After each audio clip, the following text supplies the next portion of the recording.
Yuri, I re, we all re for Yuri! Is that even a thing? I don't, it's not a thing, but it should be a thing. Hello everyone! Hello people, hopefully we're doing fantastically well today. I am Melanie. I really need to stream early in the week. I do, I need to stream early in the week because we are going too long between streams, honestly. Tuesday, Wednesday, and well, rather Monday, Tuesday, and Wednesday without streams. It feels weird. It feels weird. It's only 4 days, but it's like a long 4 days. Hello, Nucleos. Welcome to the stream. Good to see ya. Is work busy? Work is an experience, is what it is. I won't go into a lot of detail. Let's just say there are expectations that are physically impossible to meet. That is probably more than enough information there. Yeah, it's busy. It's busy. It's busy and stressful, and I've also found I've been very occupied the last little bit. I've been very occupied the last couple of days, last couple of weeks actually as well. So in lieu of having rest time on other days during the week, notably Mondays and Wednesdays, I have been taking a little bit of time for myself on Tuesdays just to chill out and more often than not just go straight to bed. The invisible red line, it's not even the invisible line, it's the wandering red line, to be quite honest. The red line, it wanders, but most importantly it doesn't even know where it itself is. And also, kind of contrary to the law of the Heisenberg uncertainty principle, rather, yeah, it doesn't know how fast it's moving either. So that's very fun. Yeah, self-care days important. Self-care days very important. It's been busy, but it's time to relax. It's time to chill. Gotta love those type of lines. Oh yes, we do. We do have to love those kinds of lines. But it's Yuri writing day today. Yuri writing day is a fantastic day. It's a day that I look forward to. It's a day that I enjoy very much because I get to do one of my favorite things, which is writing about Yuri. That's the important part. That is the most important part. Last time, but yeah, hopefully you're doing good yourself there, Nucleos, and everyone else has dropped by. So last time we made a little, well I say a little, a good chunk of progress on chapter 2. We wrote more than a third of the intended length. I do want to write, okay, part of me wants to write a good long scene here, but honestly I'm not sure how much more I can really pad. How much of it's going to be fan service, how much of it's going to be just like exploration of the characters, how much of it's going to be, I don't know. I'm just figuring that out. I'm still figuring out exactly how we want to do things. But I do want to take a little bit of time with it. I do want to take a little time with it. I want this to be a fun scene. I want this to be a good scene for establishing how the characters are interacting with each other. Let's see, change in venue, that's later. What were we at? Clementine interaction with Brianna, we've already achieved. She does something which actually works, and it does work. Confrontation, Clementine talking back. Yep, we got that. Let me get this out of the way if you want to take that time. Recently realised Arrakis in Dune has 2 sons, indeed. Which made me think that, isn't that really messy with a planet? Which introduced me to N-body problems. Oh, yes, things get very interesting. So the 3-body problem, or N-body problem, to extrapolate upwards. It's mostly a concern when it comes to fairly equally sized bodies. It does have an effect when some of the bodies are somewhat smaller than others, but when it comes to it's most pronounced when the bodies are of like similar sizes. So to my understanding, the star system in the Dune universe has 2 stars, well, rather in the Dune universe, rather in the Arrakis system, the 2 stars are actually orbiting quite close together to each other, and then the planets in that system, including Dune itself, are orbiting quite far out from that planet. So they're, rather than orbiting one of the planets on its own and then having, like, you know, alternating day-night cycles the way we have the moon and sun in the sky at different times, it's more like there are 2 suns in the same direction and they are orbiting around the 2 of them. Which means that Arrakis would be orbiting around the center of mass of the 2 stars rather than one of the stars' centers on its own, like the way the Earth does. So, due to the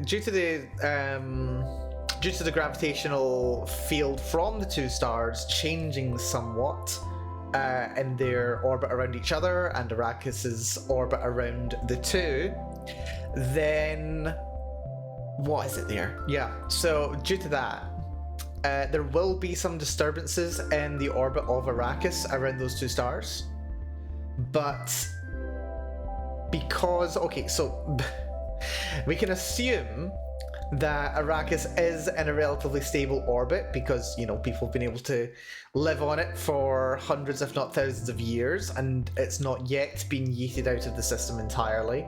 There is some argument that there has been some ecological change on the planet over the course of its many hundreds of thousands and millions and billions of years of history. So that does suggest that it might be changing its position in orbit and that might affect its climate. But on the whole, it's in a moderately stable orbit. And this is generally what would happen, or what you would expect to happen in a system like this, where the orbital period of the 2 stars and the planets orbiting them would synchronize in such a way that the gravitational disruption from the changing gravitational field wouldn't cause it to fly incredibly far out of orbit. This is actually something that we see happening on a much smaller scale in our solar system. So Jupiter, for example, is an incredibly large planet. It's like 1/16 the size that a planetary body would have to be considered like a failed star, to be like a brown dwarf. So the orbit of Jupiter actually has like very significant effects on the orbit of Mars, for example. So you've got the Sun and Jupiter, which are both pulling quite significantly on Mars. And Mars' orbit has kind of had to adjust to account for that. Actually, all of the planets actually fall into particular orbits around the Sun based on the orbital periods of the other planets as well. They're all like in stable spots relative to each other, more or less, that mean that they don't really interact too much with each other gravitationally, or rather they are, but it doesn't disrupt their orbit too much, although there are some little effects. But we're certainly not having planets on ridiculously elliptical orbits, certainly not any major planets. But yeah, things get very interesting. Actually, another very interesting example is the Earth and the Moon. Because, in case you weren't aware, the Moon's kind of huge. It's like, by far and away, the most massive satellite of any other object in the solar system, relative to the size of the object that it's orbiting around. If you actually look at the orbit of the sun, of the Earth around the sun rather, you'll see like the center of the Earth's elliptical orbit isn't actually inside the Earth, or rather it's not at the center of the Earth or even close to the center of the Earth. It's actually like between the centers of the Moon and the Earth at the same time. So you can definitely make an argument that the Moon and the Earth are co-orbiting around the Sun at the same time. rather than the Earth is orbiting the sun and then the moon is orbiting the Earth. It's more like there are two bodies that are both orbiting each other that are then orbiting the sun. So yeah, very interesting. But of course, the moon's orbit around the Earth is still surprisingly stable. It's the moon is actually moving further away from the Earth as time goes on.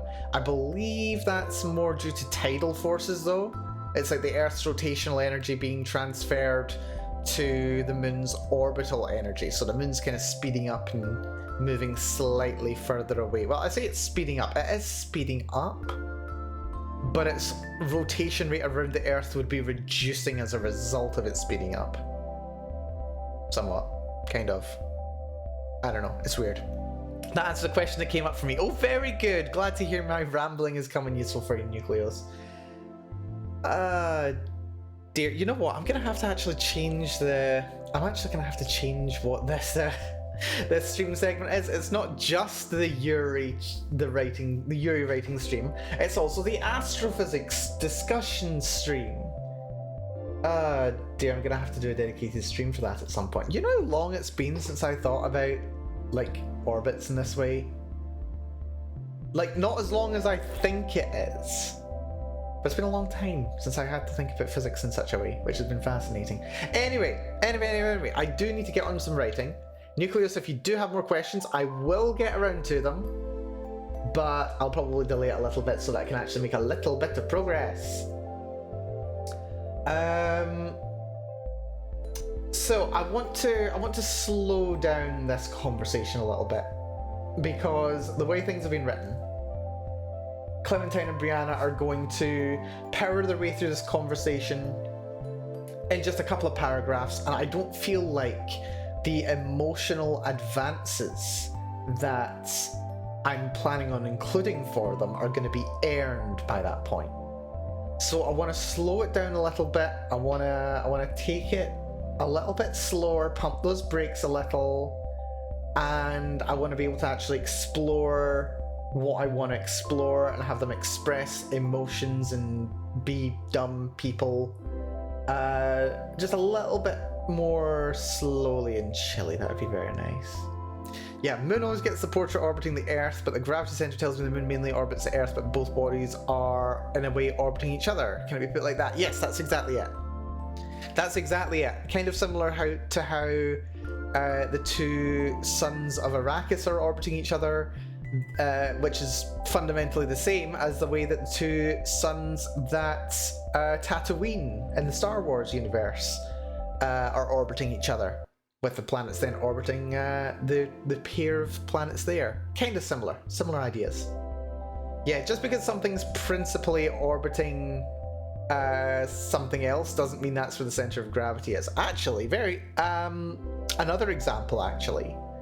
If you just looked at the solar system as being composed of Jupiter and the Sun, the center of gravity of that system, that gravitational relationship, is actually above the Sun's surface.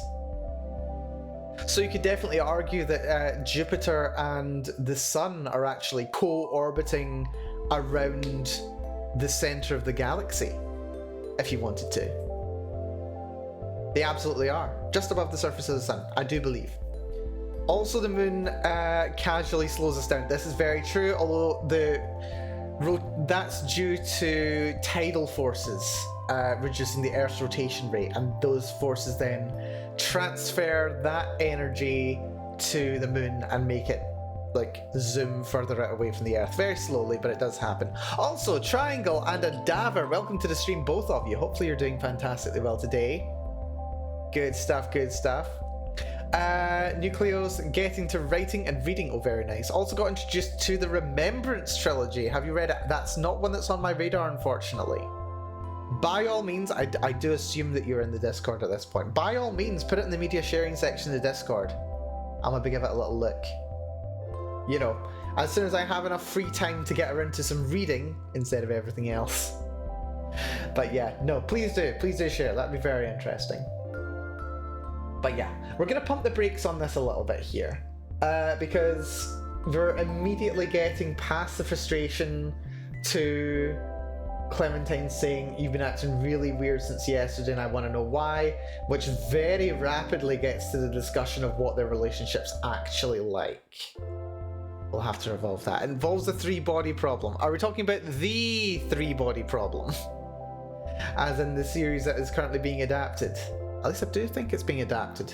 That's the one. Ah, no, I've heard some discussion about it, but I've not actually looked into it myself. No, unfortunately not. May have to be on my radar though. Right, so...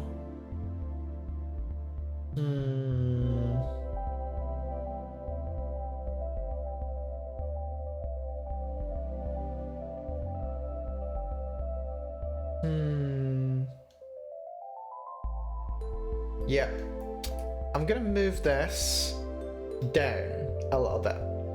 We're going to restructure this section here. It's a Chinese book trilogy. I'm familiar with it. I recognize it. I recognize it, Nucleos. I have a friend, my friend Traversing the Dark, actually, who lurks in my stream sometimes, the bastard, and doesn't say hi. Yeah, I've got a friend who's actually... Okay, but actually, should I even... Damn it. I don't know if I should even be saying that he's working in China. He's working in China. Yeah, he's keeping me abreast of these kind of things. Apparently even has a Chinese series. Yeah. I hear they're not very happy with the Western adaptation because it doesn't have enough Chinese people in it, which is, you know, fair enough. But at the same time, yeah, adaptation. It's a whole thing. I'm not gonna weigh in on that argument. I'm not placed to. I'm not familiar with the series at all. I don't have a horse in this race. But yeah, no, I've heard it's very good. I've heard it's very interesting. I may have to dip my toe into it. Also, Raguna, welcome to the stream. Hopefully you're doing good. We are indeed Yuri writing today, which means we're also talking about astrophysics for some strange reason. Thank you for the hydrate. We already explained that the Earth does not technically orbit around the Sun. Technically it orbits around, I don't know, a spot just above the Sun's surface.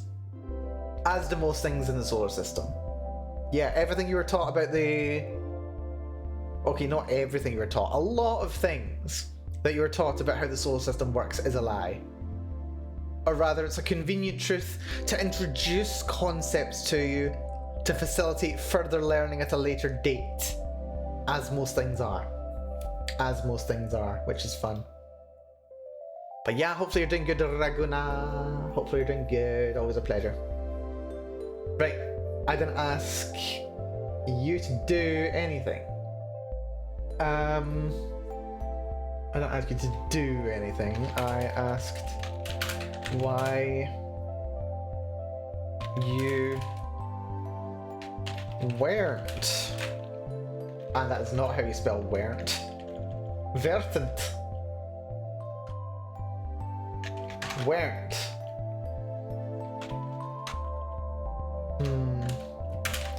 Doing something that you normally do. This is not all meant to be in italics, by the way. Just after weren't doing something that you normally do. There we go. I was introduced to the concept of Lagrange points, or Lagrange points, by 2 overly realistic space warfare games. Okay, this is the embarrassing part. Lagrange points were very briefly brushed on in my astronomy course, but we didn't actually spend all that much time talking about them, to be honest. I'm not sure if I was just in the wrong class, or if it was on like a different yearly cycle for that to be the topic of discussion. I'm like broadly familiar with the concept, but yeah, no, it's kind of... I know it's like, you know, 60-degree intervals around the orbit of the Lagrange points broadly. I know that roughly. Very roughly. Yeah, it's a little embarrassing. I don't actually remember everything or know everything about astrophysics as much as I would like. certainly don't have enough practical experience with it. I would love to play some more like space simulator games where you can like play around with that, interrogate it a little bit more. Apparently, something that's really good for understanding astrophysics is just Kerbal Space Program. Apparently, it's just perfect. You just learn so much from Kerbal Space Program that you get a really good intuitive understanding of all these principles. So that might be really good. I did dip my toe into Kerbal Space Program, but I never got incredibly far. It's the kind of thing that I need to invest a lot of time and energy into doing, and I'm terminally short of time to be doing these things. Right. So this line I think we can move down as well.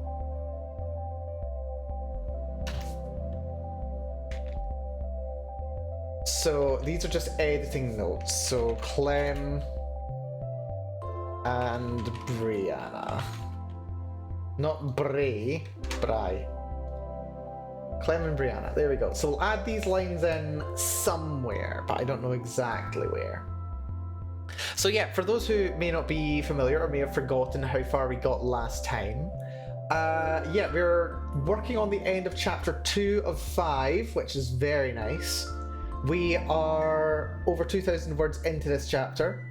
We have gone from Clementine, our protagonist and point of view character, wrestling with the new understanding and the challenges to the relationship that have developed between her and Brianna, resolving to try and overcome them by speaking to Brianna directly. Brianna spent the entire day trying her best to avoid Clementine, and then as she's trying to make a getaway at the end of the day, Clementine calls her out, gets a reaction out of her, and now they're working things out from there. They're working things out from there. It's lovely. I love this story. I love the story, I love the characters, and I want to play with it some more. But yes. Let's see. It's a strange 3-body problem, but one of them has negligible mass, so Lagrange points are the points in space where the gravity of 2 other bodies reaches some sort of an equilibrium in relation to the third one. Aha. Yeah, there's one on the far side of the smaller body, well, on one of the 2 bodies. There's one on the exact opposite side of the planet, and I believe there's 2 more 60 degrees either side of the one on the far side as well. That's a spot where there are Trojans in the orbit of, say, the moon and the planets, for example. I believe that's what they are. I'm familiar with the concept, but I'm not really well versed in it. And there's a 5th one, God knows where. I don't want to think about where the 5th one. You'd think though, if there was 4 of them and they were symmetrical, you'd think that there would be a 5th and a 6th one, like 60 degrees either side of the Lagrange point closest to like the midpoint between the 2. But apparently not. I don't know. I don't know. I'm not there yet. Or like one of the Lagrange points might be what is it? One of the Lagrange points might be like invalidated by the motion of the planet or something. I don't know. I have no idea. I don't know. And honestly, I don't need to worry about it just yet. I didn't ask you to do anything. I asked you weren't doing something you normally do.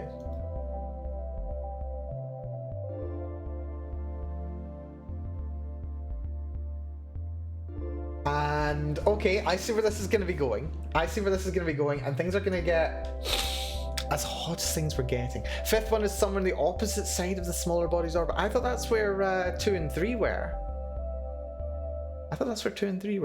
I'm not getting distracted by looking up Lagrange points today. Despite your best efforts, Triangle, I will not get distracted. Tell you what, we'll talk about it in somewhere. Yeah, if this goes on, writing streams are going to turn to lecture streams. Exactly. As much as I enjoy it, I think at this point I will have to do dedicated physics streams or like astrophysics streams. I've wanted to do them for ages, but I've wanted to do them on like a very high level. I've not been able to. So we'll do it on a low level at a later date. But no, we'll talk about it in the Discord at some point. I'll look into it and we'll talk about it in the Discord. That sounds fun. I'm fine with either, but no writing is done. You bastard, you just don't want me to write. You just don't want me to write. It's fine. I didn't ask you to do anything. I asked why you weren't doing something you normally do. I don't want her to see this line just yet.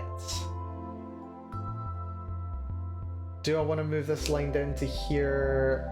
What was that? That was odd. Do I want to move this line back down here after all? I think I do. I think I want to leave that right there. That sounds really good. Lagrange 1 and 2 are in front and behind of a smaller body. That makes sense. Lagrange 3 is where I said it is. The equivalent point. And Lagrange 4 and 5 are the 60-degree ones. So what's Lagrange 3? Where's Lagrange 3? Oh, right. It'll be somewhere along the lines between them, not just at Lagrange point 1 and or 2. If Lagrange 1 is the one in front, there'll be one like beyond Lagrange 1 where the two gravitational forces are equivalent to each other. Possibly. Maybe. It's like way further along the line. Like it'd be somewhere, that would be the point between like the Sun and Jupiter where the forces are equal to each other, perhaps. Interesting. Anyway, my memory is not too great when it comes to this. Dear. I know where to start learning it, but I don't remember it. Anyway, that's why you weren't doing something that you normally do.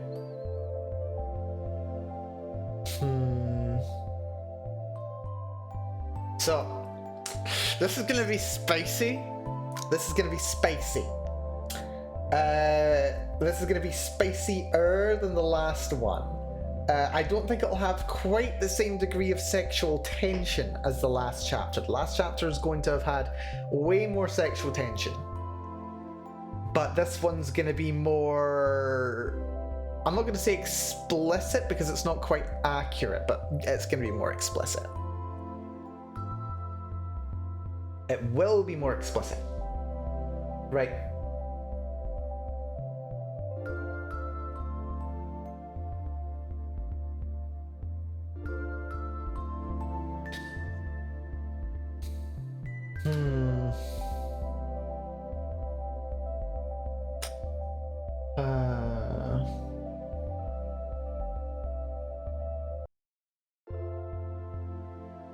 This line about enjoying the attention, I think I might want to recycle that to around about here.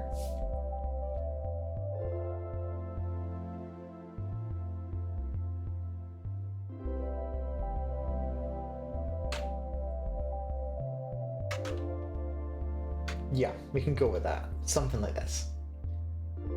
So, let's see.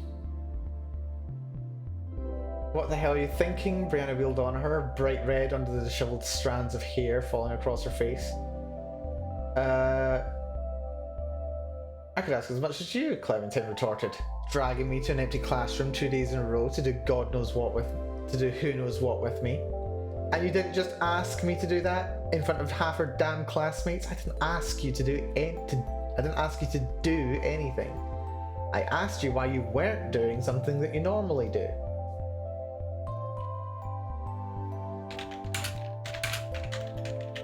What I normally do, huh?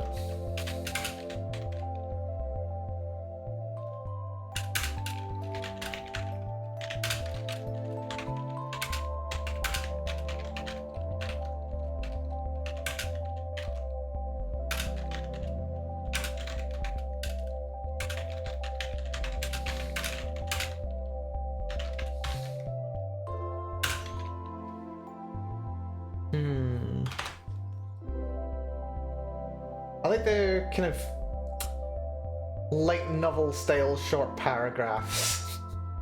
This is like, let's not kid around ourselves here. This is definitely light novel material. But you know what? It's fun. I'm having a lot of fun writing this. what I normally do, huh? Hmm.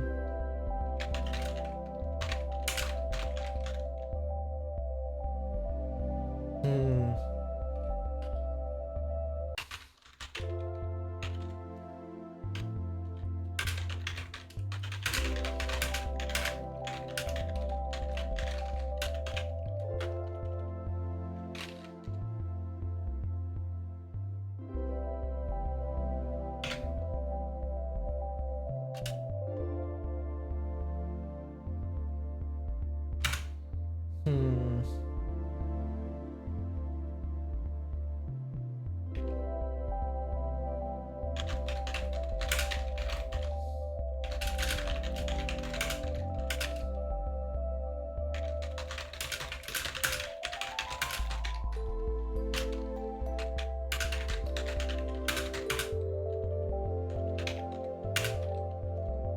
Sound like cursing yourself for sitting on the desk with nowhere to retreat to.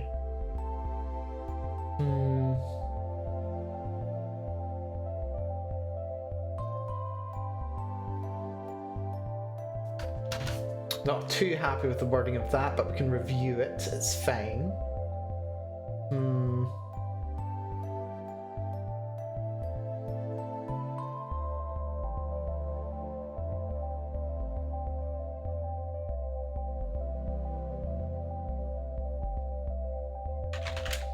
Not Clementine.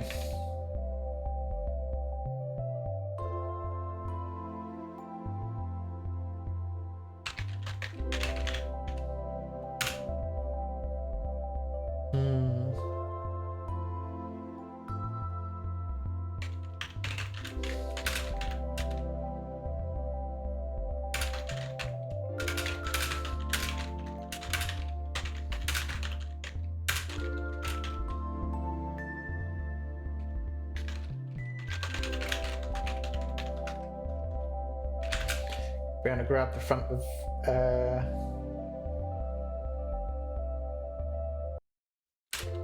the shirt over Clementine's stomach.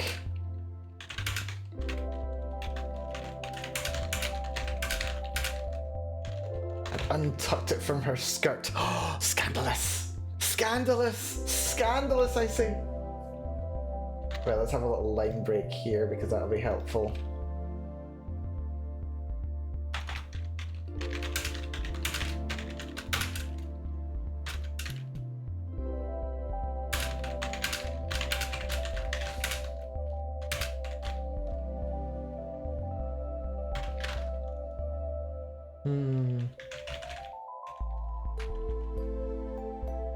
More italics. You can never have too many italics.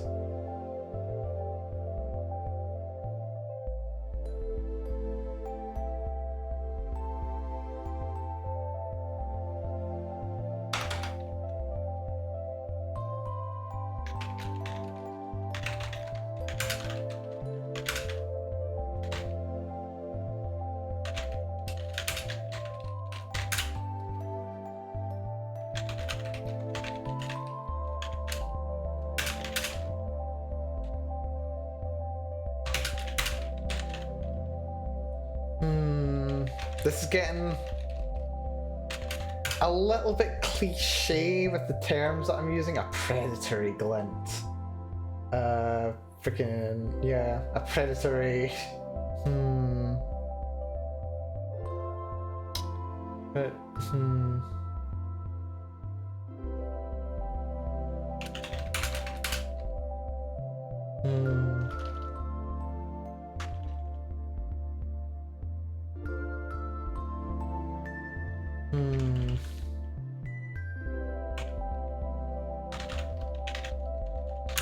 Predator is locked onto Clementine's as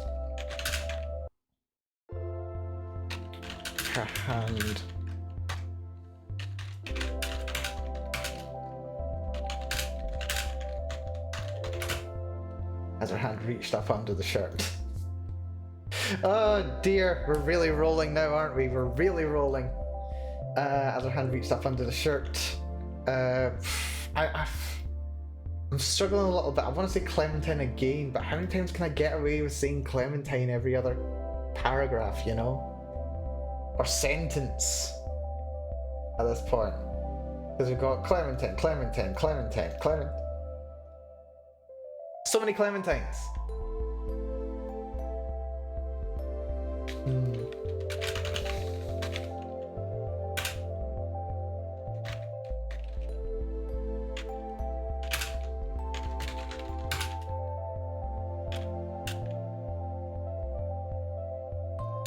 Do we have a return of the fingers? Mind out of the gutter? Do the fingers return? I don't think the fingers return here.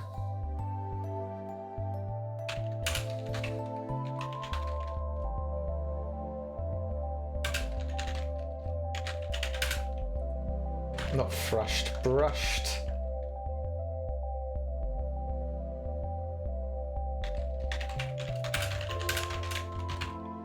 Against her skin.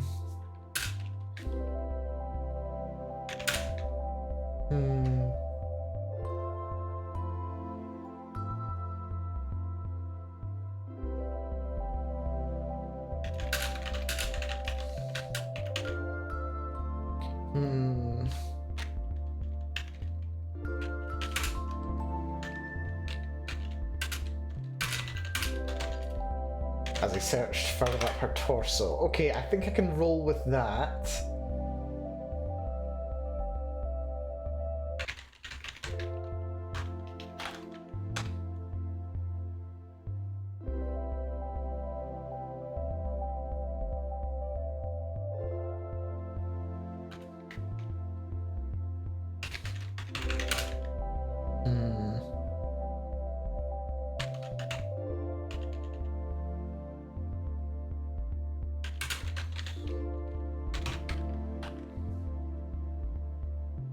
Murmured has 2 U's in it, apparently.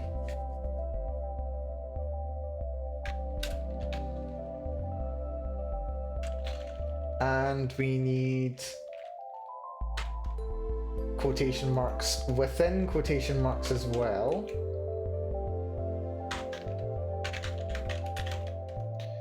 Although I think I will use the other kind of quotation marks to make it a bit more clear. Except, what has that done? Right, let's use backslashes to force it to be just the characters. That's fine. Backslash, backslash, lovely.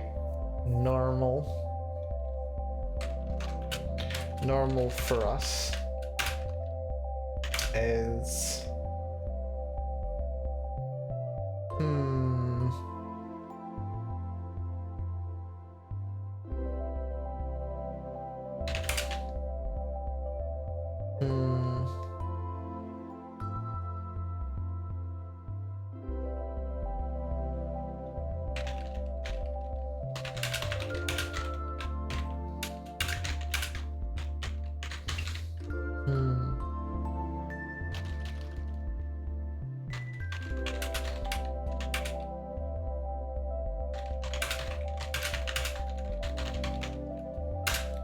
Normal for us is me barging into you and knocking your books onto the floor.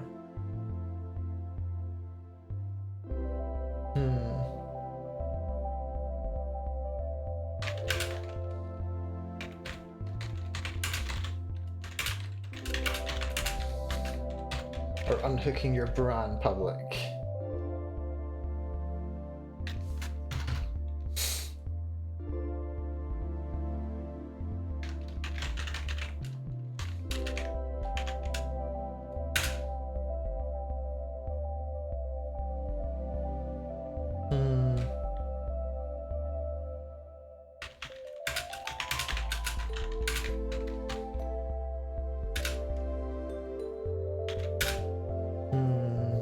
All the Clementine, all the Clementine, all the Clementine indeed. Mostly for Brianna, but we'll see where this goes, shall we? Clementine's heart was in her mouth as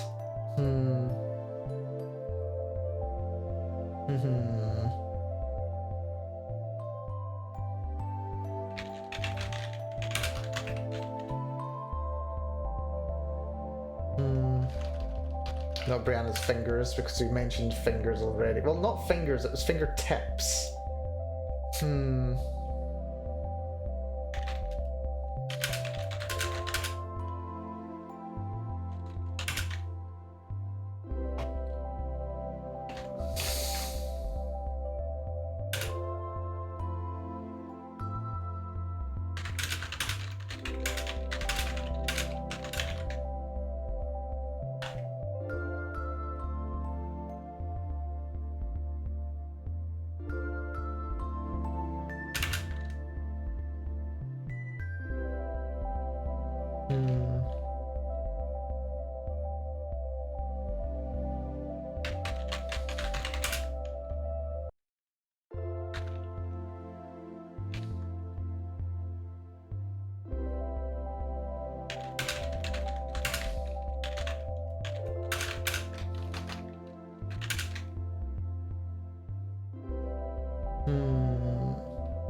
Brushing so lightly.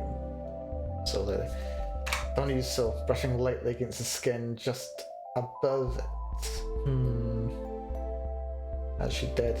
Not too happy with the wording there, but I can roll with it. As she did.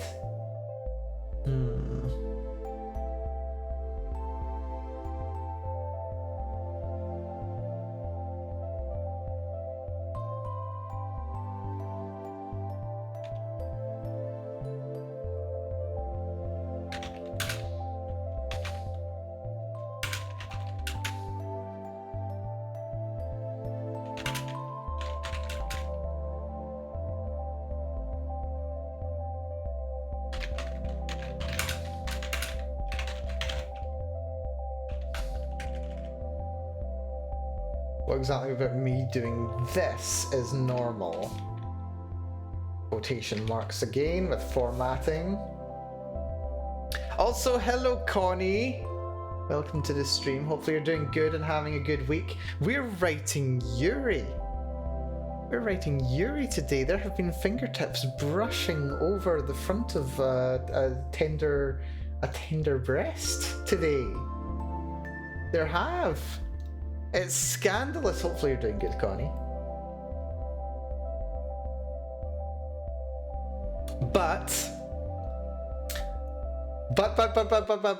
this is not going to just be a simple repetition of the day before. No. Oh no!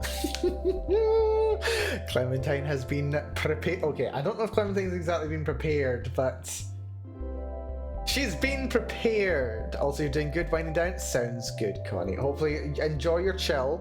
We're not talking quite as much astrophysics today, I promise. We've already got that mostly out of our systems, but not our solar systems. We're going to be writing much more Yuri today, hopefully. Usually when I find myself repeating all the words, it's a signal that I'm going too mechanical with stuff. Understandable. Make it a repetition. Groundhog Day. Do you really want me to start talking about the impossibility of space-time continuum, what are they called? Paradoxes? Temporal paradoxes. Let's not go into it. What exactly about me doing this is normal?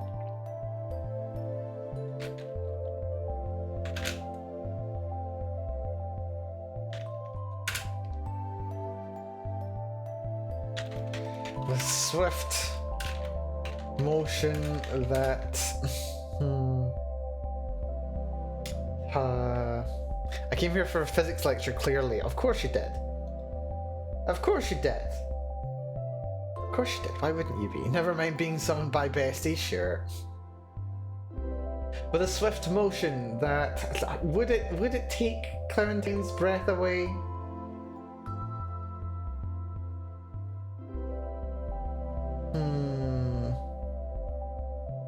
I don't think it would take her breath away. I don't want to use that cliche. Her heart's already in her mouth.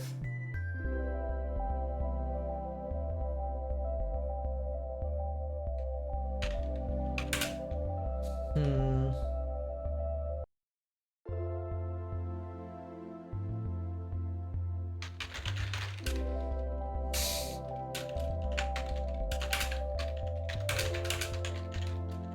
With a swift motion of a yelp, Clinton yelp in surprise.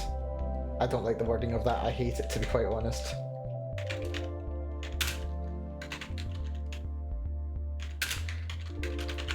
Suddenly curled under the thin, or the narrow.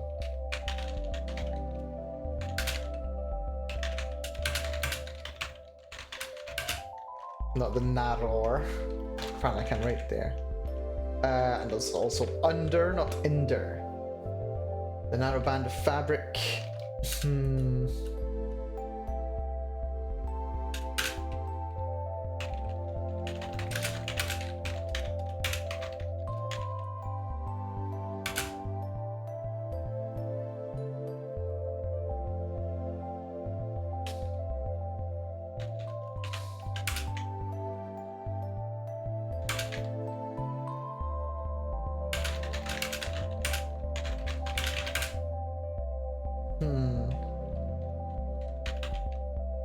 And pulled. Very dramatic. I'm picturing Yugi drawing a card from his deck during a very difficult duel in Yu-Gi-Oh! Right now. Very dramatic. But actually, it's somewhere between that and Light Yagami eating his potato chip. Somewhere in that kind of range for drama is what I'm picturing in my head right now. Except... Except...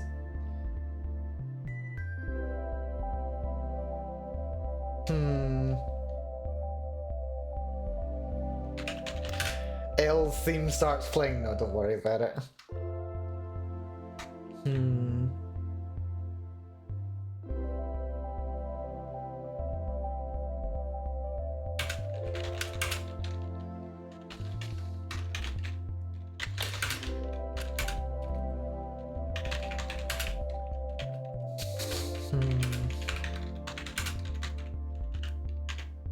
A short report of straining and snapping fibers.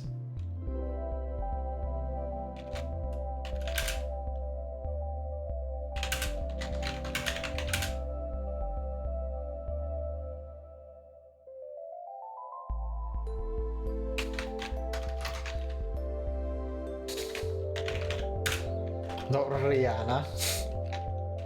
Brianna. A short report of straining and snapping fibers shocked the room.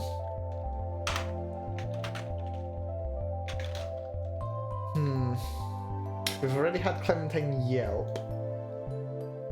Yelp maybe not be the... not the word that I want to use. I'm more inclined to have Brianna yelp here.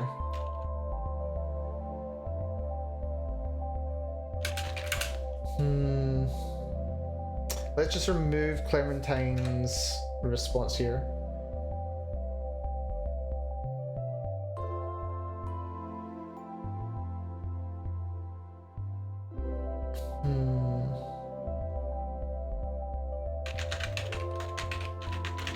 Lifted it up from Clementine's skin and pulled. Hard. A short report of straining and snapping fibers shocked the room. Brianna yelped in surprise.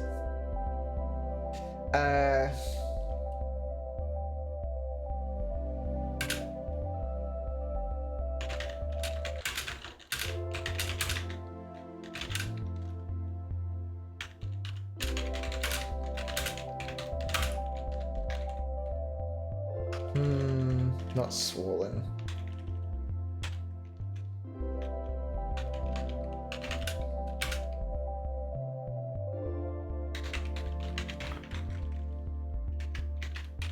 Her reddened fingers.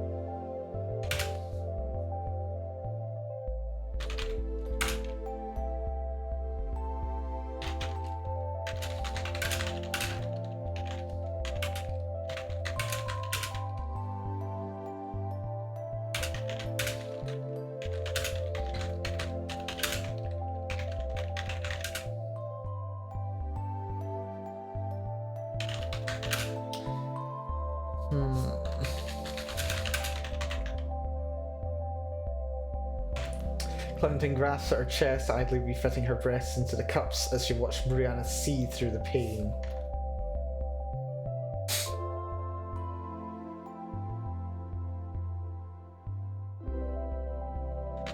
Well, I suppose...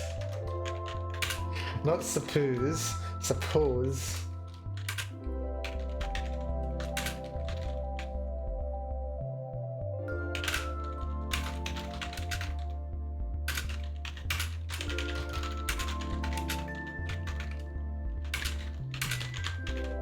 Well, I suppose normally you try taking my bra from behind, like usual.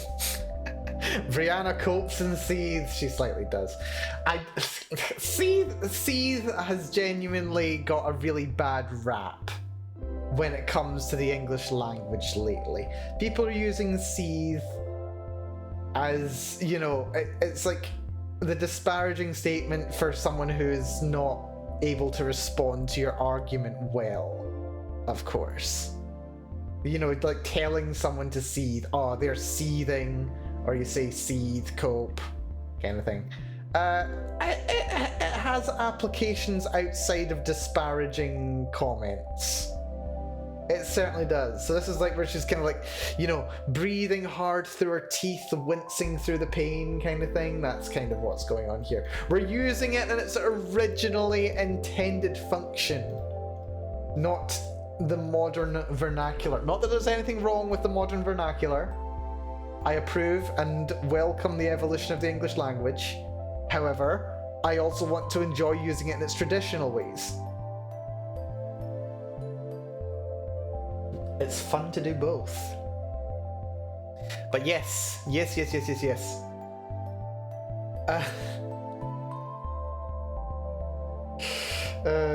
Dear. So what this has ended up being is an inversion of the previous day. It's an inversion of the previous day. Clementine is, okay, she's not intentionally got a one over, but like, I don't know, she just changed her bra.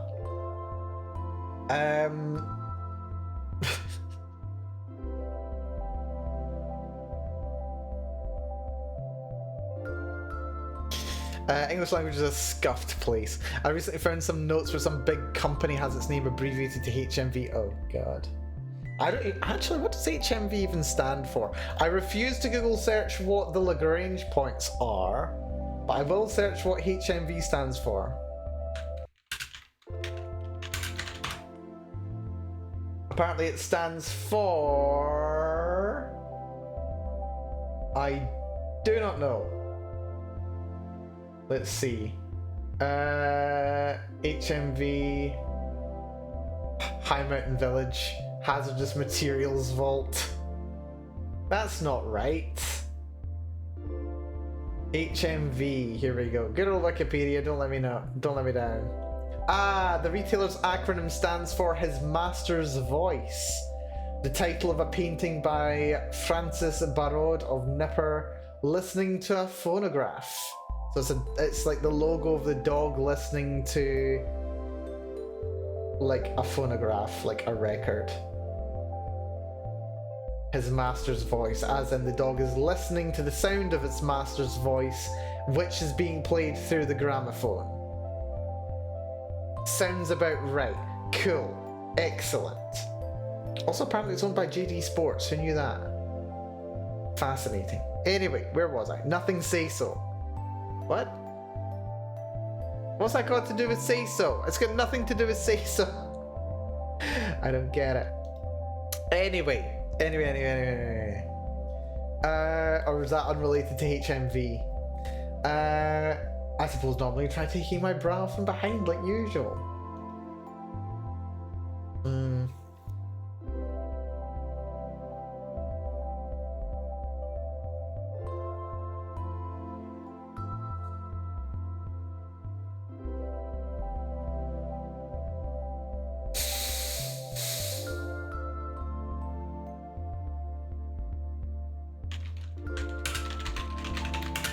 Okay, I'll bite my tongue then. What? What did you say? No, it's me that gets to tell people when to bite their tongue. That's my job. You don't get to say that you're biting your tongue. No. Do elaborate. Please.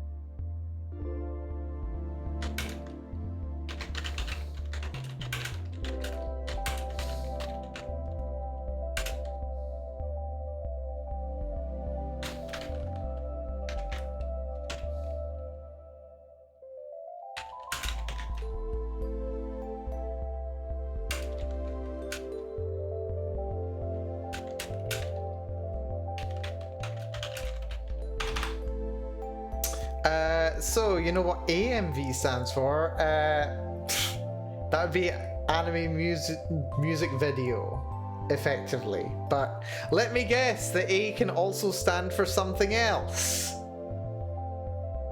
Something somewhat more mature.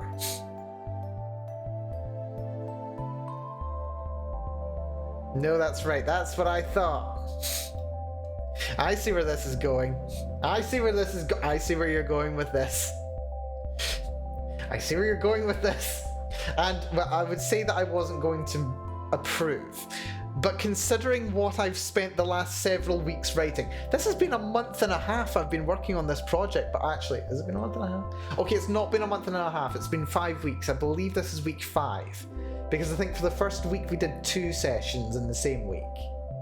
And there have been 6 total writing sessions.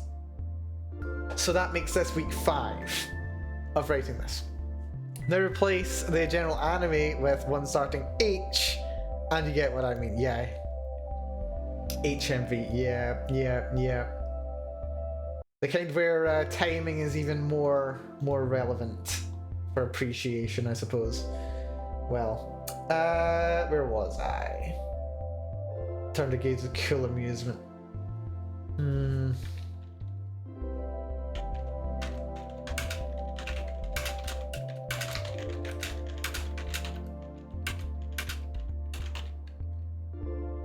Why aren't you just as clever as ever?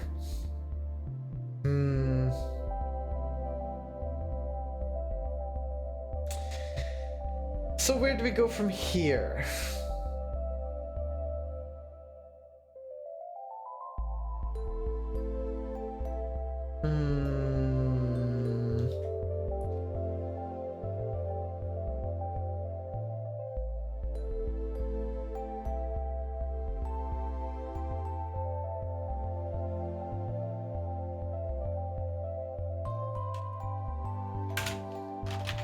As a field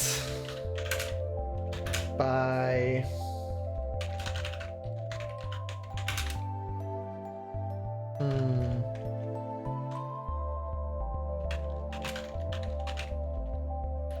not fueled, incensed by Clementine's indifference. Also, yeah, the word choice here is very me. This is very much the language that I like to use when I'm writing and speaking, in case it wasn't obvious. So yeah, I might need to have someone do a review of this and help me out a little with doing some rewording for a more general audience rather than me. But then I'm writing for myself. Well, that's the joy here. I'm writing for myself, but I do want other people to be able to enjoy it as well. So when I'm finished, I'm not sure at what point I'll be finished, but when I'm finished, I will still have my original copy, my original version as it is. I will probably make a version that has some edits that are necessary for, well, once I'm finished, I'm going to have to review it all and then rework it so that it actually tells the story that I want to tell. Then I'll probably make some edits to some structural things where some changes need to happen, so it's not just the story I want to tell, it's also a robust version of the story I want to tell. And then I'll have to do another pass over it for readability purposes. At the very least, there's going to have to be 3 passes, and that's going to be very fun. So, yeah, I'm looking forward to having the version that changes some of the word choices. That'll be fun. Yuri Director's Cut, hell yeah. Hell yes, we'll definitely do that. I've actually got someone in mind who... Well, okay, yeah, it's kind of interesting. Someone that I actually ended up working with is actually got experience when it comes to, like, editing, publishing, that kind of thing. And I think I would like to get them involved a little bit. I'd like to say to them, yo, would you mind editing this for me? Or like give me some like editorial notes on it for me, because like I kind of want a bit of a professional view on it. The problem is, in order to do so, like I've told them, like I stream, I'm a lot more open with telling people that I stream these days, which is very pleasant. It's been very interesting. I didn't do that in my last job. This job I'm doing it, but I would have to, you know, literally come out and say, yeah, by the way, I'm also writing Yuri fiction. And they'd have to be like cool with that before they would start working on it. So yeah, no, I don't know if it's quite their forte. I know it's definitely not their wheelhouse, but still, I don't know. Maybe I could get some. Maybe I could get someone with a professional eye to have a look over it. That might be fun and interesting. I think that could be interesting. I'll float the idea in a very high level. I think that could be fun. I'll give that a bash. Why not? You only get so many opportunities to work with some people, and it would be very nice, I think. As if incensed by Clementine's indifference.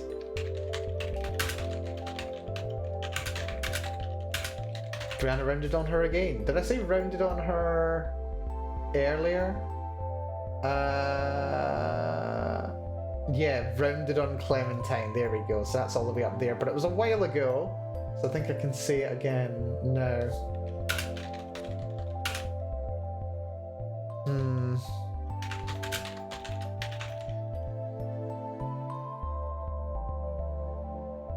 Without any preamble, which is probably going to get reworded to be like, without wasting any time or something like that. Without any preamble.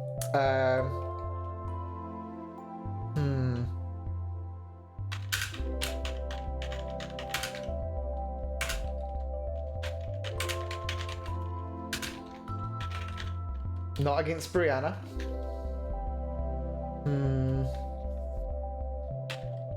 Press up close against her.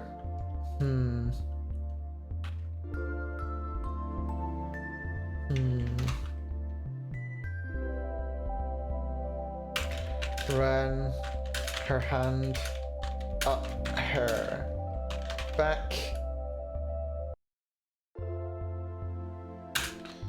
Took hold of the back clasps of her regular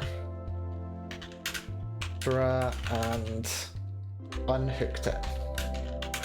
So much less fanfare this time. So much less fanfare. We do it in like one sentence, super quickly. No build up, no anything. We've already had the what was it? Wait, where's the line? Where's the line? I wrote it down here somewhere. Where is it? There we go. The ruined climax. Or climax, it should be pronounced, I suppose. We've already had the dramatic building of tension ruined and left dissatisfied. And now this is her just going through the motions just to declare that she can. But it doesn't get the response. And it doesn't relieve that tension in the same way for them. For either of them. On any level.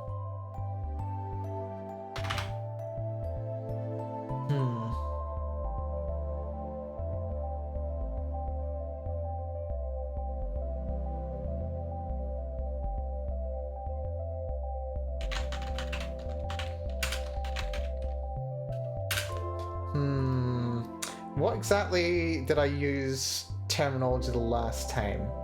Yeah, look at this. We've gone from... Look at this though. Just like immediately just going to one sentence. She reaches her hands up, grabs hold of the clasp and hooks it. Compared to the last chapter, where confirming the clasp was there.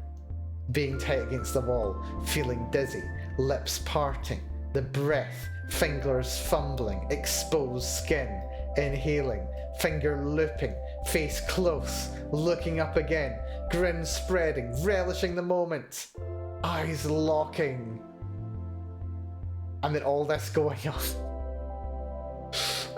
Yeah.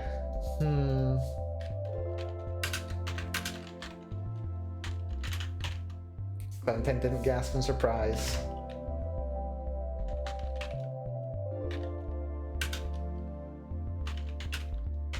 Brianna didn't.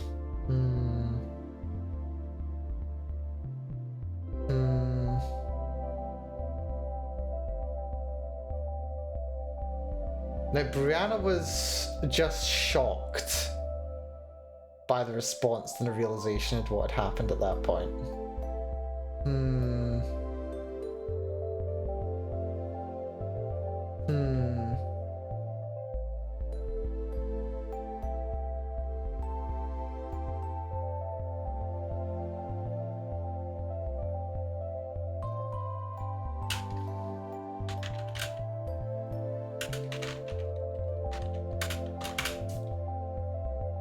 Brianna didn't relish in victory or domination.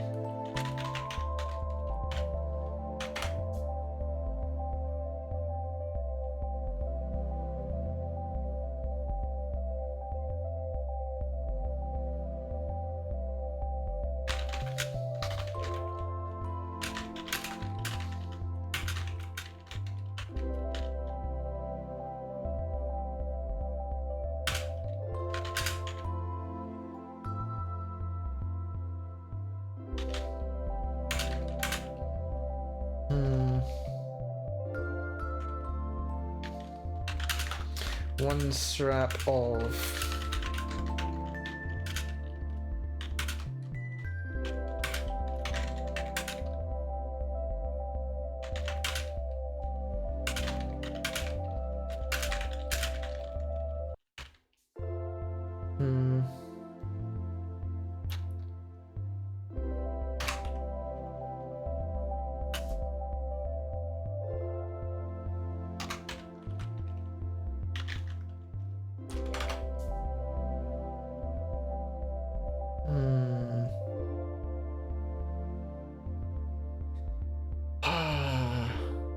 so we said normal.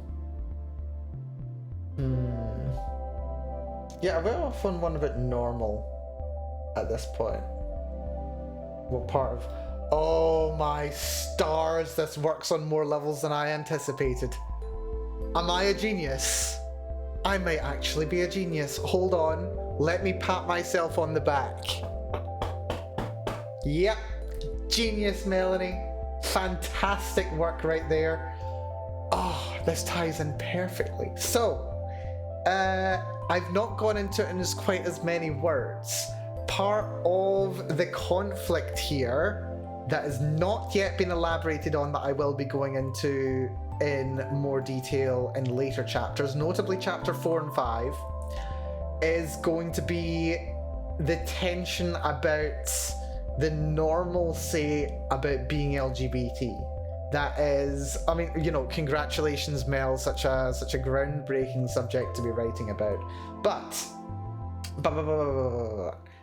it's an important thing for this story, for these characters, for the way that they're interacting with each other, and the way that the situation has got to the way that it has between them. So it's going to be one of the things that I touch on in it. And what part of this is normal, I didn't entirely intend it at the time I was writing it, but I totally intended it. I've got to make sure that I archive these streams at some point so that people don't actually get to see the reasons why I did things. Although there are reasons why I've done things here. But yes, people need to be able to interpret it on their own terms and not literally refer to the streams where I made the damn thing. That's a problem for future Melbo. It's fine. But yeah, what part of this is normal? Is part of it. Also, where did that editing go? Where did that go? Come back here. What part of this is normal? That's fine.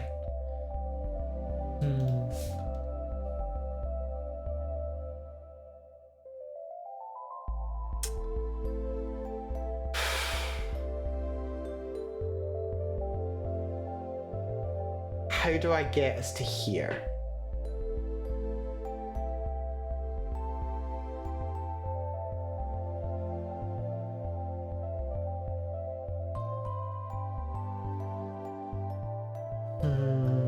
So how did we say what I normally do, huh? I think we can do this. I think we can do this.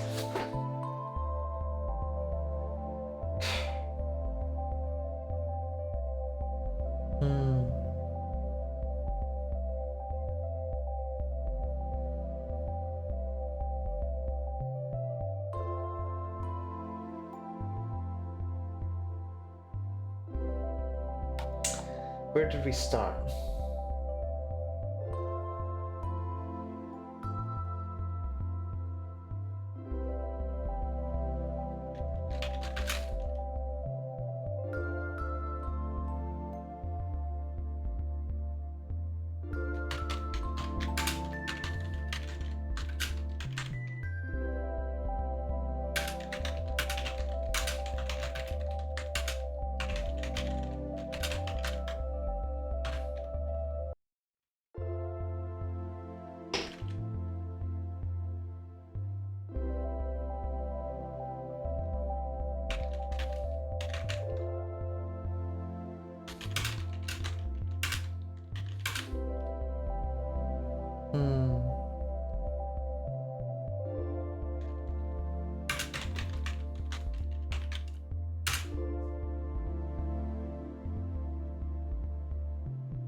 What I normally do. What would you normally do?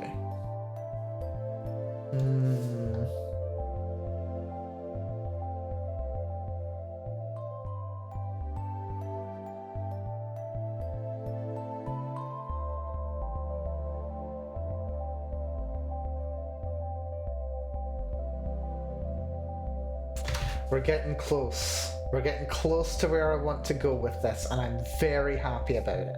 Very happy about it.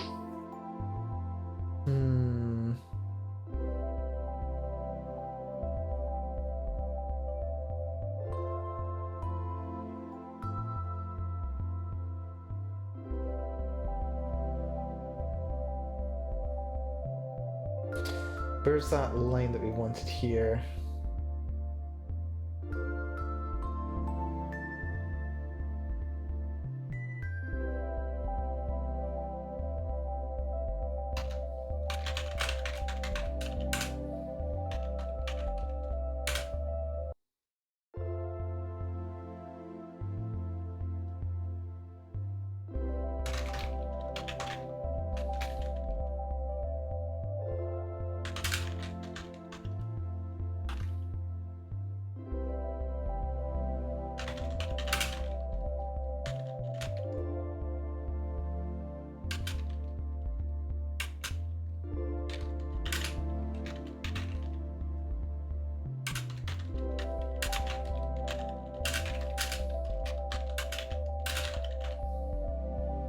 Here we go.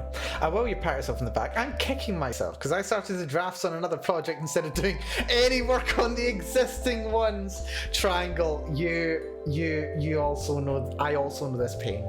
This is not a pain that you feel alone. I juggle so many projects, it's not even funny. Last March, I've mentioned it a couple times while doing these streams before. Last March, I was working on a Yuri visual novel script. It wasn't really going to be a visual novel, it was been more of a kinetic novel. But I was working on it, I had big plans, I was going to do art, I was going to write it, I was going to make it all into like a visual novel format. It was going to be fantastic. I got 13,000 words in and I burned out. It happens. Last September, I started working on my gacha game project. I worked on it solidly for several months. Got to December got busy, and I barely touched it since. I've done like 2 streams working on my gacha game. And the thing is as well, it's gone so well. It's gone so much further than any other programming project I've done in my life. It's almost playable. It's, well, alpha playable. It's not like releasable, but it's alpha playable almost. And I've just not gotten there yet. Instead, I started, in January, I got distracted, installing freaking World of Warcraft servers on my PC. And then I started another project, which was, having an actual self-hosted server PC that I have running myself so that people, my friends and community can play games on it. That may or may not include a World of Warcraft clone account. Clone server. Testing server. Officially it's a testing server. And then I started writing this. I have many projects. And I've had to throw other projects by the wayside as well. I've been wanting to run like RPG sessions for my regular RPG group, for my streaming friends, for other friends as well. And I've not been able to because I've been so busy. I've got other projects that I want to write about too that I'm not doing because this is my priority right now. I know the pain. I know the pain of coming up with new projects and never being able to finish any of them. I know that pain. It's very relatable.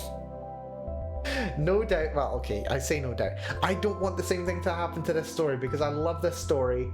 I've enjoyed sharing it and I want to keep writing it. So I'm going to. And I'm kind of using these streams to force myself to do it too. So I'm enjoying it. I am enjoying it. It's wonderful. I don't know how my friend Traverse in the Dark does it. Honestly, like on a writing session for Traverse in the Dark, he wants to do 10,000 words in a writing session. 10,000 words. And I do like 5,000 words an hour. If I were to write 10,000 words, I would take 20 hours to do it. 20 hours to write 10,000 words. It's crazy. It's crazy. 20 hours. It's so much. I'm such a slow writer.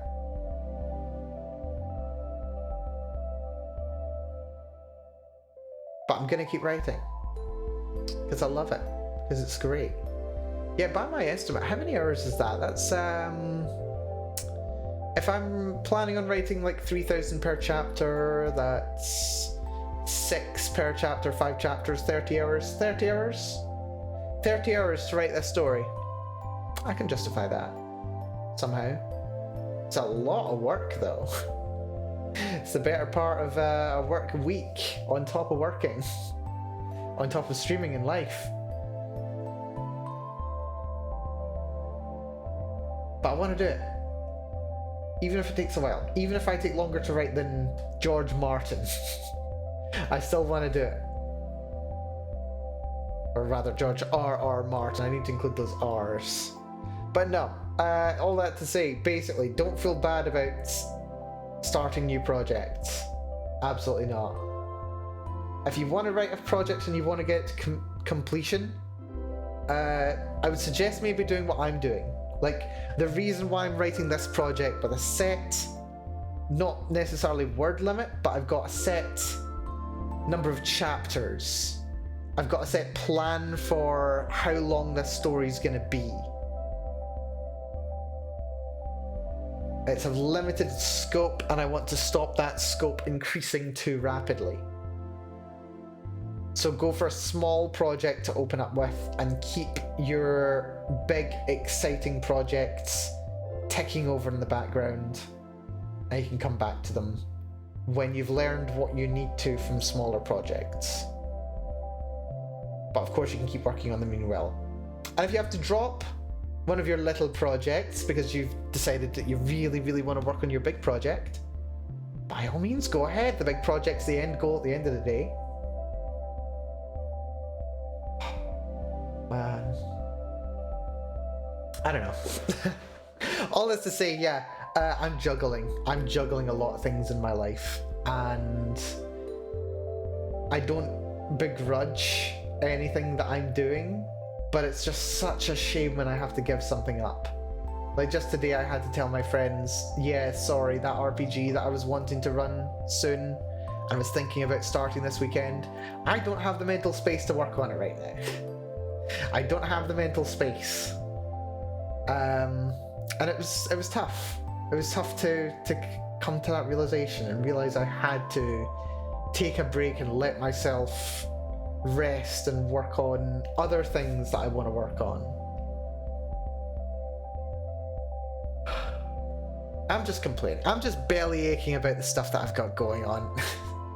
I'm just belly aching, don't mind me too much. But I'm doing what I need to, I'm doing what I want to, I'm prioritizing things that bring me joy.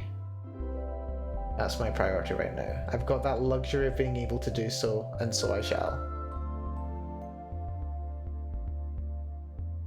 I want to write this story and other stories,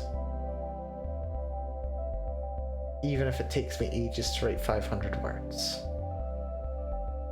Yes, that's the problem. Each project I start has less defined yet larger scope than the previous one. Understandable. Reduce the scope. Like, okay, maybe, like, don't reduce the scope of the entire project per se. Maybe start something small with a defined start and end point.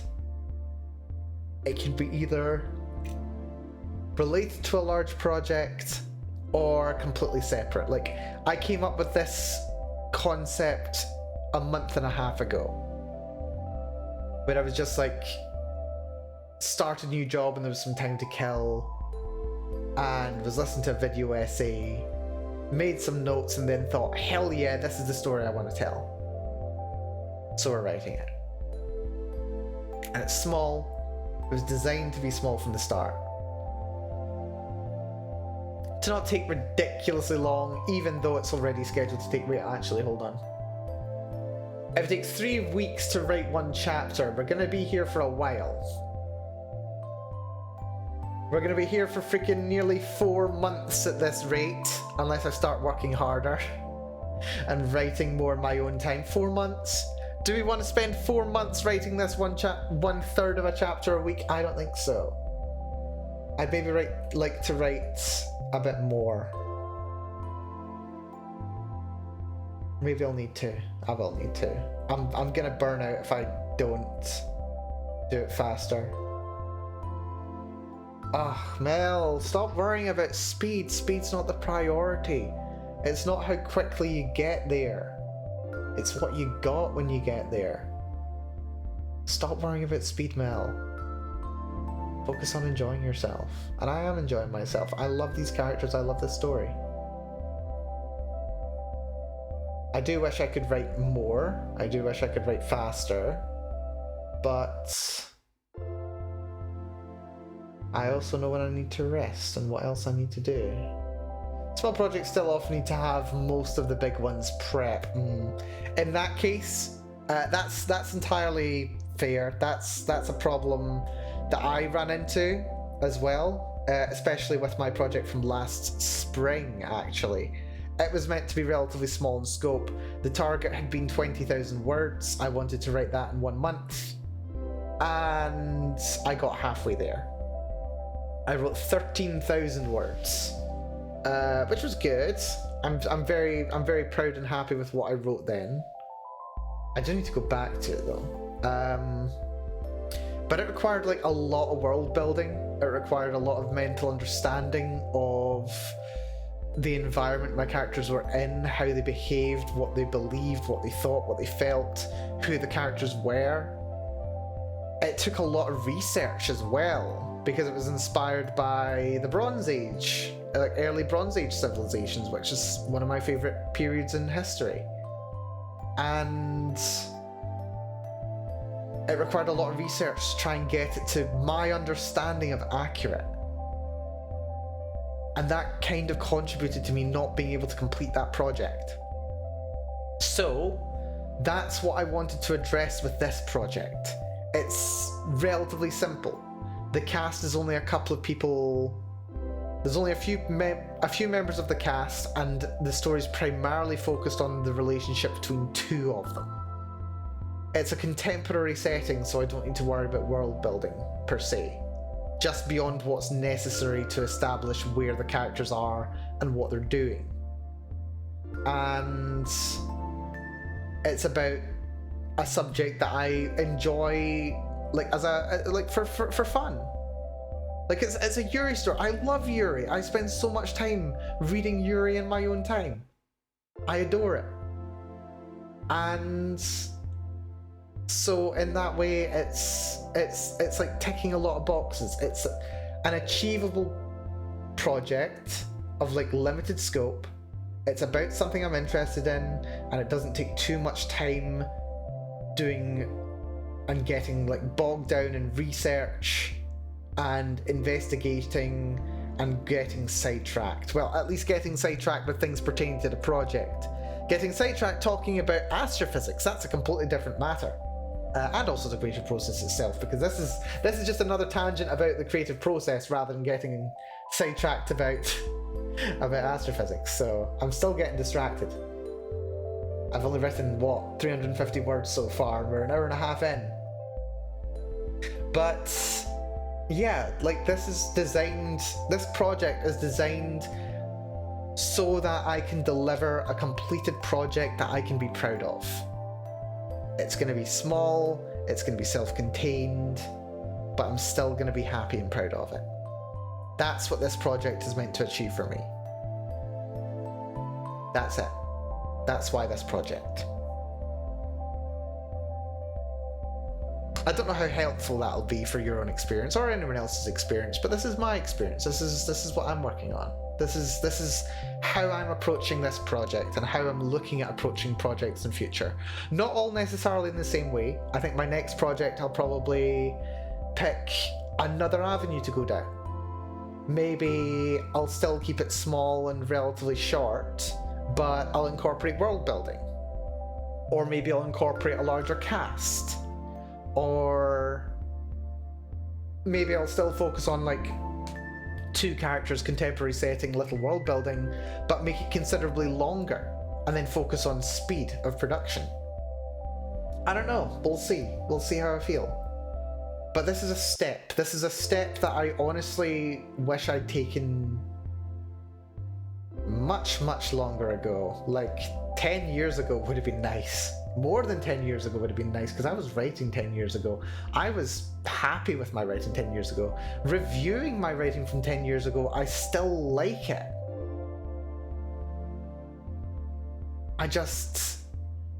The ball stopped rolling at some point. I know where it stopped rolling, but the ball stopped rolling at one point, and my growth stopped for a while there too. And a lot of my growth has been since that time ended. And I'm kind of starting to feel like I'm coming into my own now. In a lot of ways. In a lot of ways, let me tell you. And writing is one of those things. It's getting in touch with past Mel in some lovely ways. Not least of which is writing about Yuri. Even 10 years ago I was writing about Yuri. I've been this way for a long time, what can I say? Anyway, let's keep going. We got to a sad bit in the story, we get to a sad bit from Mel. I'm just loving this. This is wonderful. And again, this story, one other aspect about the story actually, something that I didn't mention before. Yes, it's short. Yes, it's got a limited cast. Yes, there's little world building. Yes, it's designed to address issues with that I've encountered with writing and creative projects in the past. But also, it feels relevant to me. It's allowing me to work through stuff that I'm feeling and thinking and experiencing right now too. So it's got value to me in that way as well. Which is part of why I love that I'm writing it so much. So yeah, anyway, very sentimental sentiments coming from Mel today. Let's keep going, shall we? At some point. What I normally do, Brianna's voice was quiet, plaintive. What about what you normally do?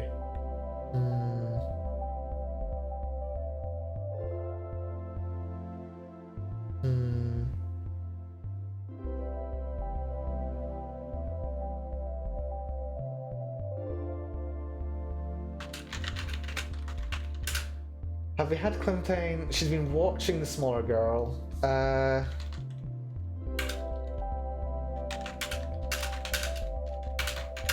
There we go. I find myself going up in terms of scope, yet down in terms of complexity. So bigger scope but reduced complexity. That's not necessarily bad. Although generally,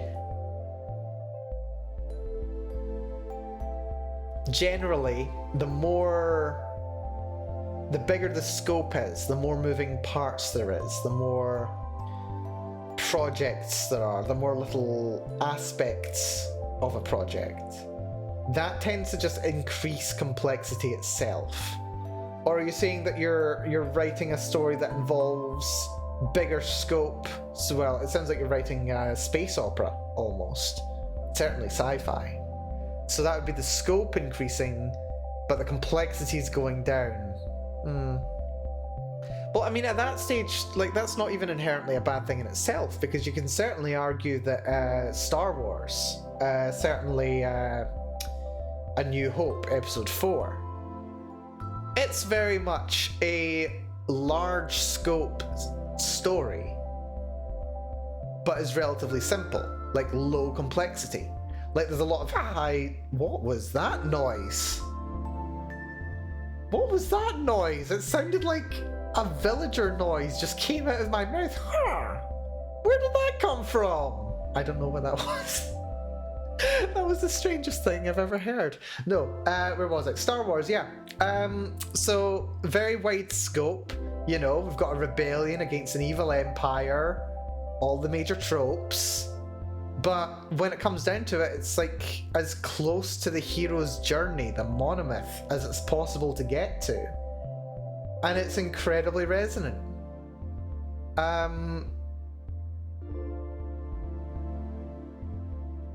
Yeah, just depends on how much attention and effort you apply to different parts of the project.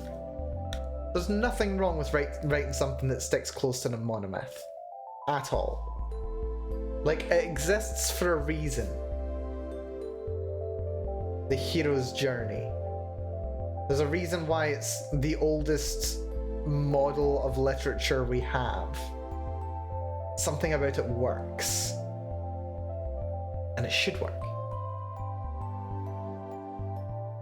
Right. I've also realised that I've been sitting here with my headphones on my head for an hour and a half, and I have not been listening to any music. Or anything, in fact. It's just there to kind of mute my own voice from my ears to a degree. Now let's find something nice. What'll I listen to? Something, you know what? We'll listen to something a little bit shad. Where is it? There we go. A little bit mellow kind of vibes. For those interested in listening to Keen, Hopes and Fears. It's a lovely album, very somber, but nice on occasion. I used to listen to it a lot. Clinton looked down at the top of Brianna's head.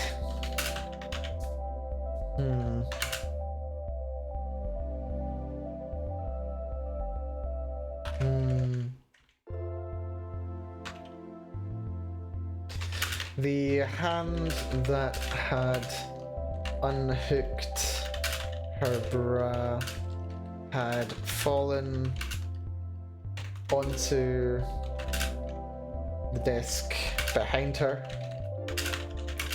and she leaned lightly against, slightly on it.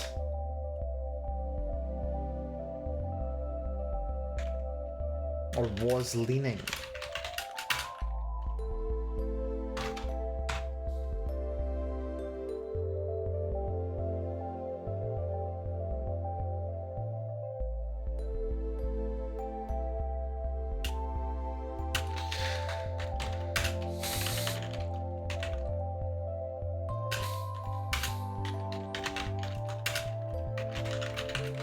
Still pressing, not step still.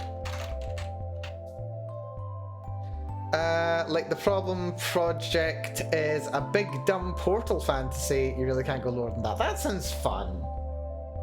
That sounds very fun. Still pressing up against Clementine. Oh, the music's too chill actually. And if you have a minute, why don't we go talk about it somewhere only we know. I'm so gonna get copyright struck for this. Assuming I can sing well enough to get copyright struck for this.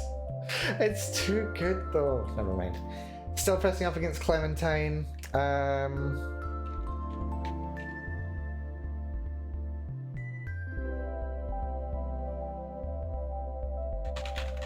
Lately.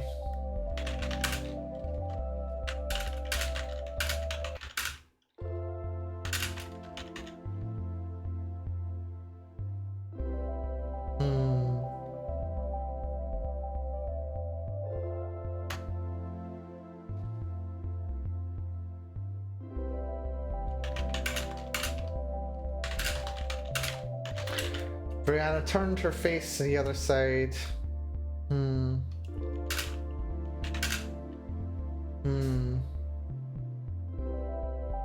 get rid of that.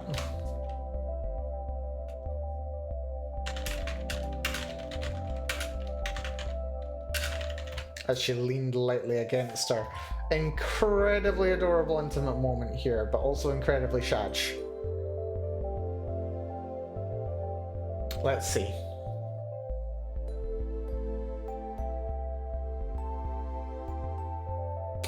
Oh, interesting little thought that comes to mind right now.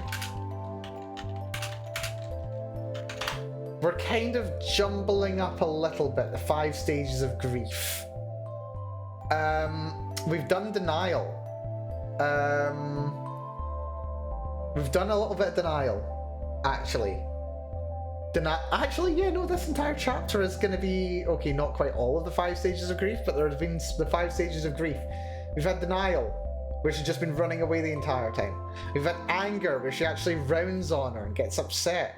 Bargaining, which is where the what's going on with me, what's going on with you, what's normal. Now we've gone to depression. Now we've reached depression, and we're probably going to stay in depression for a little bit. Well, okay, just for a little bit, but we are going to get to acceptance. But we're doing the 5 stages of grief here. Square. Also, being a writer with an engineering background adds even more confusion to my use of English. Oof. Usually stuff being in the drafts means you're just starting on it, but in writing, getting to drafts means you're actually done with the prep. Depends a little bit. Depends a little bit. I would say you want to kind of, at the very least, you want to have like high concept overview of what you're going to be writing. You don't need to be, like, you can write many drafts of something if you want to in writing. I don't think there's any necessarily wrong way of writing. So if it comes to like writing a large number of drafts, that's valid. If you need to, you know, do multiple versions, draft and redraft, that's a valid way of writing. That works for some people. And if you want to give that a shot, go ahead. I am definitely a bit more of a planner though. I don't like to plan literally everything, but I like a good structure laid out. I like a template for where I'm going to be going with my writing. That applies to fiction, it applies to non-fiction, it applies to technical writing, it applies to everything. Let's see.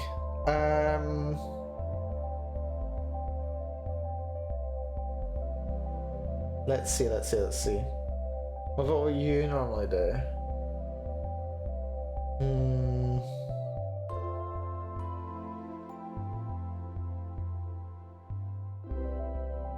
We've got pressing up against Clementine lately.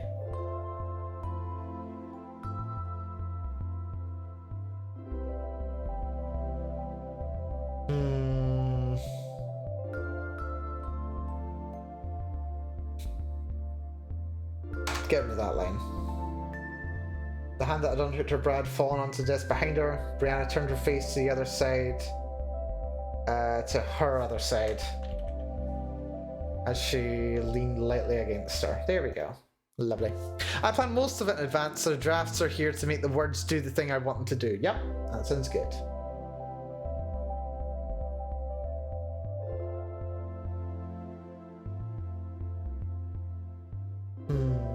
I'll meet you on the other side. I'll meet you in the light.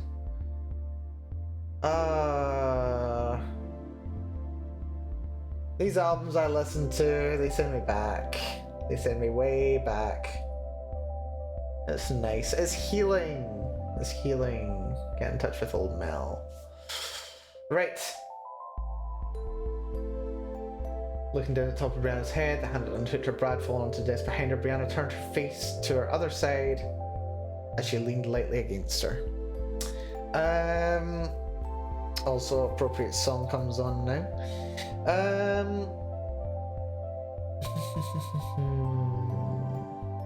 Yeah, progress is slowing down, which is a bit annoying. Rather annoying, actually. I've not written very much for the last 15 minutes. Maybe 50 words. Not even that. Right. What will you normally do?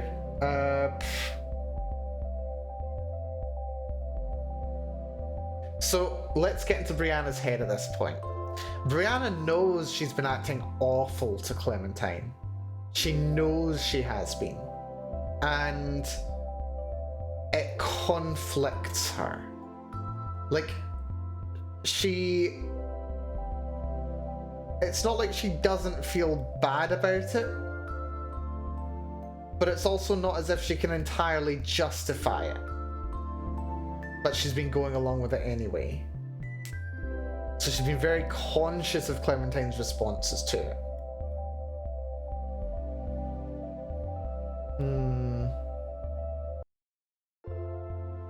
We end off on the note. I don't know what we write beforehand, but we get to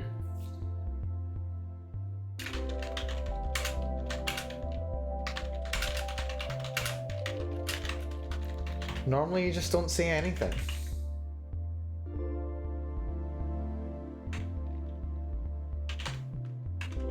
Or do anything. Also, that's an interesting way to do that. Interesting. Underlines. Oh wait, oh no, underlines makes it go bold, doesn't it? Wait, they can set how bold it goes? Oh wait, no, they alternate. It's like bold and italics. That's fun. Good old Markdown.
The word normally is stopping to...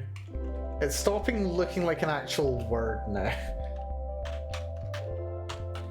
And we're gonna go rule of 3 here because I'm a lazy. Well, not lazy. Normally don't want to be anywhere near me.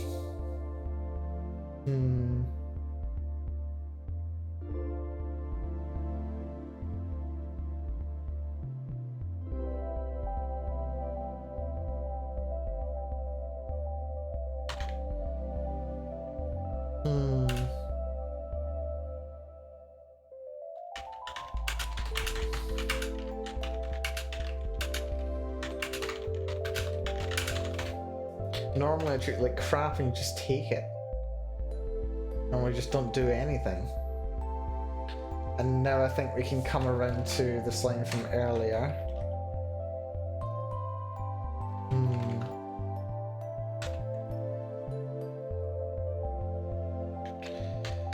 This line was originally written with the suggestion that it would be more energy and banter. Honestly, the energy and banter, we've had energy. Okay, I don't think we're bad for energy and banter, but I'm not entirely sure. Destruction by repetition, my beloved. Good old, yes, it's very useful. Marriage through murder, or rather in this case it's murder through marriage. We marry the use of the word normally, and in doing so murder the meaning.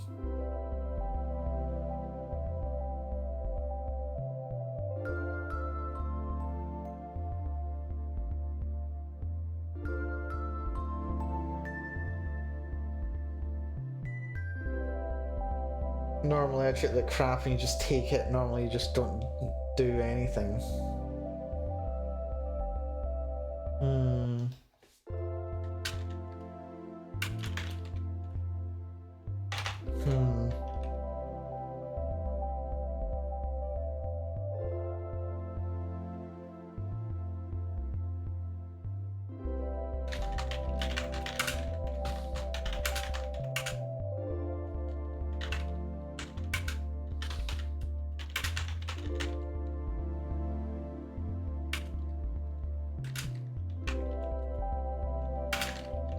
And go.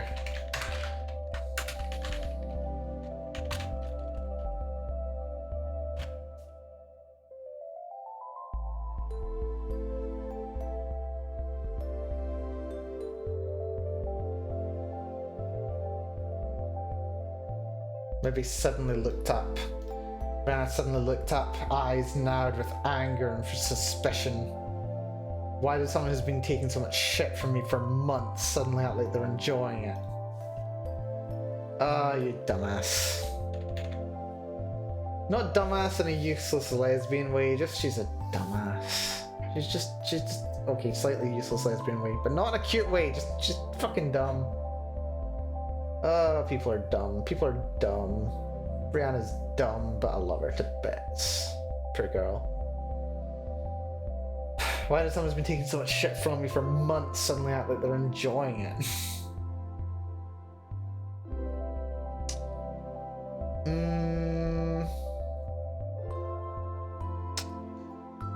Where do we go from here? I don't think I've written myself into a corner. I think this is going in a good direction. Just... Also, we've slightly outlived the usefulness of this line that I was wanting to use.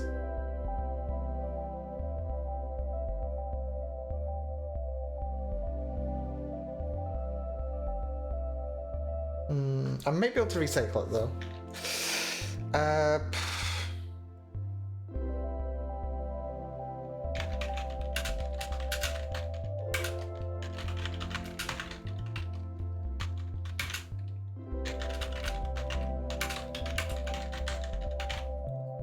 Faced with a sudden intensity, Clementine was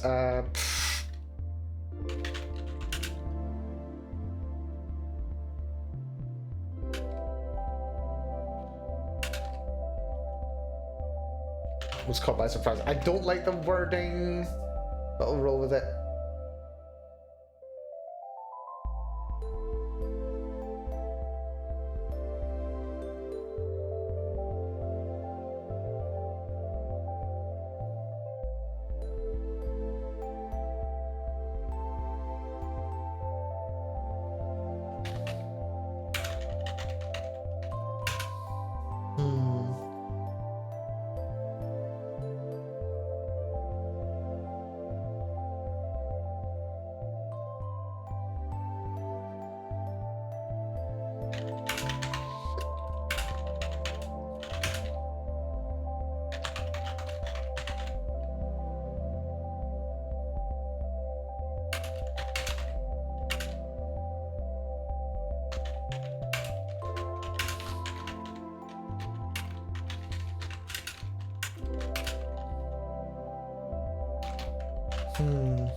Questioning herself for the first time since calling it to Brianna on the stairs.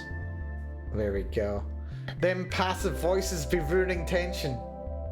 Oh, in this scene? I don't know. Like, at this point, the tension should be mild. The tension has mostly played itself out at this point. This is a minor blip of tension.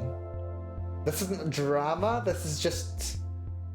It's like a little blip of tension, but it'll pass shortly as the intention.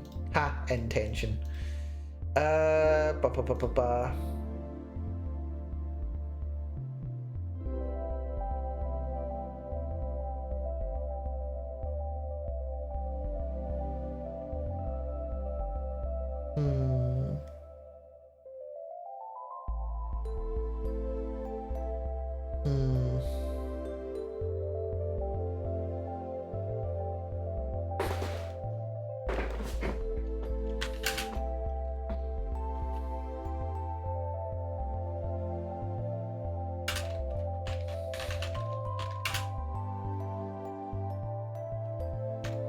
I'm using italicized text way too much, but we're just rolling with it.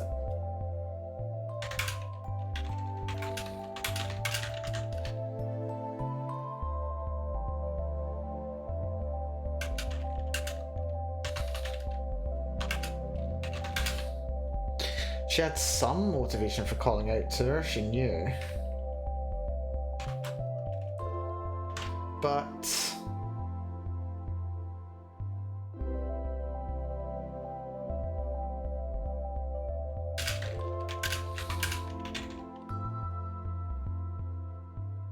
we said calling out too much.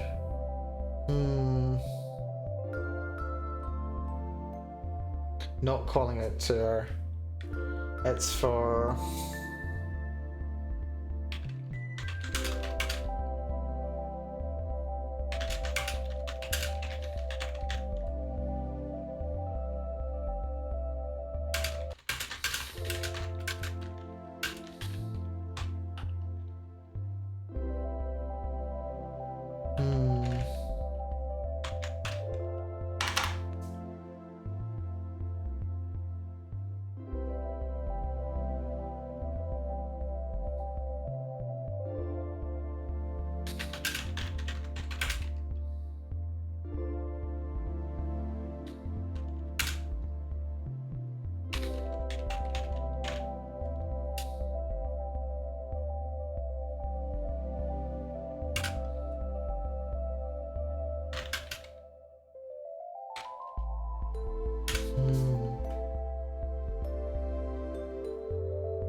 Start acting like they're enjoying it.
I really thought she'd talk with you.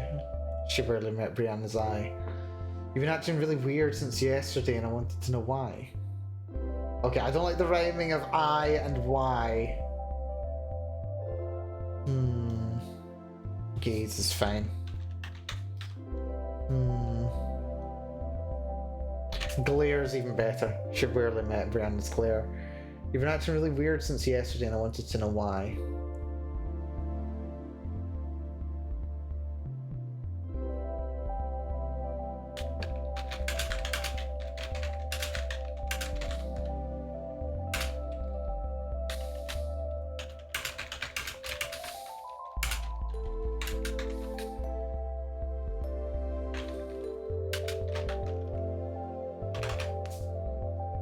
This is how we work it in. This is good. This is really good. This is really good. I'm happy. I'm a happy Mel.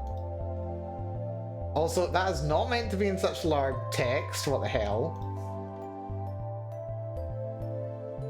There we go. You're acting really weird since yesterday. I wanted to know why. Ha! And I could ask as much of you. Do you want me to treat it like crap or something?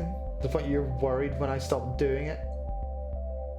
Clementine just casually casts rhyme spells. No, the problem is the rhyming is meta. Like, it's out. Okay, so it becomes a little bit weird when the rhyme is on one hand being contributed to by a character. It's even weirder when the rhyme is also being contributed to by the author. This isn't a poem. It's certainly not intended to be. I am not doing a Lord Byron here. Okay, that is not the intention.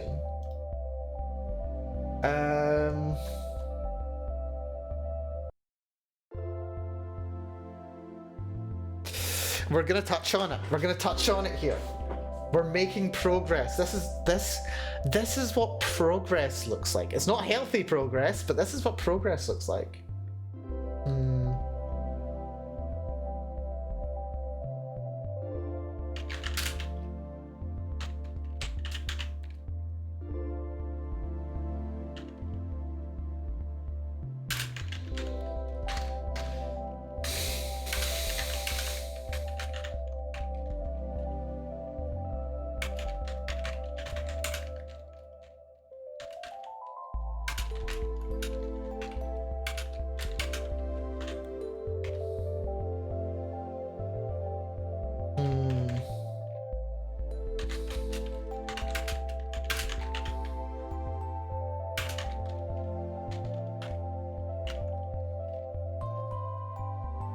visibly wilting as she stood in front of her.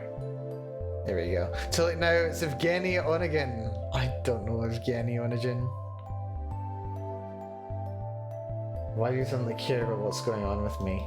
There's the line. We worked it in, and I've got chills, and it's wonderful.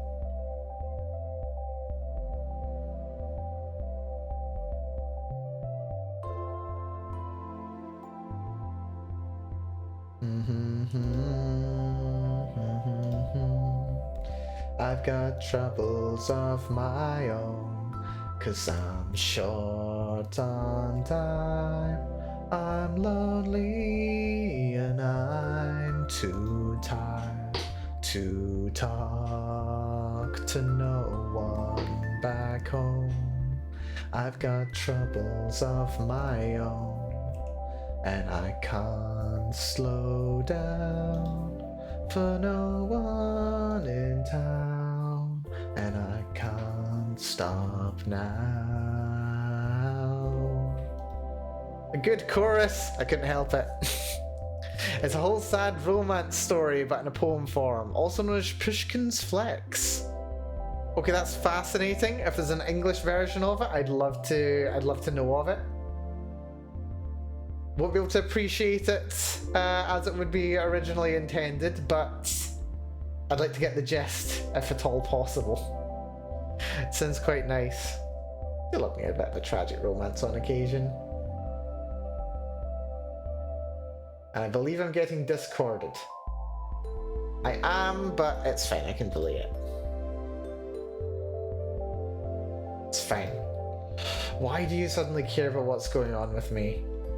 And this is what we want to touch on. This is where we're getting closer and closer and closer to what broke them up. Or broke them up assuming they were together. What drove them apart? We're getting closer to it. I believe someone translated the thing that's keeping the meter intact. Ooh, wonderful. I'd be very interested to see it. If you can find a link at all, please do share it. I'm curious. I would like to see it. Also, my goodness, my Discord is just going crazy just now. What's going on? Oh, for goodness sake. Yeah. A friend of mine talking about, of all things, the Fallout series. It's good. We'll talk about it at some point. But he's like messaging me about it, and I'm like, I don't care what level Lucy would be at the end of it. I'm writing Yuri story right now.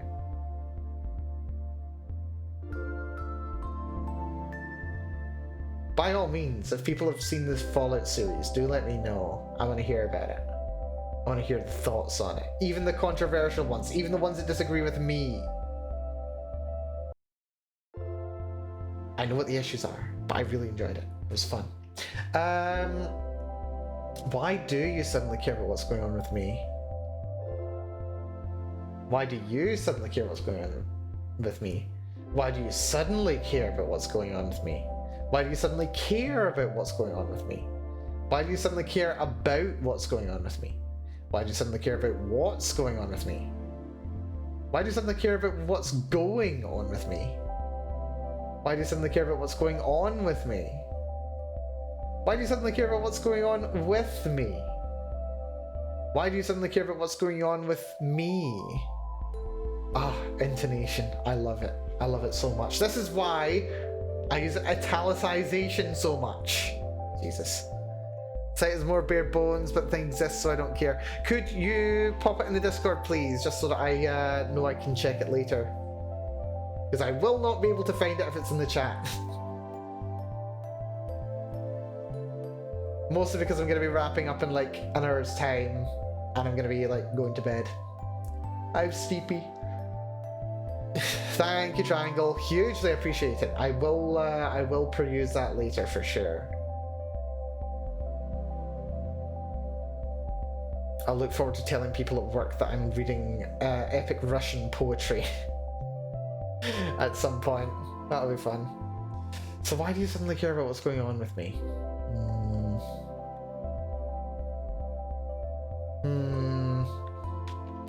Unbidden. I love the word unbidden. The word unbidden is an incredible word. I love it. Unbidden.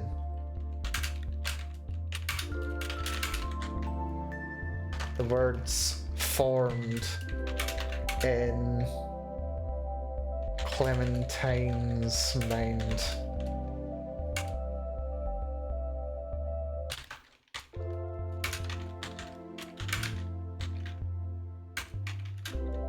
Of course I care.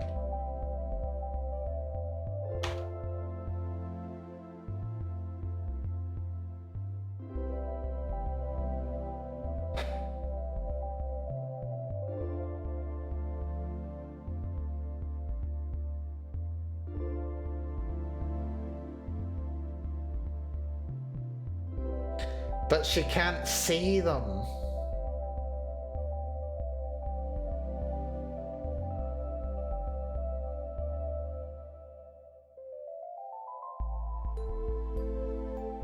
Do I even see this line?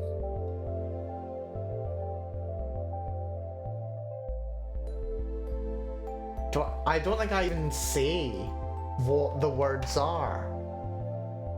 I think that's even better. Let's not even say what the words are. I mean, you know what the words are. If you're here, you'll know what the words are. But I'm not going to say them.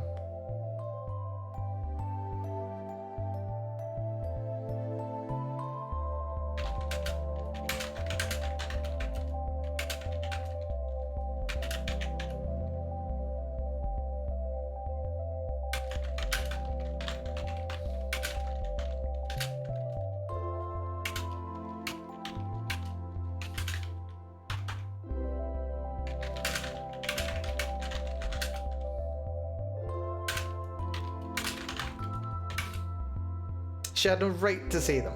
So this is media sharing because it doesn't belong anywhere. Perfect. Media sharing is a perfect spot for it. Hugely appreciated. Wait, hold on. I also need to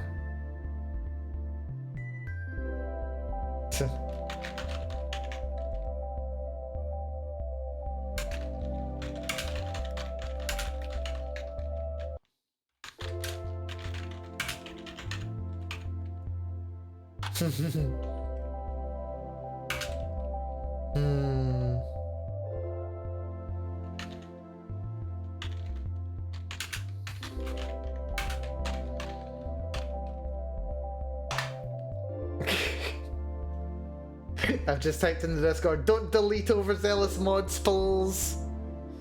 Yeah, I've got some very zealous mods who I do appreciate very much, but there has been a couple times where links have been posted in the past, and they've immediately been received a hammer for them, and they've been solicited by me. So it's a shame when that happens. But yes. Hopefully not too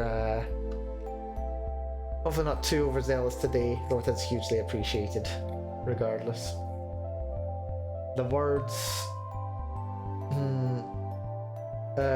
words formed in Clementine's mind, but as the moment's lengthened, she couldn't bring herself to say them. She had no right to say them all.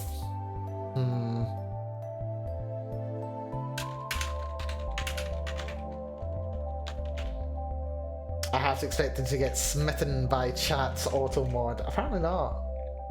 Also, yeah, why is auto mod not banned you for that? That's weird. I don't get it. Nucleos, thank you so much for dropping by, Nucleos. Hopefully you've had a nice time here. You enjoy the rest of your day. Take it easy. Be good to yourself. Hopefully we'll catch you again soon. We'll be playing more Elden Ring on Saturday. Look forward to it. At least, well, we should be. We should be. Yeah, more busyness is ongoing, unfortunately, which is very, very fun. I may or may not be, but I should be. So look forward to it. I'm still level 1. Hey, good job.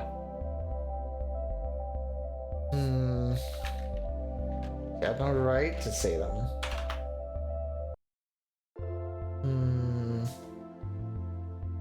Maybe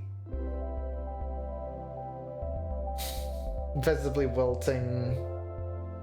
I want to recycle the visibly wilting line. Hmm.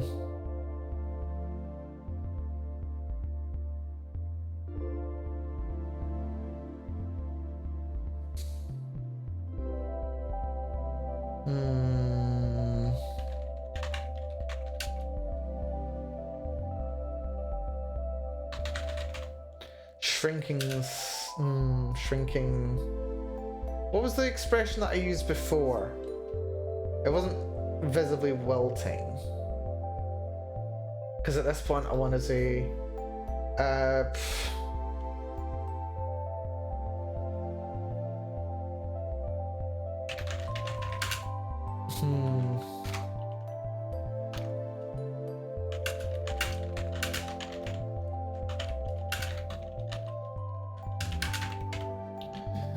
I'm lawful alignment, so I'm not a valid target for smite type spells. We'll see. We'll see. Brenna visibly wilted as the silence stretched on.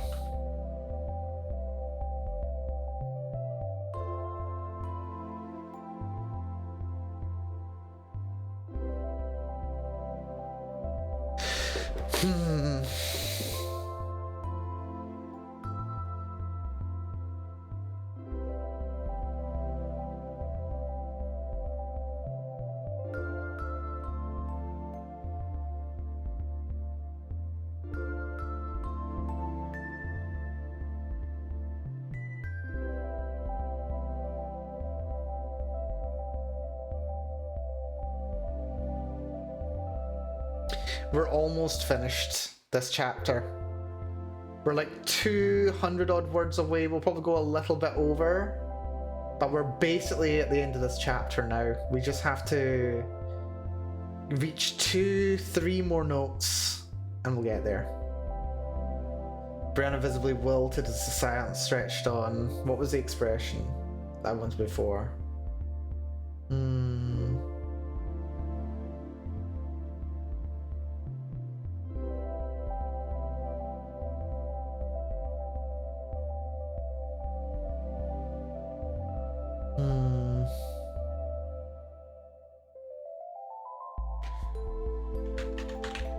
She shrunk away from Clementine.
Her arms dropped and she took... And she took restless half steps from one side to the other.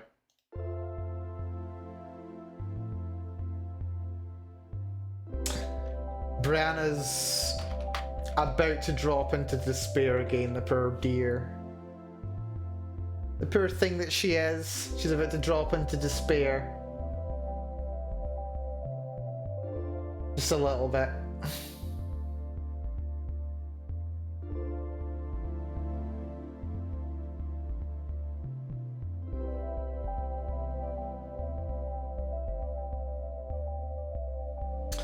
I love this. I love this. I actually do. I love making my characters suffer. But as Brianna's struggling, as Clementine's struggling, Clementine already knows what the strategy for avoiding this is. And this is where the moment cements itself.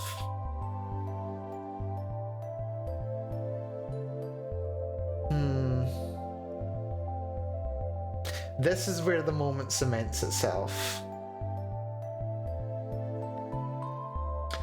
And it's it's not, oh my god, Mel, what are you writing?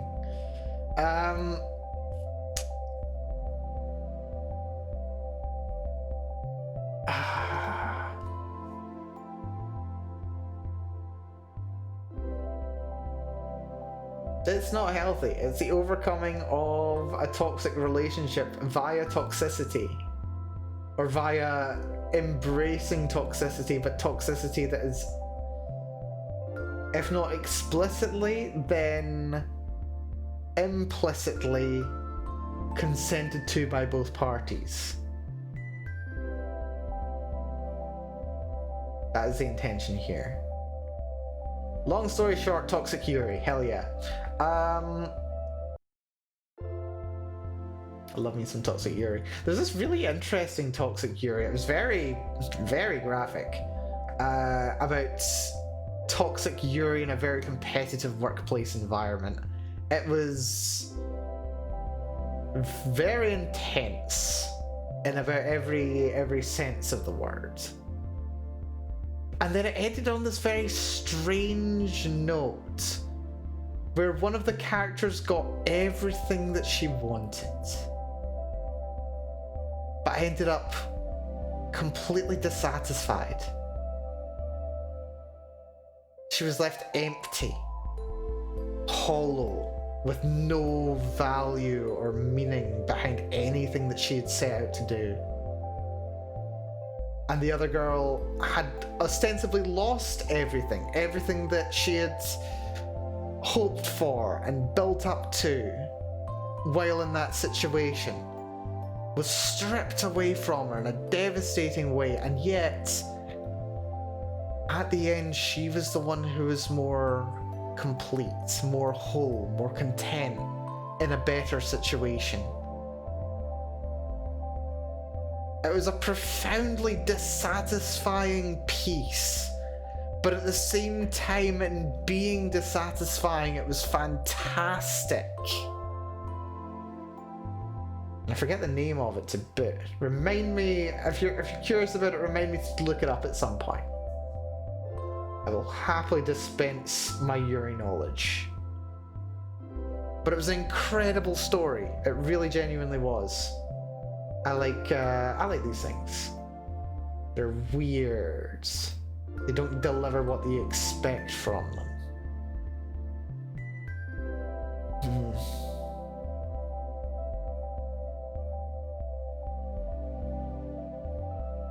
Her eyes.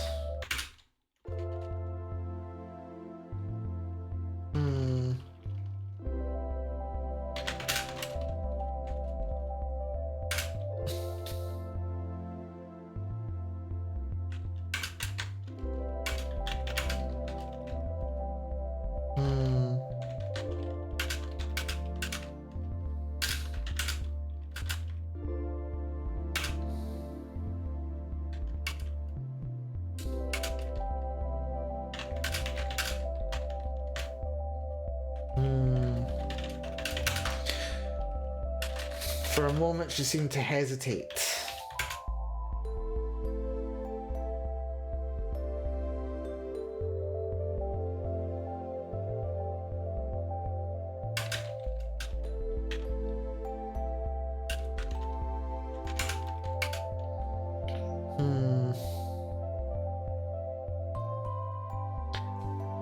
But I'm going through my old pattern now.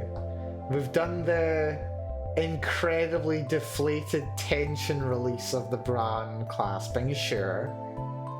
But the tension's built in a different way. That was more how the tension's just gone. No tension. And then the tension just builds again. More intensity, more confusion, more frustration. Tension, drama, building, building, building.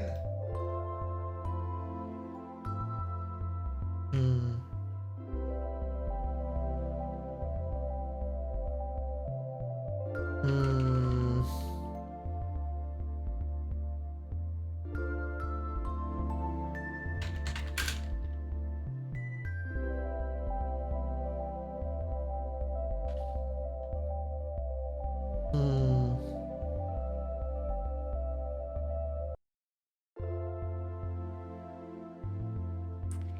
Hmm. For a moment, she seemed to hesitate.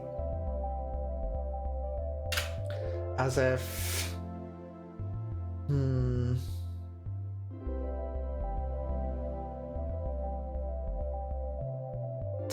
What is it like? Where's the simile here? As if wanting to be on the other side of it. Hmm...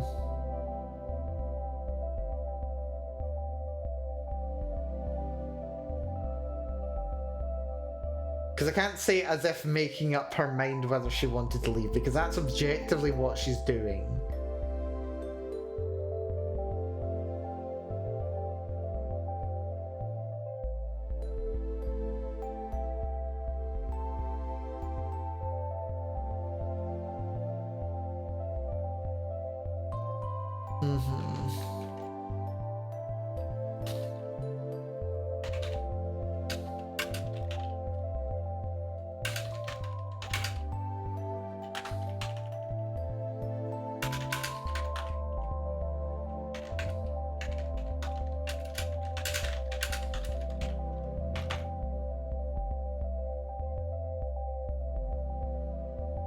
And now we have another little moment of Clementine's foreshadowing. There's been two other moments where Clementine has not so much seen the future, but been very conscious of what the consequences of these actions are going to be. And it's almost as if I'm giving her foreknowledge, or as if there's a her in the future looking back, seeing these things happening and imagining what could have been, except, okay, that's basically what I'm projecting into her at this moment. Not gonna lie. But within the narrative, I'm justifying this in that she's already played this game. She's been playing this game with herself for months, thinking about the last time that Brianna was on the verge of running out, of leaving, and of not seeing or talking to her again. Or of the relationship not recovering to where it was before.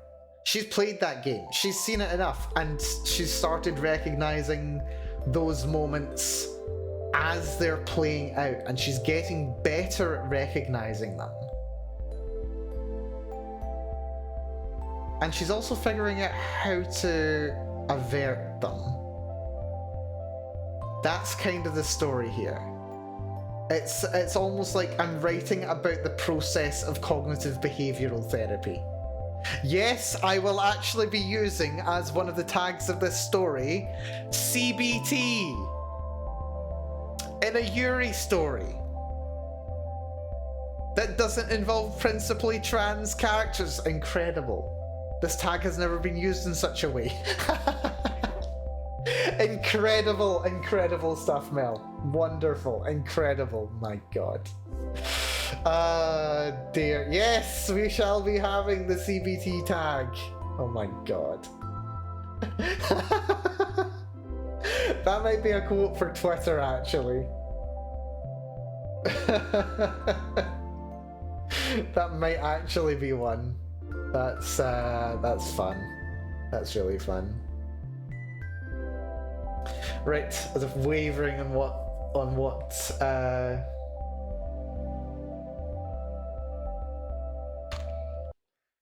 and what little conviction she had left.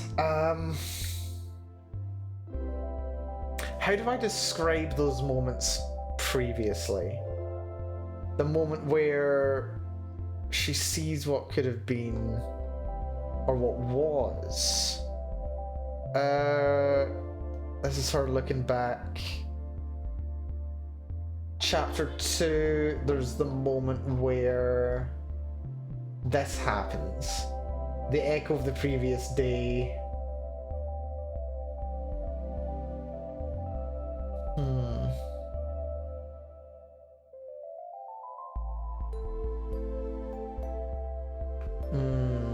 go. Yeah, here we go.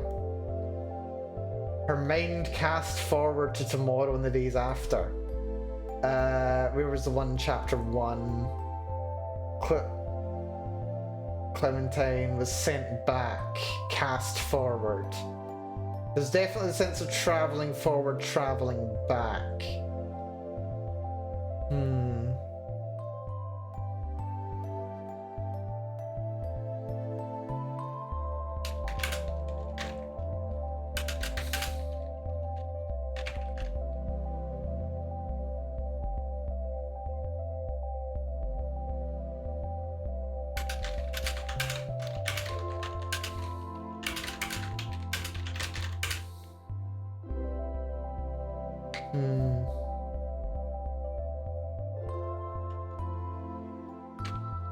Nanikore. That's a song I was not anticipating hearing. Right, here we go. Right, I need new tunes. New tunes to survive the next half hour worth of writing. What do I feel like? What do I feel like? What am I in the mood for? Why not? Let's just go feel random. Glimpse of Brianna on the other side of that door.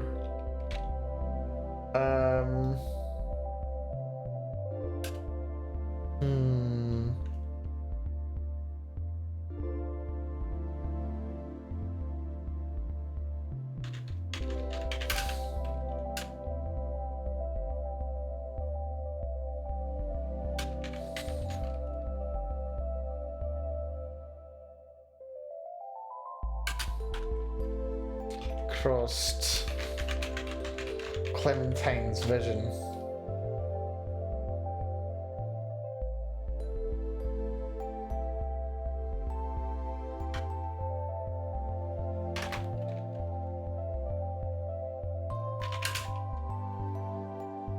Brianna.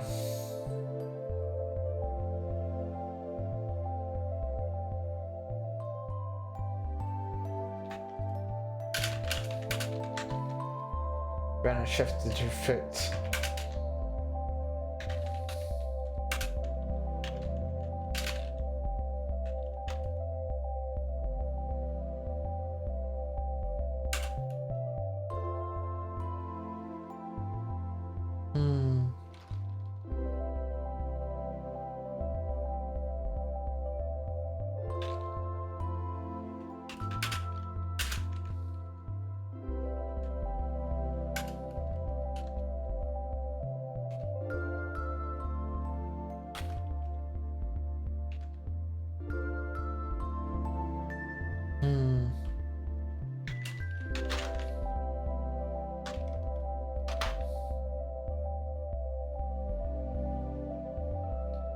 And another ridiculous line from Clementine. Baiting Brianna. How do we do it?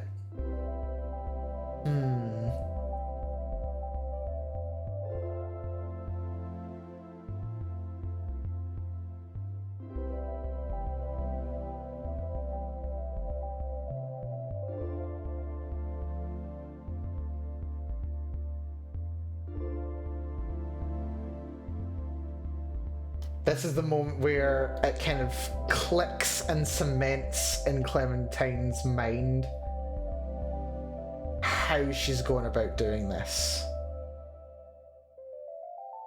I'm not so happy with the word count today, but I'm very happy conceptually with how this chapter has gone, especially this segment of the chapter. Damn, I just enjoy writing tension, don't I? Even if it takes me forever. Brianna shifted her foot, lightly turned her shoulder. Why do you suddenly care about what's going on with me?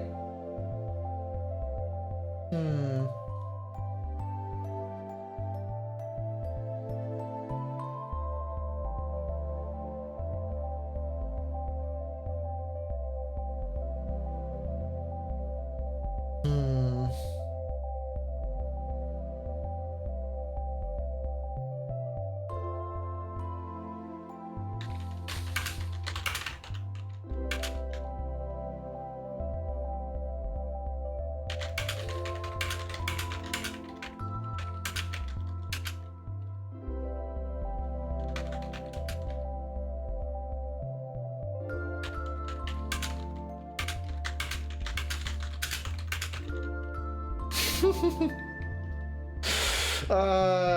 dear.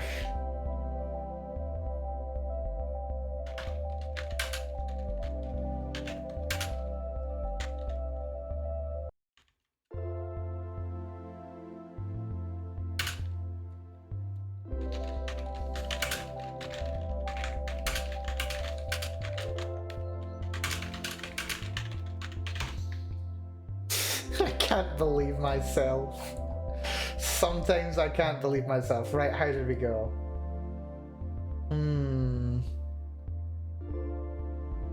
We got to use the wide-eyed and desperate lines again. Do you go wide-eyed and desperate? Wide-eyed and desperate.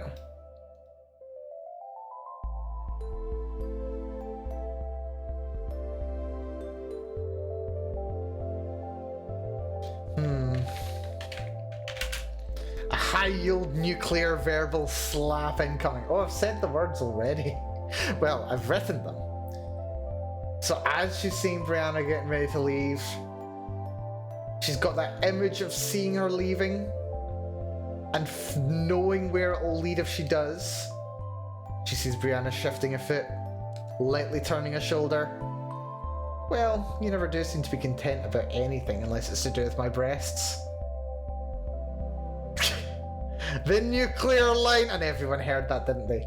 Everyone heard me say the sussy line. Why does everyone always raid me when I'm saying something sussy? Hello, Angry Dwagon. Welcome to the stream. What timing you have. Hello, Stutsu. Welcome, welcome. Good to see you, folks. Hopefully you're doing fantastically well. I am Melanie, mad scientist extraordinaire, science gatekeeper, and sussy writer today, as it happens. Today we're working on my Yuri story, which I've been working on for a month and a half now. I love it. I love the characters. I'm enjoying writing it. We're nearly at the end of chapter 2 of 5. And I'm very happy with it. Hello there, Cerberus as well. Welcome to the stream. Dwagon. Dwagon, thank you so much for the subscription. You are too kind. You're too kind and too generous. Thank you so much, Dwagon. Good to see you. 20, excuse me, that's over 2 years. That's over 2 years. Dwagon, you are ridiculous. It's just hitting me how long you've been subscribing to me in a row. 28 months. You generous, generous, ridiculous individual. Thank you so much. Let's give you a shout out. Of course, I should be doing this anyway. Angry the Wagon. There we go. You're playing RimWorld. I've played little bits of RimWorld. RimWorld is fun. I do enjoy. Not very good at it. I've not played it enough, but it is very fun. Hopefully you're enjoying. Do tell. What were you up to? What were you up to? Do tell, do tell, do tell. Hope it's going well. Yeah, it's so much fun. It's so good. It's so good. Yeah. I've been inducted into it a little bit myself. Was your first time streaming it? Oh, fun. Wait, have you played it before? Or was this your first time playing it as well? Almost 6 hour stream. Crazy. Well, hopefully you enjoyed Dwagon. Hopefully so. Yeah, it's fun. It's fun. Hopefully you survived. You're not in particular trouble.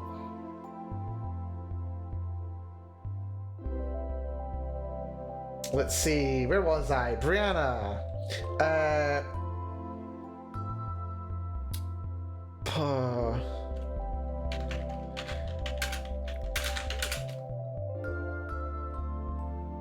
At Clementine's words. Flippant words. As if she'd been slapped. There we go. Let's see, you've played before multiplayer. This is the first time on my own. Same for me. I've only ever played multiplayer too. So difficult to figure things out though. Yeah, so many systems interacting with each other. Doing pretty good, I think. There's some ominous stuff going around though. Oh, concerning. Well, hopefully not as concerning. Ooh, excuse me, had to yawn. Hopefully not as concerning as, say, a vampire infestation in Dwarf Fortress. That would be very concerning and very fun. Brianna flinched at Clementine's flippant words as if she'd been slapped.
That familiar, desperate fear is plain as it on her face as it has ever been.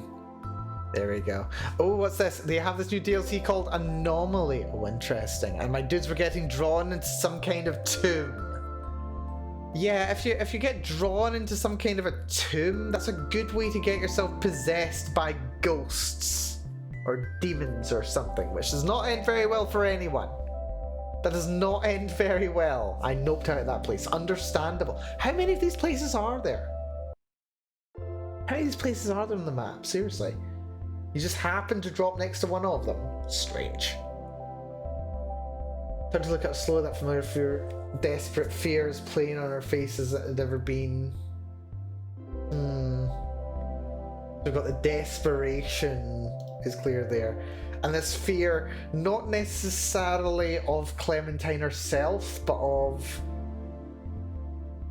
herself, of the situation, of the circumstances, of the possibility of what is included here. Yeah. Also, I did not realize I would drop my place into place where this common heat was reaching 50 degrees. Yep, that's a good way to melt right there. Very good way to melt. Let's see. How does Clementine follow this up? Oh wait, I know how Clementine follows this up. A jab of her own. Yeah, for those unfamiliar with this, I'm writing Toxic Yuri story. It's not meant to at all to be representative of a healthy relationship. It is to represent how accepting of one's more sussy aspects can permit one to surpass one's limitations. That is what the story is about. Accepting weirdness, accepting what is not quote-unquote normal. Embracing those aspects, embracing those, okay, to use as many words, kinks, fetishes, to be able to get past hurdles that you have in place of yourself, imposed either by yourself or by others. So yeah, Yuri, basically, yes. I thought it was cold since I used Fahrenheit. Fahrenheit, yeah, that's a problem. But no, it was heatwave temperature, yeah, like 100 plus Fahrenheit. Yeah, 122 Fahrenheit sounds a bit right. In other words, we're surpassing Metal Gear. We are absolutely surpassing Metal Gear here. Yes, via the power of Yuri. I love this story though. I've had so much fun writing it in the last couple of months. And I want to finish it. I've got an outline for 5 chapters, and 5 chapters I will write. I'm anticipating it being about 1,500 words, or 15,000 words, sorry. 300 words. 300 words per chapter is nothing. No, that's like an hour's work for me. Yeah, that familiar desperate fear is playing on her face as plain on her face as it has ever been. You never do seem to be content about anything unless it's to do with my breasts.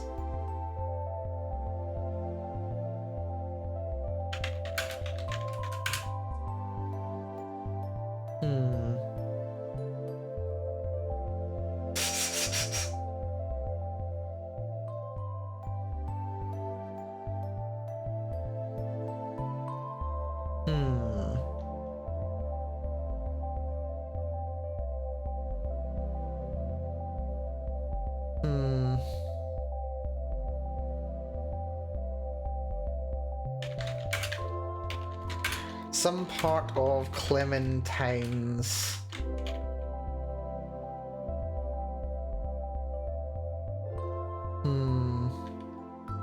brain was her. No. Some part of Clementine was conscious of.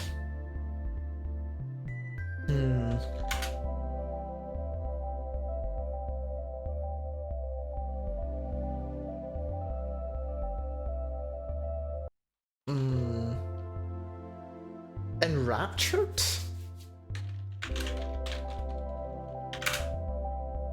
Enraptured. Not enraptured. How captivated? It's too strong. It's too strong. How? Synonyms. Come on. Enthralled? No. Intent.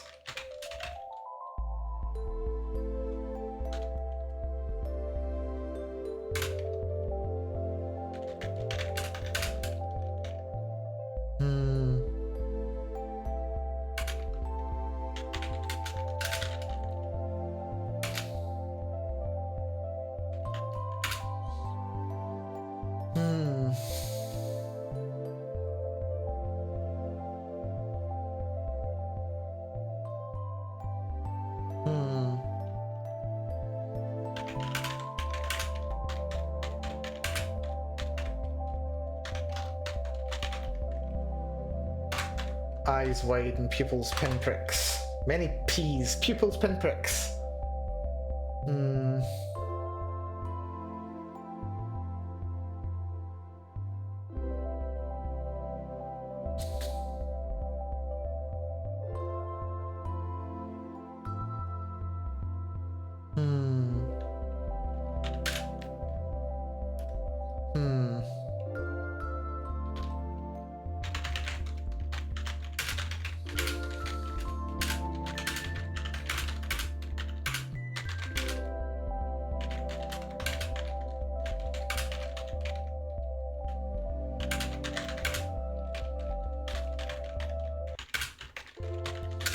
Clementine's hand found the hem of her own shirt, still crumpled and untucked from Brianna's earlier attentions, shall we the phrase? Yes, there were hands going up shirts just in today's writing. Shocking.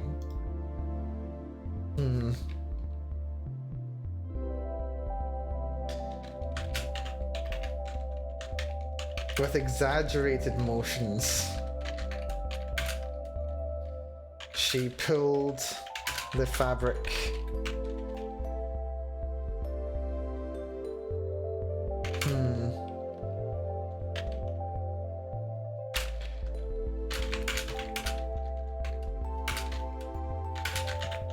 down in front of her. With exaggerated motion, she pulled the fabric down in front of her.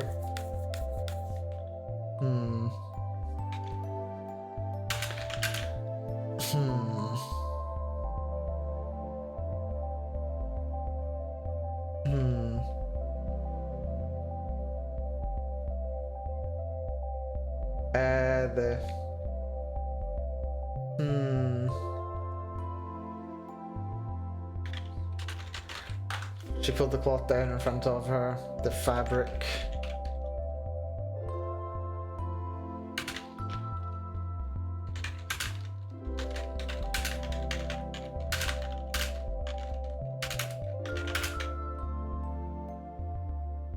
Her skin and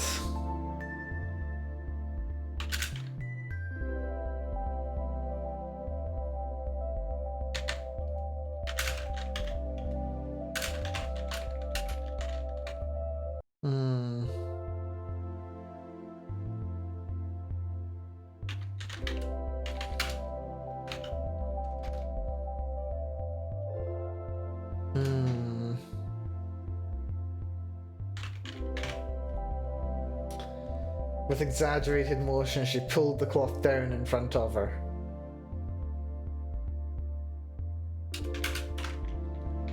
The fabric pulled tight against her skin and the loose bra hanging across her ribs. Spicy. So the unsaid thing here is how it's going to be highlighting her physique, which she's just called Brianna out for being interested in. It's a bit of a cruel thing for Clementine to be doing, but the effects speak for themselves. Oh, I need to hydrate. I've not drank enough in the last 3 hours. Actually, make it 5. Yeah, do make it 5. I've had a glass of orange juice and half a pint of water as well in like 5 hours. I need more than that. Especially considering I should be asleep in about an hour and a bit. And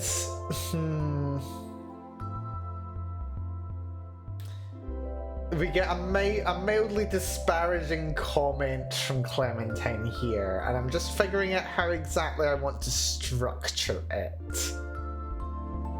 Long story short, Clementine's gonna lightly poke fun at Brianna for being flat. It's gonna be the joke. It's gonna be the entire joke. Well, as much as it's being used as a joke. Not gonna lie, it's being used as a joke. Let's not kid around here. It's being used as a joke, but it's also being used as an important release of tension.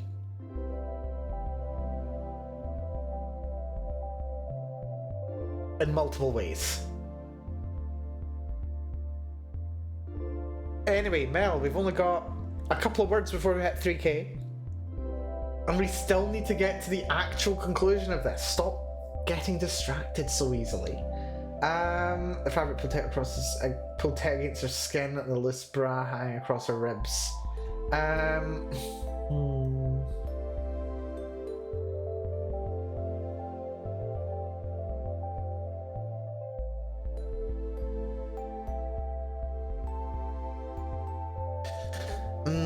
do I want to do it?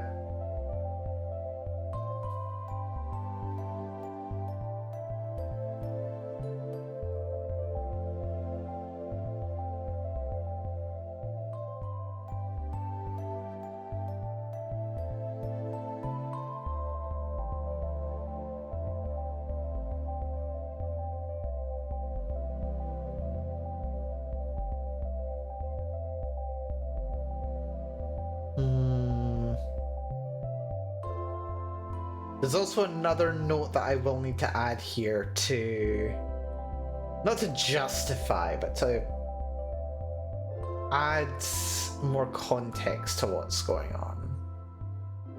This isn't simple seduction that is going on here, because that's not necessarily the motivation. It's barrier letting down is what's happening.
Hmm.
We're going. This is going longer than I expected it was going to. I don't know how much longer I'll be able to justify continue writing tonight. I'm not sure. I'm not sure. I'm not sure.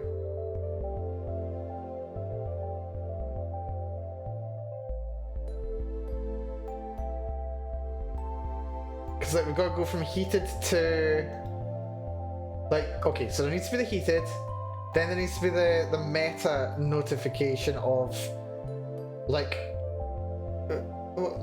this is happening right now, isn't it? Like, this is happening, and then they go, kind of, yeah, this is kind of happening, and then they go, okay, what do we do with this? And then they go, I don't know, and they go, I'm gonna go to your place. That's the direction that this needs to go, but we need to get there first. We need to get there first. Cutlery being replaced by heated skill, should rounded on Clementine for a third time.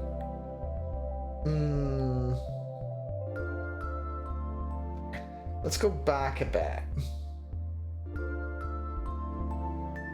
Back to... There's the start of that scene. Yeah, that's like 40% is third scene now. That's fun. So, Wield Honor, Hard Glint, leaning back. That's the first approach. The whole normal thing.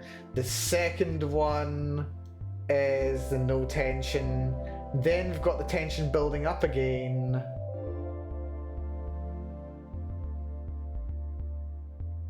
Minor deflation and then heated. How to do this?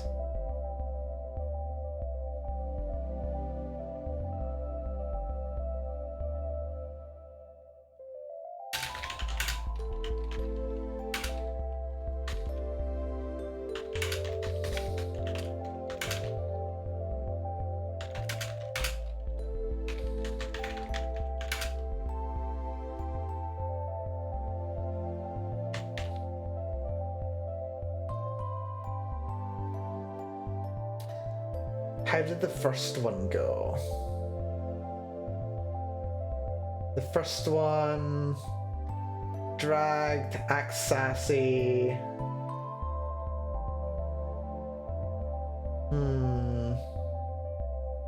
Rounding with a hard glint... Grabbing...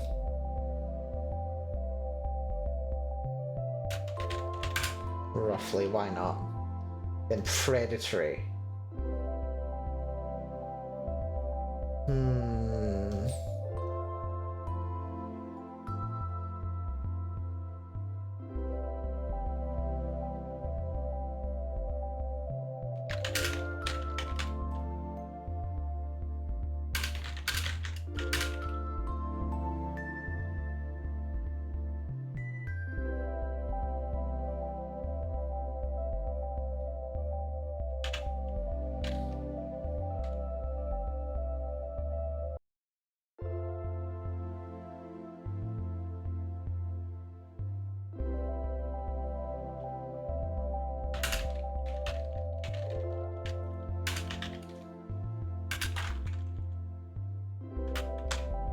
The heat she'd felt the previous day.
Move this to after that line.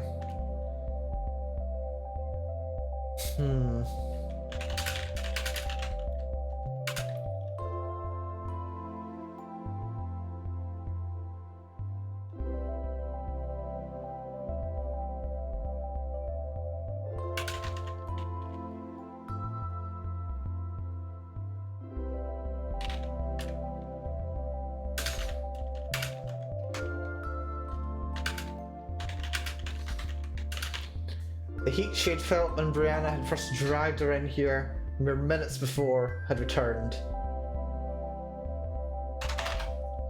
The same heat she'd felt the previous day. There we go. Also, jeez. Okay, well, another half hour we've got ahead of us today, I think. Hello, Lennox. Welcome to the stream. Good to see you, folks. Good to see you. Oh, Akohi, Zapwagon, Daniel Palmquist, and Lennox. Good to see you, folks. Welcome, welcome. Hopefully you're doing good. Hopefully you had a good stream. For those unfamiliar, I am Melanie, mad scientist extraordinaire, science gatekeeper, and today, sussy writer.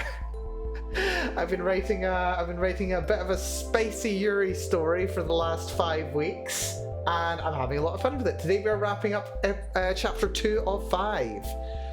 Also, Daniel Palmquist, thank you so much for the follow, hugely appreciated. Hopefully you enjoy your time here. Hopefully you continue to enjoy your time here. Sussy writing. Oh no, my innocent eyes. Dear. Yeah, no, there has been, well, okay, what has there been today? Today there has been hands going up shirts. Has been happening today, yes indeed. It has been a day for hands to be going up shirts. And as ever in this story, unhooking of bras. No hand holding, I hope. Astonishingly, no hand holding. Actually, I'm surprised myself. Don't worry.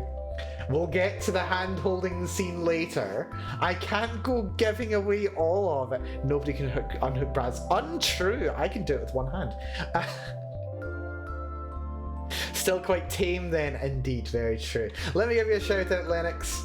Space Captain Lennox. There we go. Hopefully I've spelled this correctly. You're doing astonishing. Just before you dropped in, it was commented that what was it now? Yeah. Where was it again? Yeah, we're surpassing Metal Gear was the lines being used in regards to the barriers that my characters are overcoming. It's wonderful. Hopefully you've been enjoying Metal Gear Solid. Sounds like you've been having a good one. I know, right, Triangle? You beat Psycho Mantis. Oh, very good. You know, I really need to get around to the Metal Gear series. I've been told for years that it is way up my alley, even the old games. And at some point I'm gonna have to get into it. I don't know when. When am I gonna get around to it? Maybe, I don't know. Maybe once we're done with probably Fallout at this stage. Yeah, when okay, assuming that I get my hands on Fallout London at some point in the next several months, I'll play Fallout London and then maybe I'll play some Metal Gear. That could be very fun. Same here, I've only just now started playing them. Oh, do tell. What do you think of him? Sounds like you're having a good time though. But yeah, thank you so much for the raid. If you do need to take it easy, it is pretty late after all. Do take it easy. You dress yourself up really well. Get yourself some food, water, sleep, whatever you need to do. And yeah, just take care. That goes for everyone actually. Dwagon also, I know it's even later for you than it is for me. But yeah, everyone, thank you so much for dropping by and for the raids today. I do appreciate it. We'll go for, yeah, for you, Lennox, we'll go for another half hour, I think. I wanted to finish this chapter anyway, so let's see if we can do a little sprint and get it done. And we'll see if I can get it done, shall we? It's a lot more silly than I was expecting. Oh yeah, no. At once it's talking about things like war crimes and awful murder and ridiculous violent scenarios. But at the same time, it's absolutely ridiculous, off the wall, silly at the same time. Because why not, really, eh? Why not? But yeah. Glad to hear you're enjoying it. I will have to dip my toe into it at some point. The heat she had felt when Brianna had first dragged her in there mere minutes before had returned. The same heat she had felt the previous day.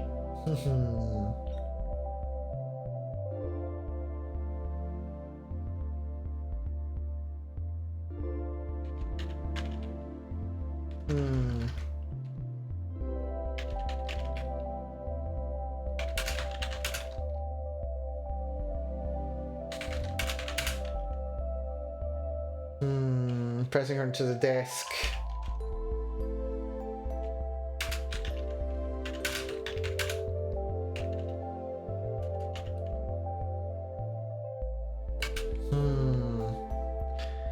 Let's see. I've been loving this story though. I really have.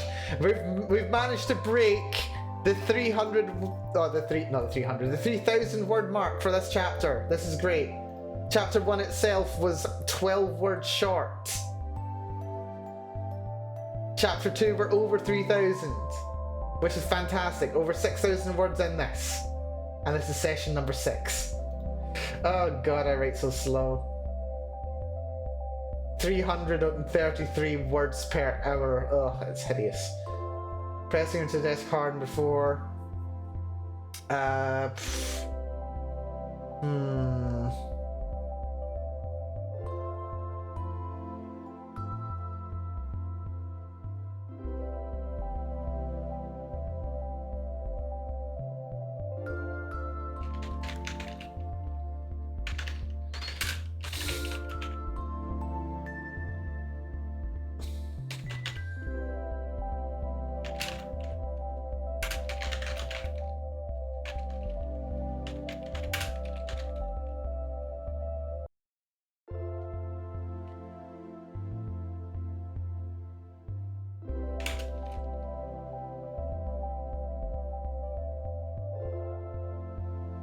Pressing her into the desk hard and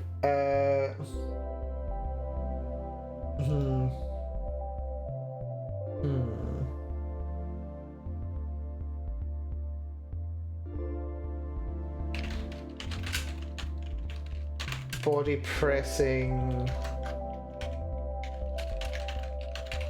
Clementine into the desk. Yeah, her body. Her body pressing Clementine into the desk harder than before. Brianna's hands grasped.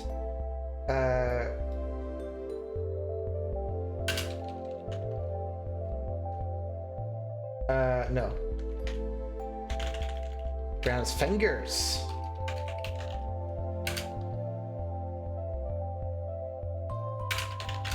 Dug deeply into Clementine's wrists.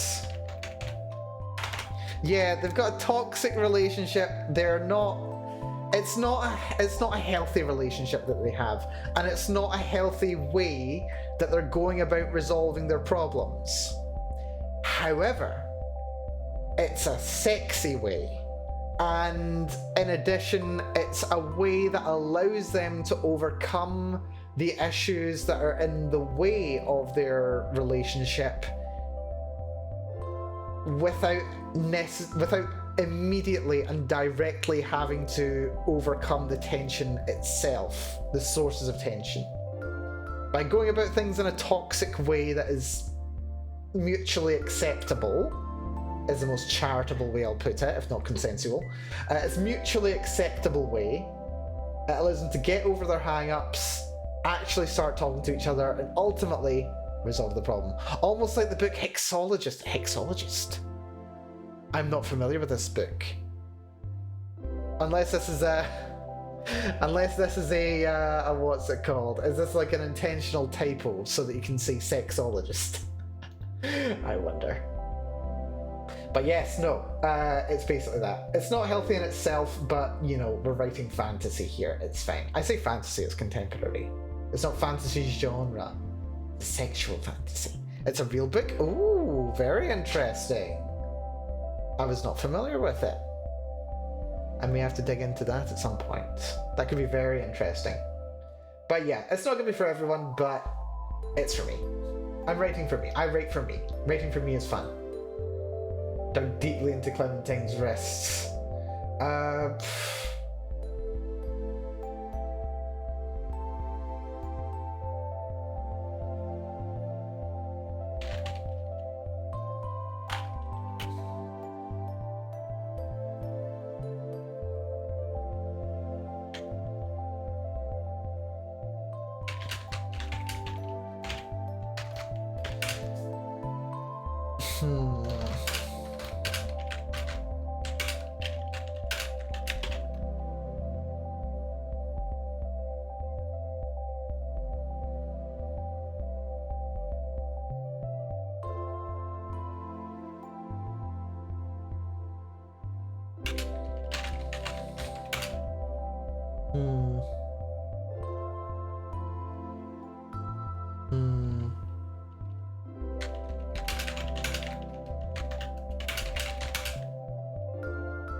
Bella shook her head, intently boring her eyes into Clementine's.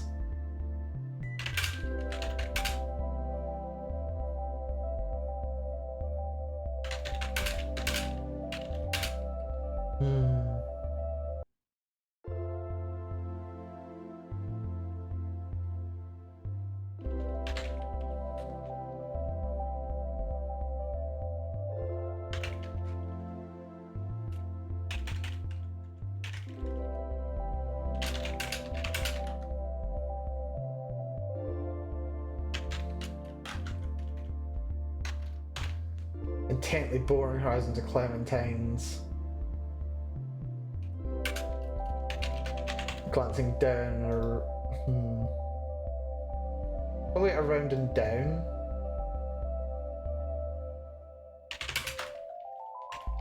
Around and down at her body.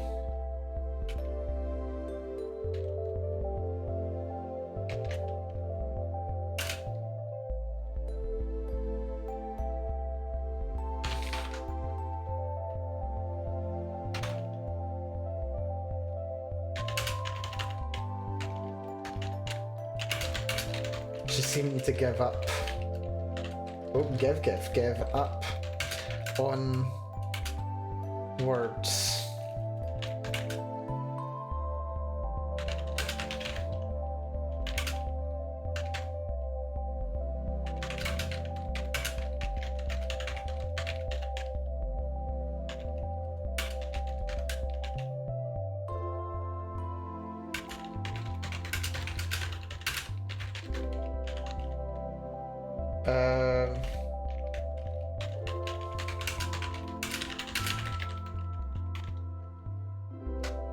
There you go. It's kind of sweet and novel. Aw, that sounds interesting. Tons of reviews on YouTube. Oh, very nice. No, I'm not familiar with it. You know what? I will actually give that one a Google. Give me a moment. Hexiologist.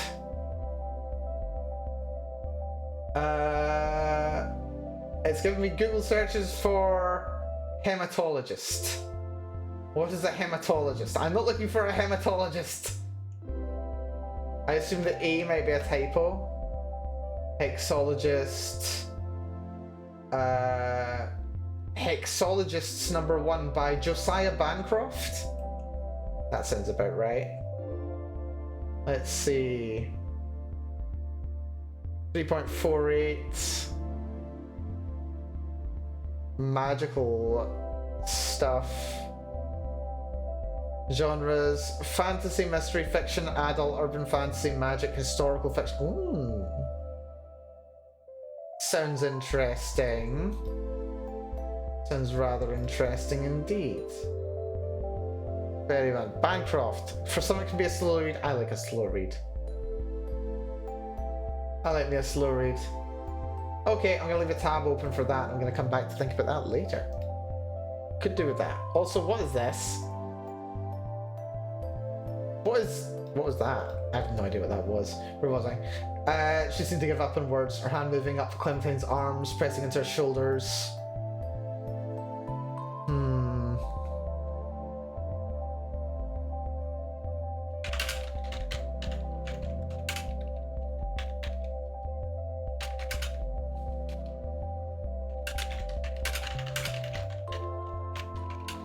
I'm briefly tracing along her collarbones.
Wavering over Clementine's torso.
They froze.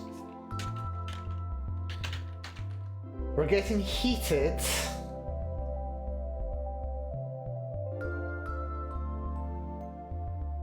But we're not going there yet.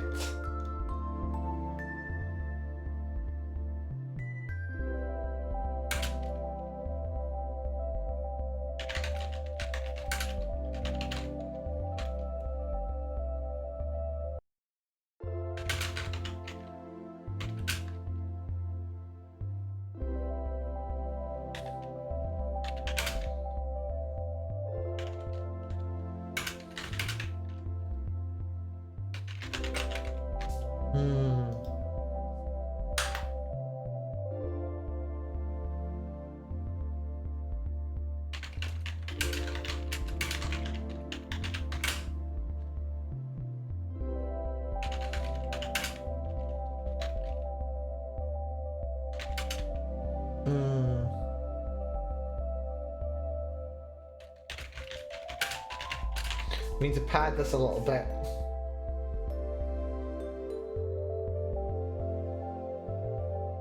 We need to pad this just a little. Wow, this stuff is making me blush. Oh wow, really? It's getting that kind of a response? All she's doing is running her hands over her arms and chest and shoulders. Not even the chest yet. We're not even there yet.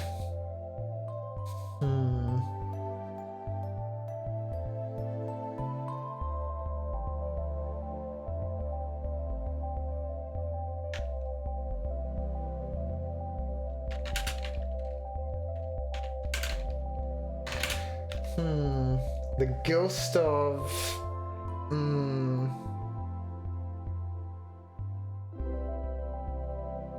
pleasure, happiness, not contentment, more being wrapped up in the moment of... not ecstasy, less extreme than ecstasy, not passion, flow of being in the zone of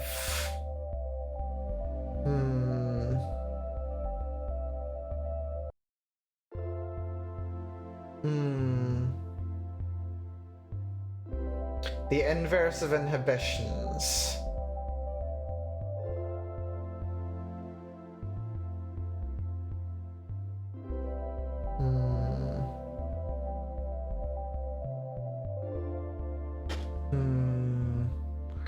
Her skin was as soft as a mochi, tenderness leading up to a kiss, but I'm a coward, so I held it in. Interesting there. Not the similes I would use there. That's just my own personal taste. I do like it though. Glad you're enjoying some popcorn here. The ghost of, like, this is another hesitation. This is all about not quite being able to get there. Frustratingly unable to make progress. That is what they are overcoming, and they are trying to overcome, what they are approaching overcoming. Progress is being made, but there are things holding them back, and those things are what we are exploring in this story. And it will take time to do so. We're only 40% of the way through.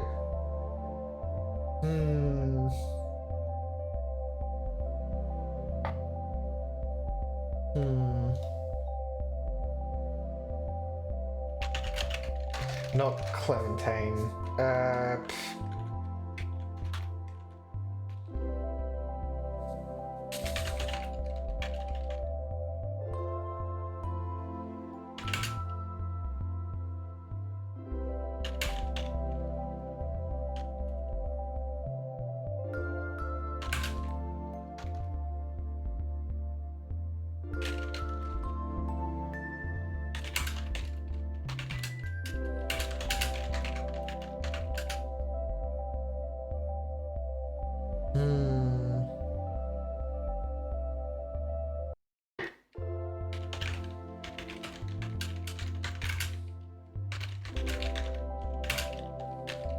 We're gonna use a cliche here.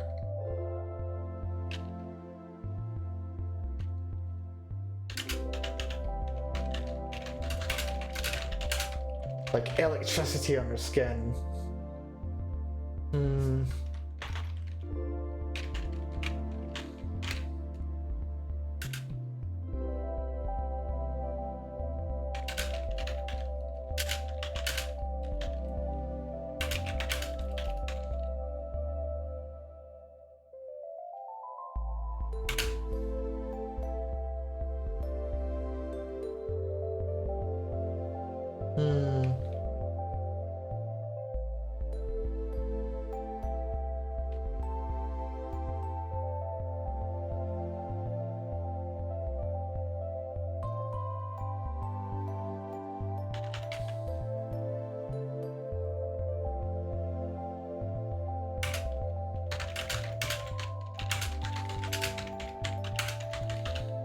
Eyes come to life with blue fire.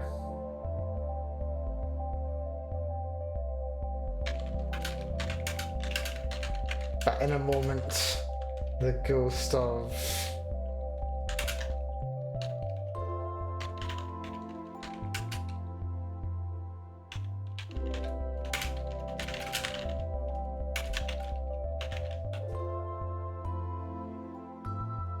But in a moment, the ghost of her exhilaration faded from her face. Oof.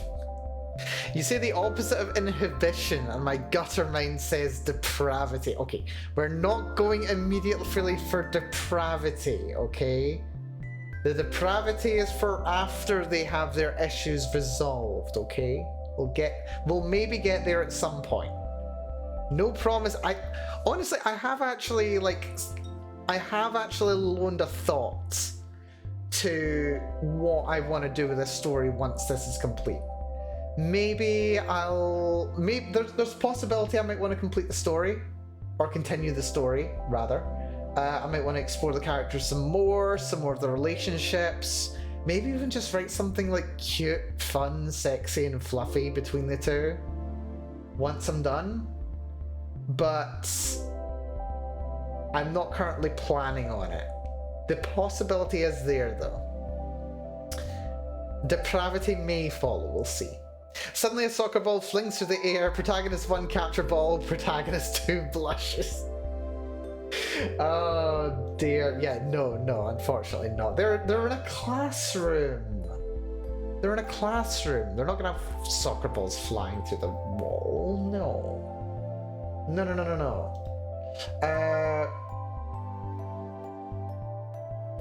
Before dropping to her sides.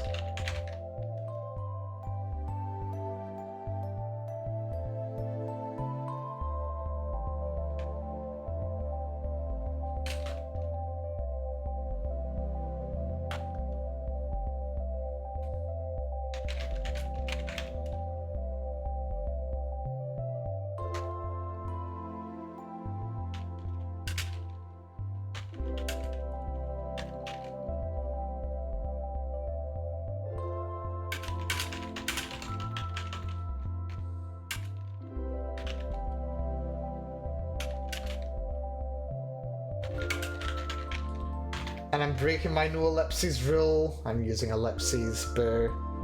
Insert that one chalk lunch meme. Oh dear.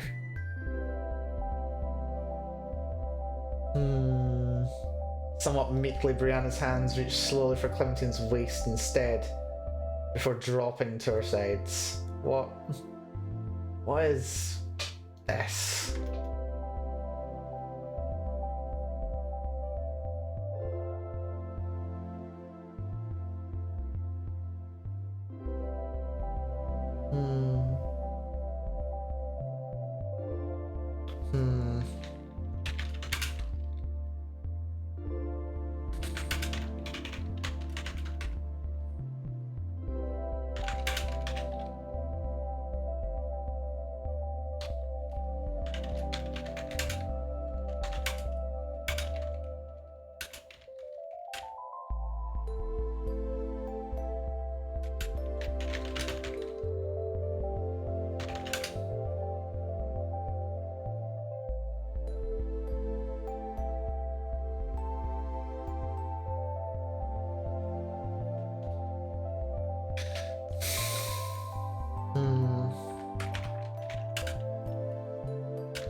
Keyboard ASMR. Yeah, no, I've fallen back on it for well over a year now. It's very good at filling the silence when my head is racing with ideas. And my brain is working overtime. My brain is cooking right now. We're nearly done with this chapter. We're so achingly close. Her own hands raised haltingly to rest lightly on Brianna's shoulders.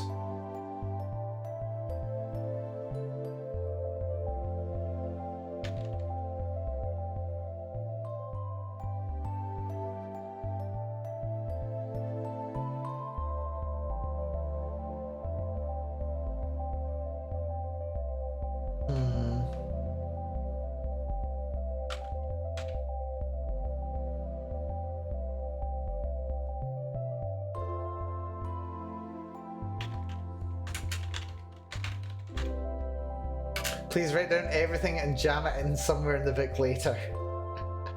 Write down everything. Yeah, no, that's the plan. Several points over the course of today, actually. I've been, like, reworking part of what I'd written before. Where did we start, actually?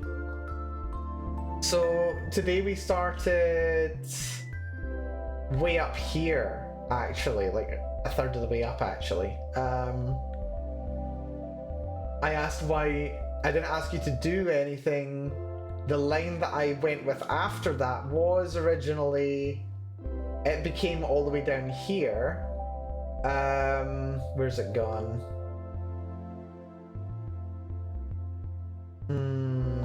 Where's it gone? Where's it gone? Wrong, and I want to know why. Where's that line? Here we go. It's all the way down here. Wait, is it there?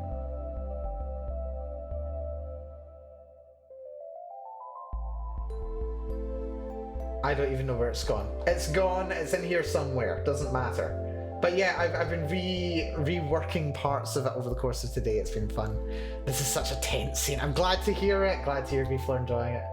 Raj said haltingly.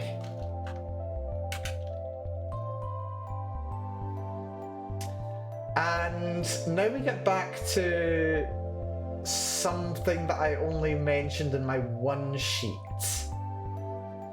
The nicknames here. Do I want to start using Anna as a nickname? Brianna and Clementine, I know they're lovely names, aren't they? I chose them with great love and care. I chose them with great love and care. I love the characters' names. If I may say myself, I do love them. Clementine and Brianna, yeah. They're very sweet.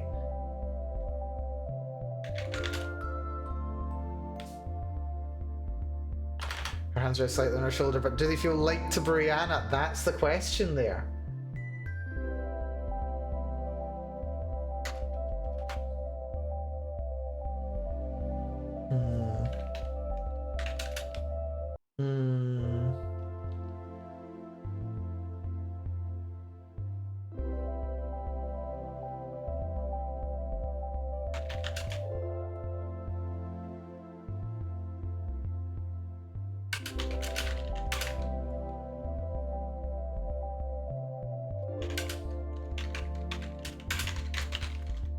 She whispered in her ear, Clementine. No, no, we're not doing that, Daniel. I see where you want this to go.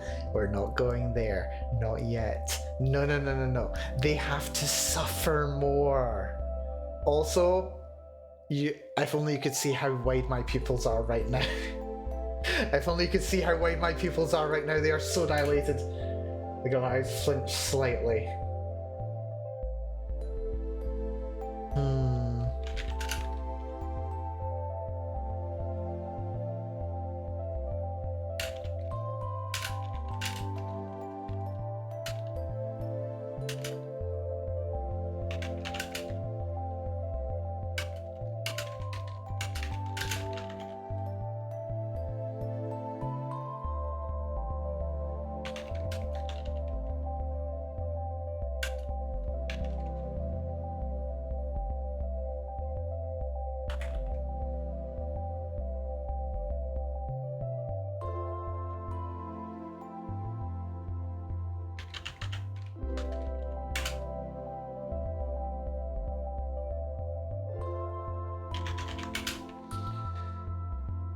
Hmm.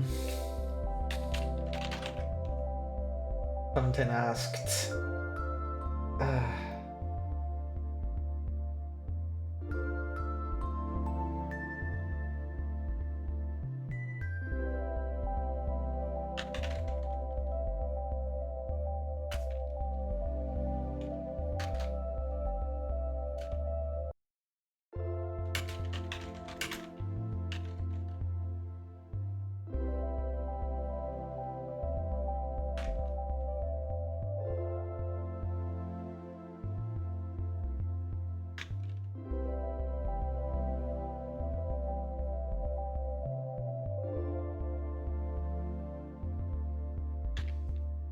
A waste of good suffering. Indeed, they need to suffer more. Although they're not even... What I love about it as well, they're not even necessarily suffering... Okay, they're not only suffering because of each other, they're suffering because of themselves. And they both need to move past that self-suffering to make any progress.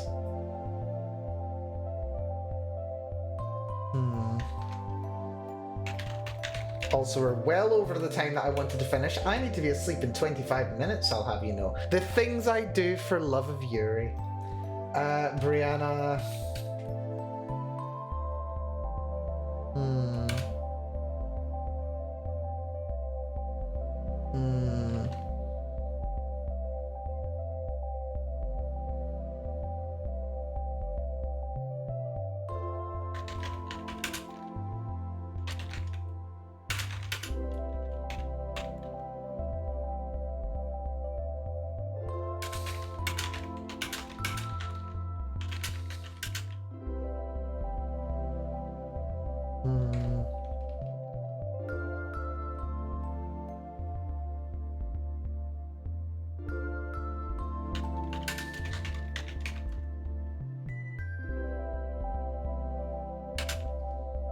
Feel free to go. The suffering of passion has no bounds, or something. That sounds about right there, Daniel. Feel free to go sleep. Let the thoughts marry and fester. No, I want to finish this chapter. It's more important that I finish this chapter than I get a good sleep. I don't care. I've said it before. I'll say it again. If I have Yuri, all of my fundamental needs for life have been met. If I have Yuri, I don't need to sleep. If I have Yuri, I don't need to eat. I don't need water. I don't need the sun. I don't need gravity. I don't need the floor under my feet or the roof over my head. If I have Yuri, I have everything. Looked away, not able to hold eye contact.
Not tiny, how small?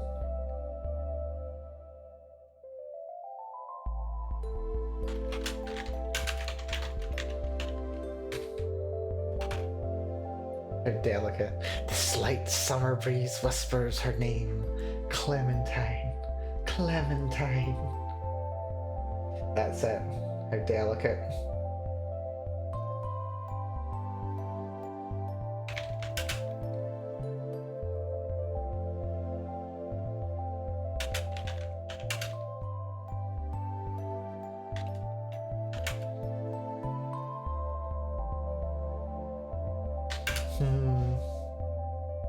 But a hand...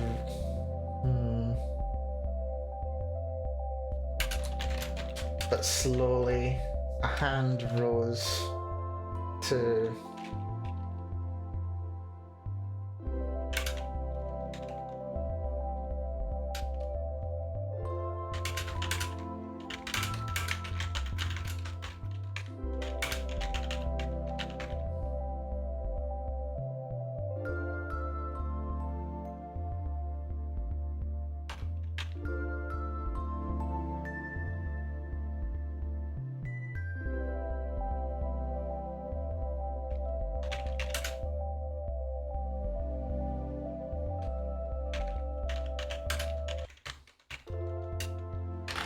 nodded.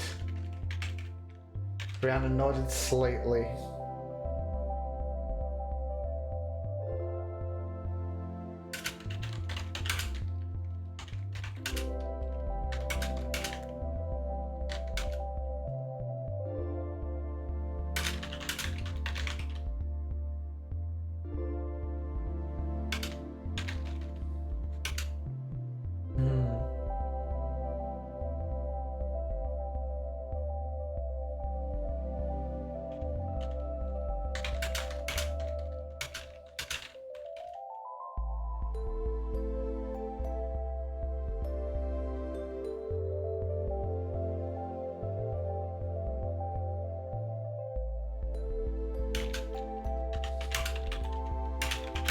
Still struggling to look at her.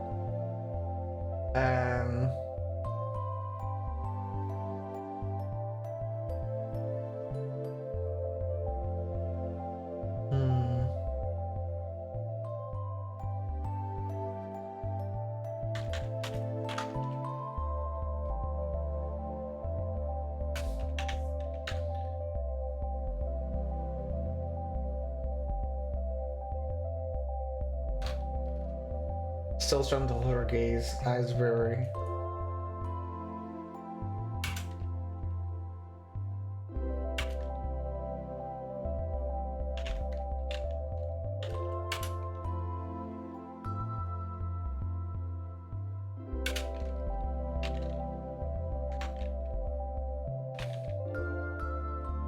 iPad power, now I can read.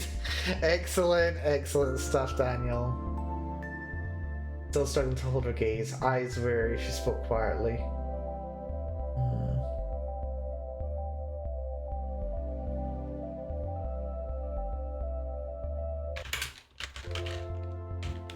Me either.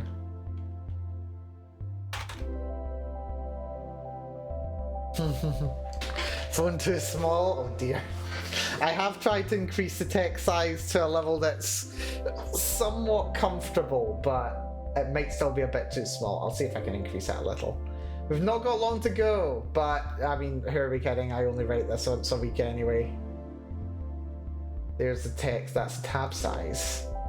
Where's the text size? Where's the thing? There we go. Font size, we're at 26. 30's as high as it goes. There we go, that's as big as I can do. It's manageable. Brianna nodded slightly before turning up to look at her again. Still starting to hold her gaze, eyes weary, she spoke quietly. Me either. Let's have an ellipses before that, because why not?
phone 0.2mm tall text. Jeez.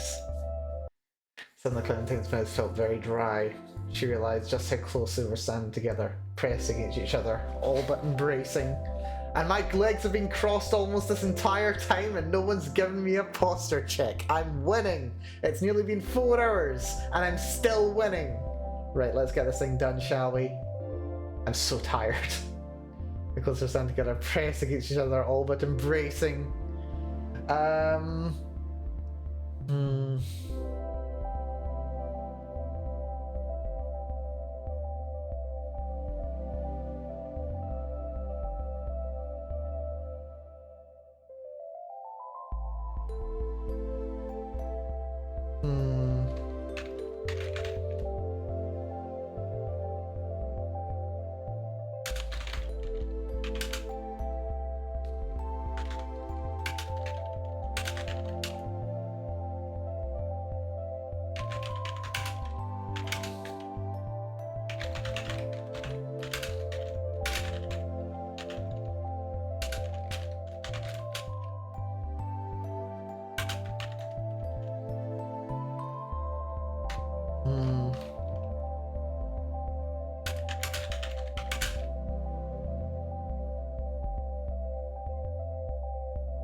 Embracing all of it, love. All of it. Not quite embracing. Also, how dare my music cut out in that moment. It's perfect.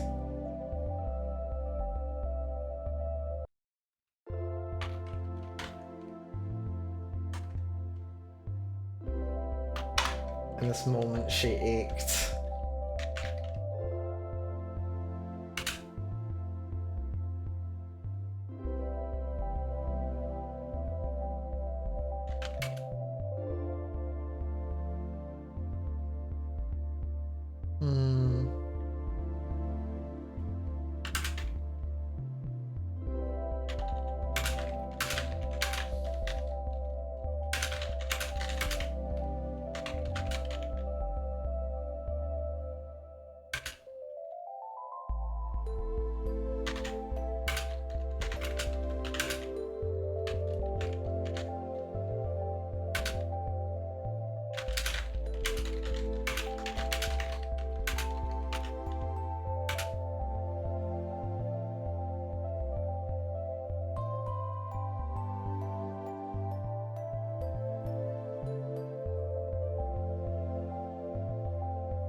I might be getting a bit too much here in this moment, but I'm gonna rate it.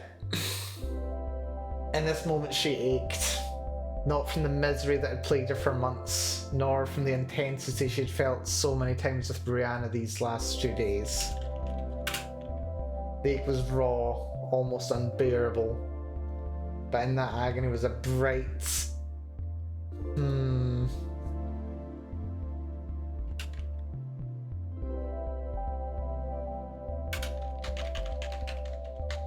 possibility.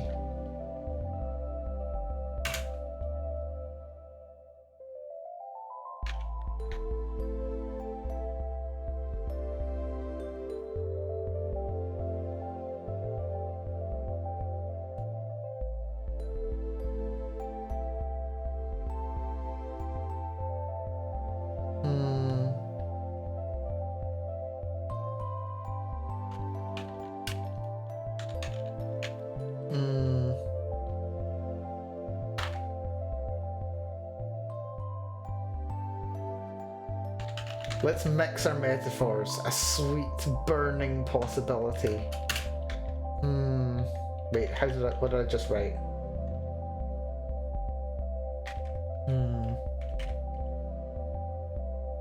So a sweet burning possibility.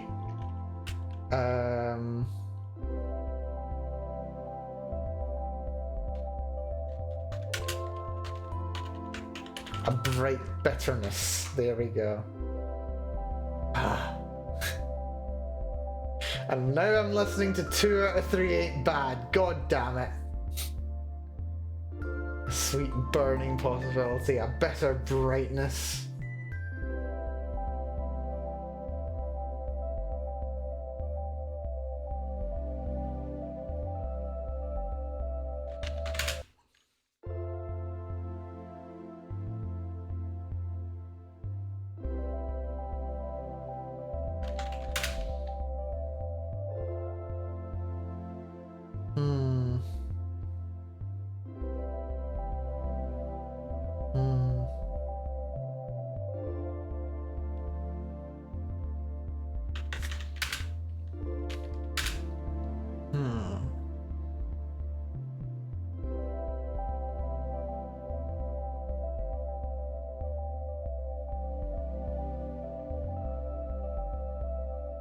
Let's change misery for depression.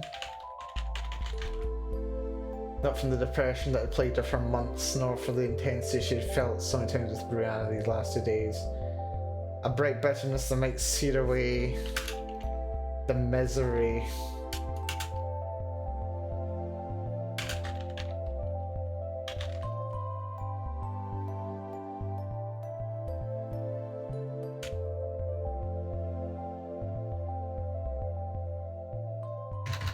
That might sear away the misery of yesterday. Oh my god, what is with these words? My dumbass should have been in bed long ago. No worries, Dwagon. Thank you so much for coming along and for the raid. Hopefully you've enjoyed the rating today, and thank you so much for sticking around for it as well. You've been here over an hour. You monster. No, get yourself a good rest, Dwagon. Thank you so much for coming along. I'll be wrapping up shortly myself. Words are hard. Words are hard.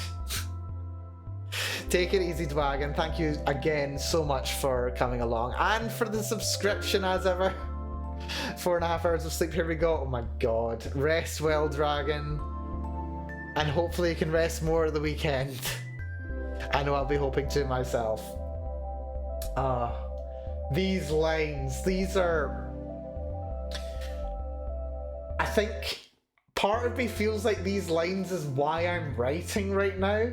Like what I've been building towards with this entire story, and I'm afraid that what I'm writing now is firing my shot too early. In this moment she ached, not from the depression that had plagued her for months, nor for the intensity she had felt so many times with Brianna these last 2 days. The ache was raw, almost unbearable, but in that agony was a sweet, burning possibility. A bright bitterness that might sear away the misery of yesterday. Also save, thank you very much. I am editing in Obsidian, by the way. Obsidian Word Editor. I could not recommend it highly enough. It is an incredible piece of software. I use it for not enough of my projects, actually. I'm not sure if you can even see it. There is this whole little thing going on in the back here. There's like a little active chart which can show me how all my pages interact with each other, and I'm not using it well enough. I'm basically just using it for my my characters, so that I know like who my characters are. Out the way. You go over there. There we go. Right, you come over. No, you come over here. Yeah, interactive. interactive little chart that shows you how everything's connected together. It's awesome. It's so cool. I love it. Obsidian's amazing. Try it. I'm not sponsored by them. It's just really cool. A bright bitterness that might sear away the misery of yesterday. Let's finish this thing. I want to write this thing in less than 100 more words. So she's already turned up.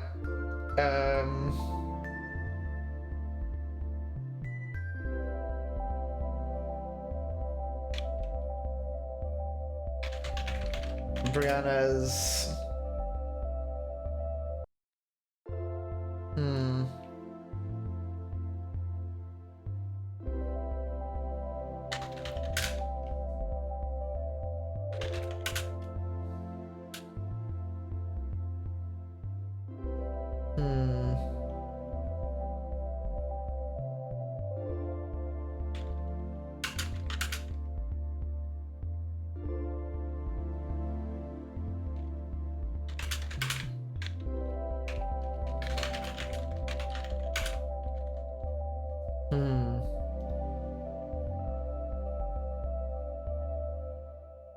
Brianna,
Clementine raised a hand to hold Brianna's cheek, gently turning her head to look directly at her. Brianna softly held the wrist of the hand resting on her shoulder, while her other hand gripped the elbow of Clementine's shirt.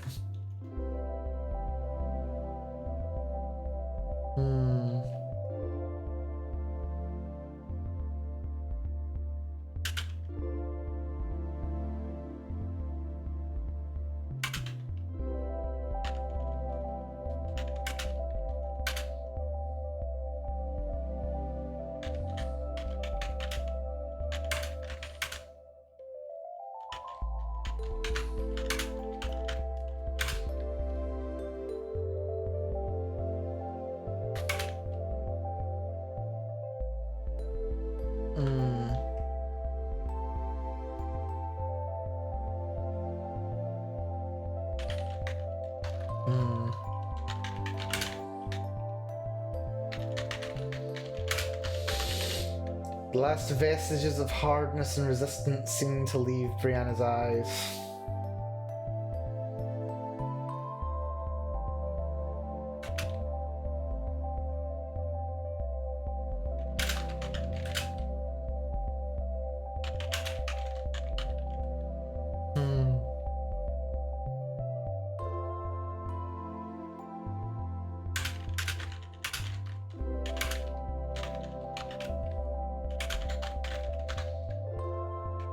And they fluttered closed as her lips parted slightly. Holy shit. I'm loving this. I'm loving this moment, just dragging it out, building the tension again and again and again. I love tension. And I get some sleep. No worries, Lennox. Thank you so much for coming by. I want to wrap up now. I've gone an hour longer than I intended to. I need to be asleep. I should be watching YouTube videos right now. and chilling, but I'm not. Instead, I'm writing adorable Yuri. And I'm just gonna completely frustrate people again as well. So let's do this thing.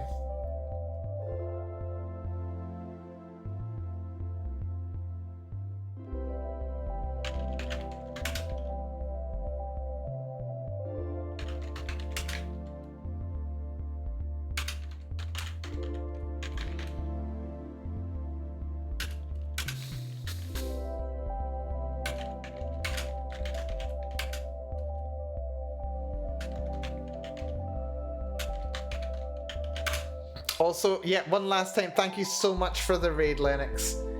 You sleep well. Oh, did you ever finish the VN? No! We don't talk about me finishing the VN. I will maybe finish it one day. The project is on indefinite hiatus. It is not finished. It is not abandoned. Indefinite hiatus. I'll maybe get around to do it. I do need to share.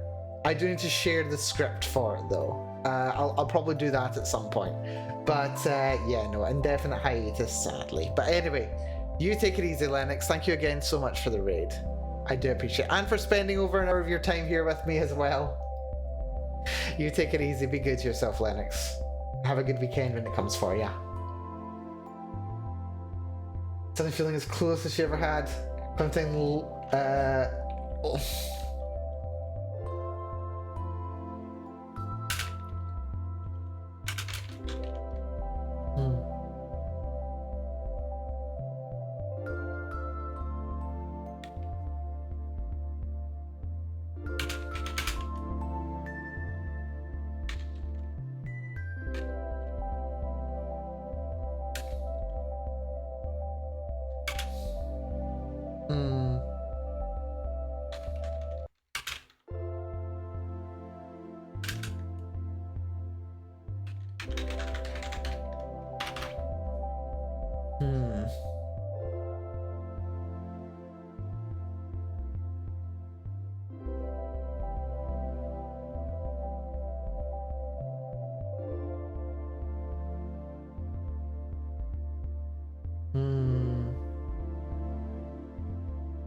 comes and looks extremely dry lips.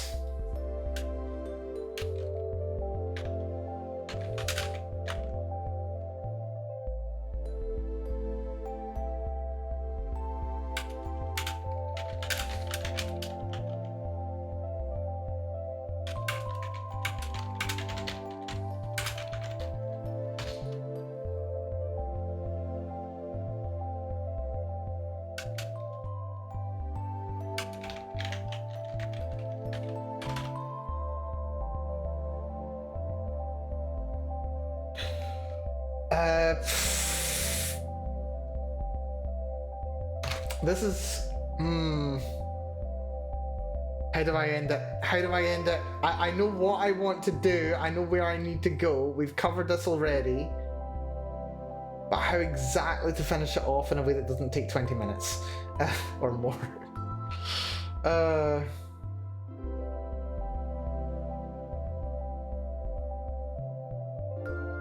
I may need to add a little note. Actually, I've got another little note that I need to add at the start of this chapter, so we'll need to come back for that.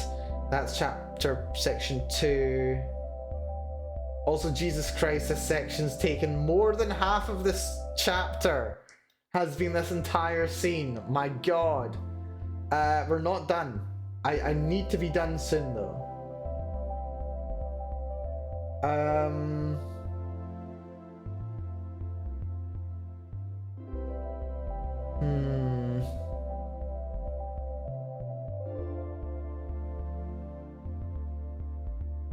I can work this in.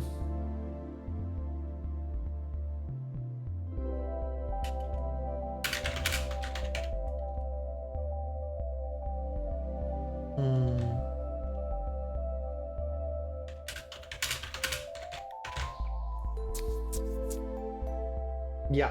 What we'll do is we'll have Brianna lock the door. We'll have Brianna lock the door. It's gonna have one of those little like turn locks on them, like in bathroom stalls. I don't know why there'd be one in this classroom, but I don't know. Maybe someone else used it for a tryst. Who knows? Where's the spot where she's considering leaving? That locked. Rocked Yara Georgian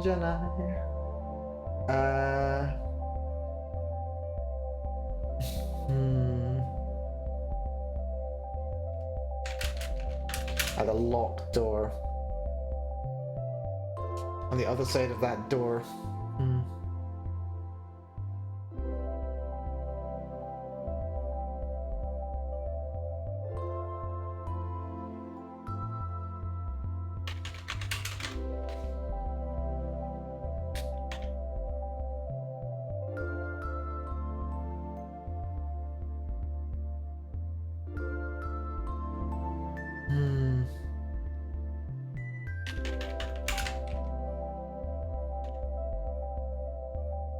Is it JP or Western drama? Western! It will be using, like, similar tropes from what you might find in anime, but it is certainly set Western. Less effort for me to keep track of, which is, again, one of the points. Actually, I don't think you were here for that one, actually, there, Daniel. I am keeping things as simple as possible. I'm minimizing need for research, world building, tracking multiple characters, or even engaging with themes that I'm not intimately familiar with. I'm keeping this as bare bones and simple as possible, more as a writing exercise than a demonstration of the full extent of my skills and ambitions and what I want to achieve as a writer. This is like a joyful little project that I know is achievable, rather than a massive end goal in itself. That's the plan. That's the plan. But this is already starting to get a little bit of scope creep. At the very least, the number of words is definitely escalating. We've written like another 12,000 words here today, which has been nice. 1,200 words. Like an English major thingy. Not quite. Maybe a bit more ambitious than that. Because I don't want it to be to an I don't know. I didn't study English at university. I studied astrophysics. I studied astrophysics. Writing is not my training, unless it's for technical reasons. I just love it, and I've been wanting to get in touch with it again for a very long time, and this is my way of doing it. So door is locked.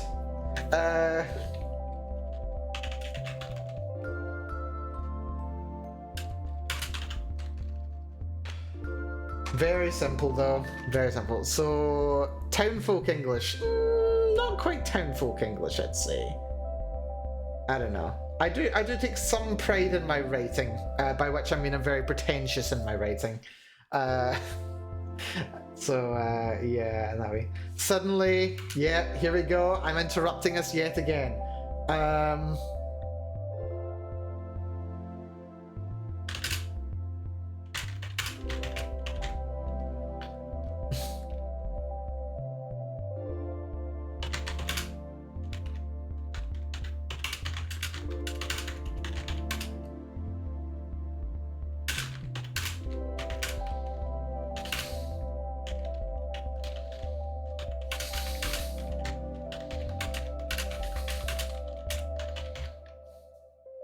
We're ruining the moment! It's another ruined climax! Suddenly the door rattled in its frame as the handle squeaked in protest at being turned.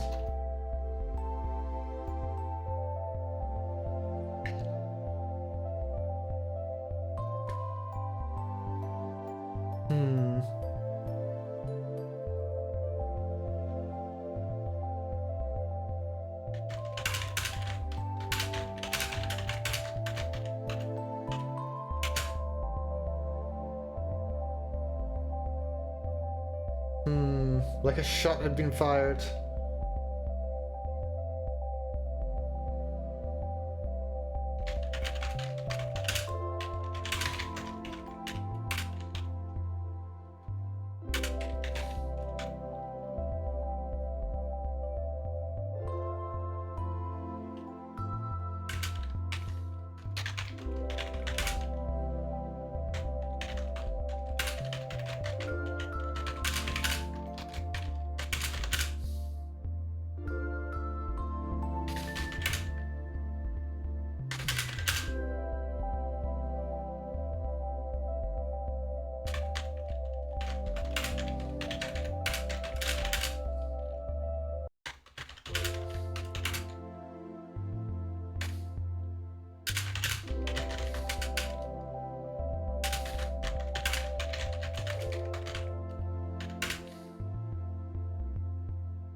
Like a shot had been fired, Clementine and Brianna flew apart. Brianna awkwardly responded to the calls of the university staff on the other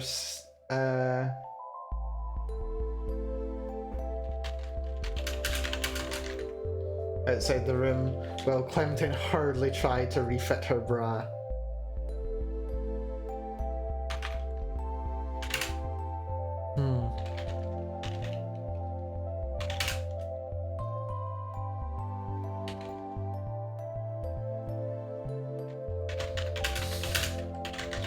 As Brianna unlocked the door,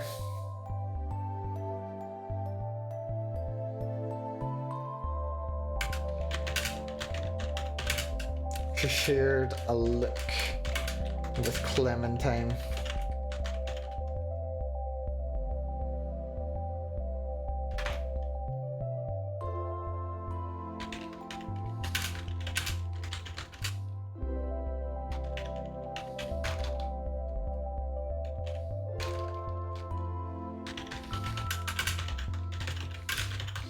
Whatever had just happened between them.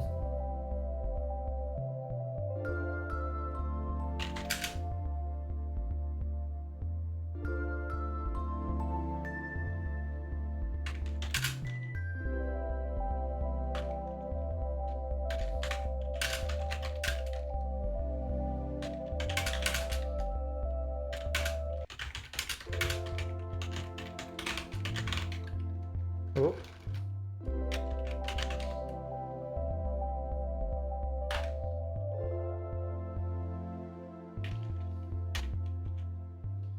Whatever just happened between them, they found they had a new sense of understanding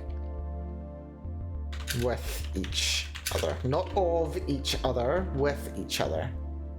Astrophysics sounds like a ton of math. It is, and it's beautiful. Their love tingling like the first sip of Lagavulin. I don't know what that is, but it sounds delicious.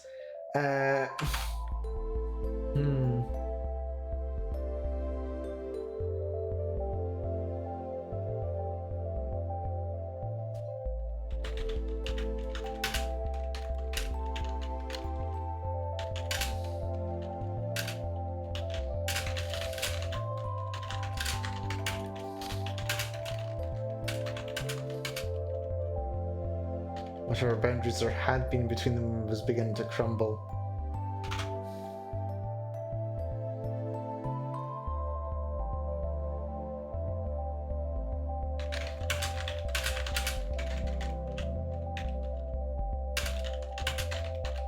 I'm not liking these metaphors here. I'm probably not going to include them. I'm probably not going to include this entire section in the final version. But it suffices for getting me through getting this done so I can go to bed. I need to wake up. Now that the floodgates were opening...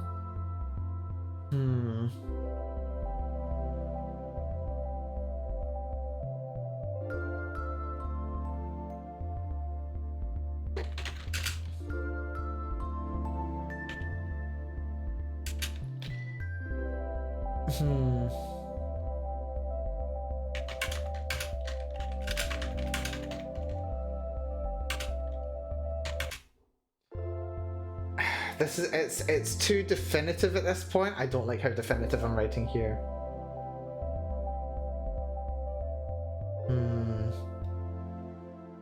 Yeah, let's not mix metaphors at this point. We're doing boundaries crumbling, we don't need floodgates opening as well.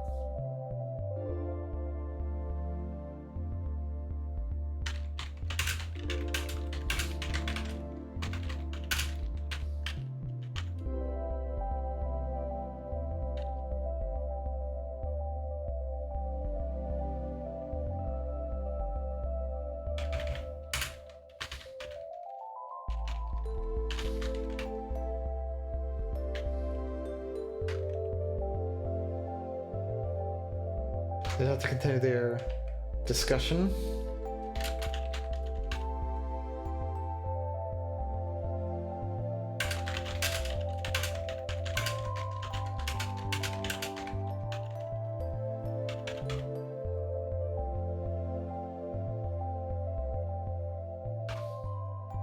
Floodgates were bursting with no way to stop. Let's not use that. Not where I'm going with it. We can't have too many metaphors going on here.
My Clementine started as I sheepishly walked away from the disgruntled staff. My parents aren't going to be home until late tonight, if you want to talk at my house.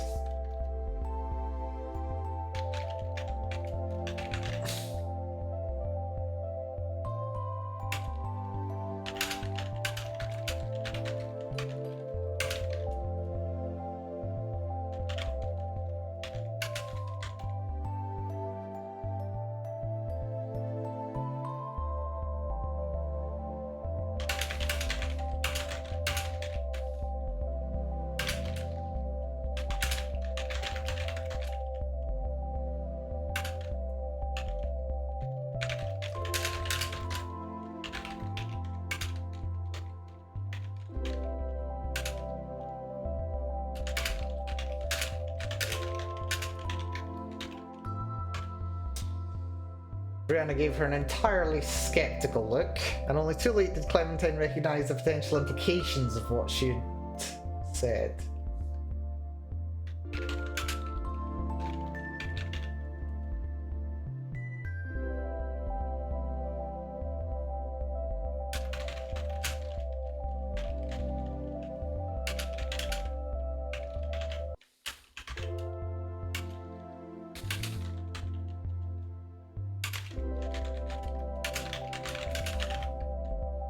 If you're alright having me.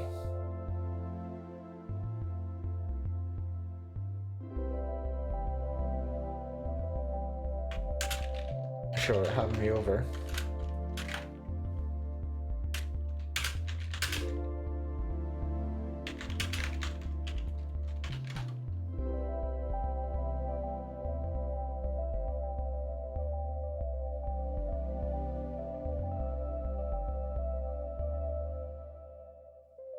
And one last note.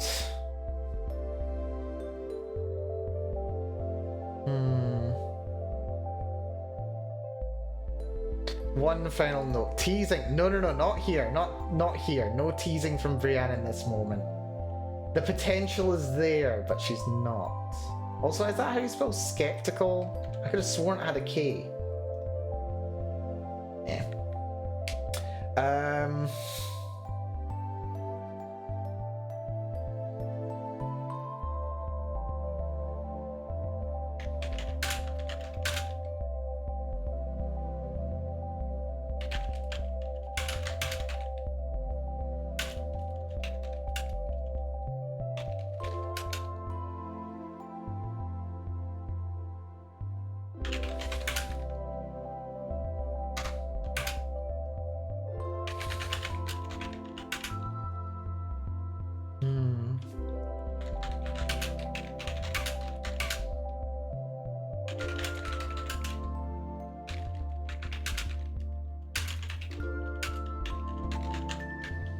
But what was it that she'd said earlier? Something about...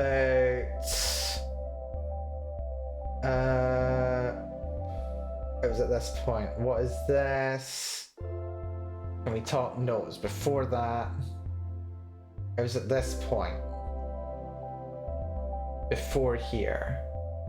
Why do you suddenly care about what's going on with me?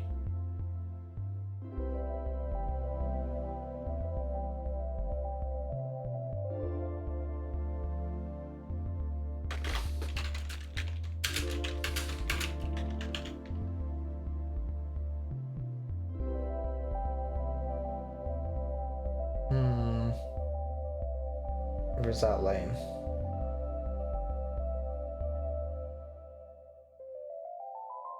Where's the line? Where's it gone?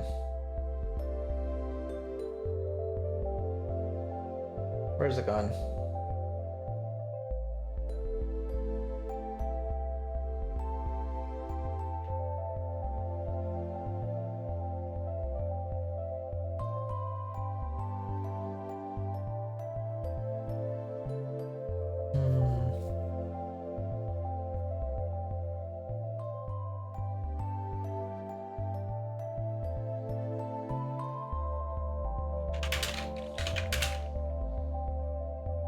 Together to the train station. You're good at cooking? Good to hear it.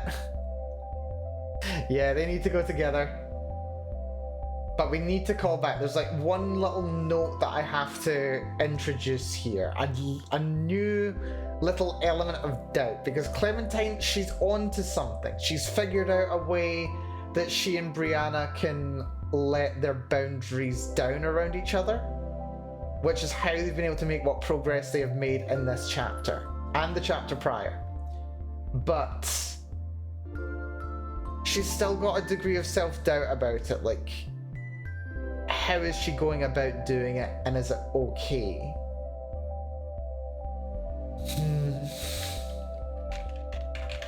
And when Brianna?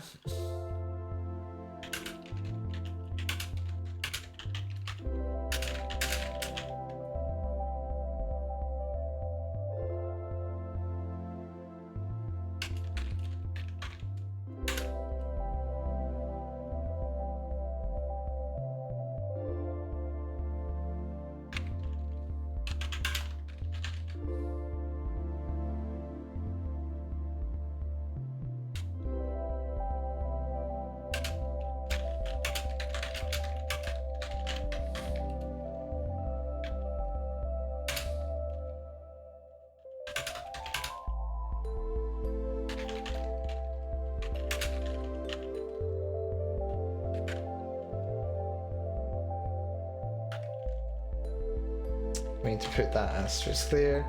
Tries to seduce her.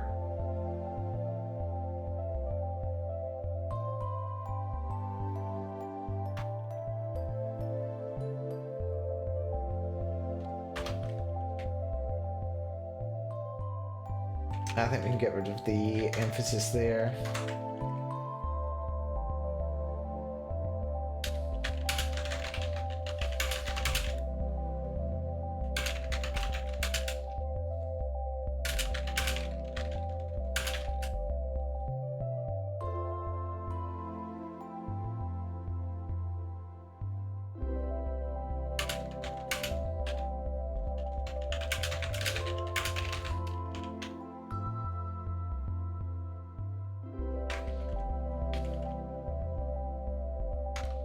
She wondered at the thought as it dwelled in her mind.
Tried to seduce her?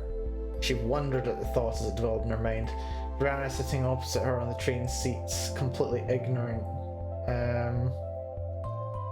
Brianna was sitting opposite her on the train seats, completely ignorant of the thought running through her head. Clementine's.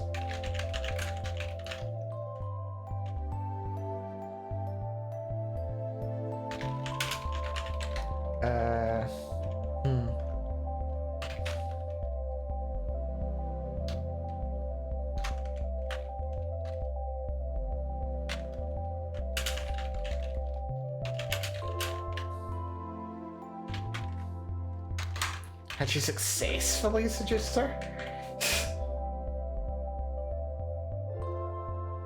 Showed a 6 charm, 8 tops, oh dear. Suddenly a car vrooms by and that's a puddle bright and protects Clem from water. Dear, not quite this moment, not quite this moment. We're not going for all the cliches. We're more character-focused writing than events. And I'm noting that I've been writing for another half hour, goddammit. Somehow we've written nearly 2,000 words today.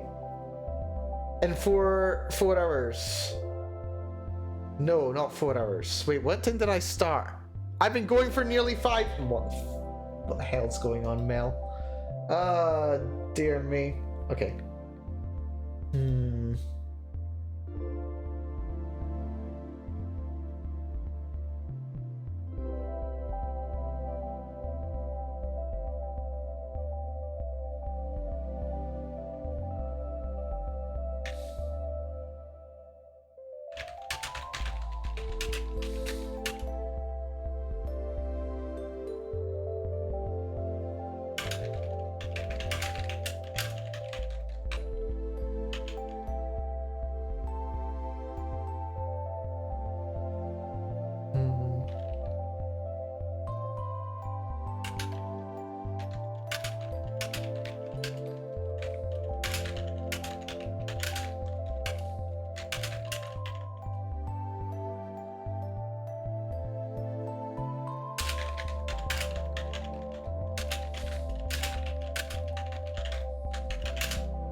Come on, Clementine, you can do it. Oh, gosh. No, we're wrapping up now. We have to wrap up at the end of chapter 2, which has gone on so much longer than I intended. My god. A bunch of this is probably going to end up on the cutting room floor. I'm going to cut most of this. Well, not most of it, but a chunk of it. All she did know was...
Done.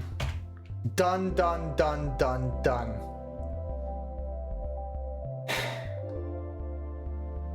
But thinking about how Brianna had responded, how she had turned her face up to hers, how easily she'd accepted the invitation to her house, had she successfully seduced her?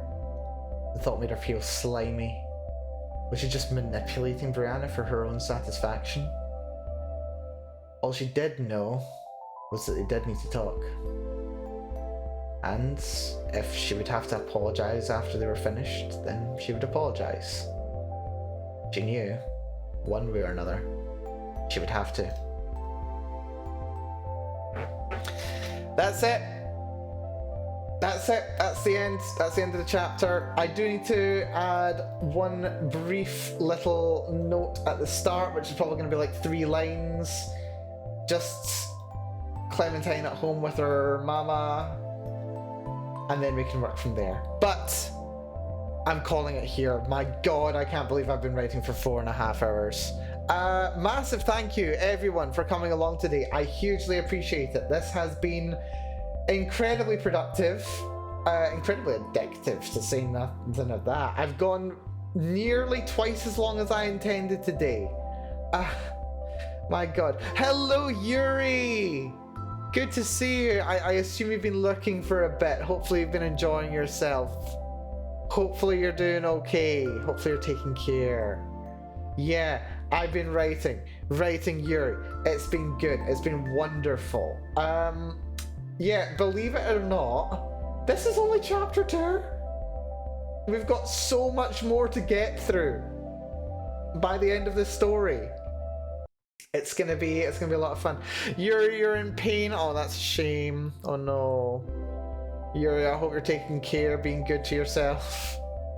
Please do take care and be good to yourself. We need to catch up sometime. Having nice time with computer cousin. Yay! It sounds good.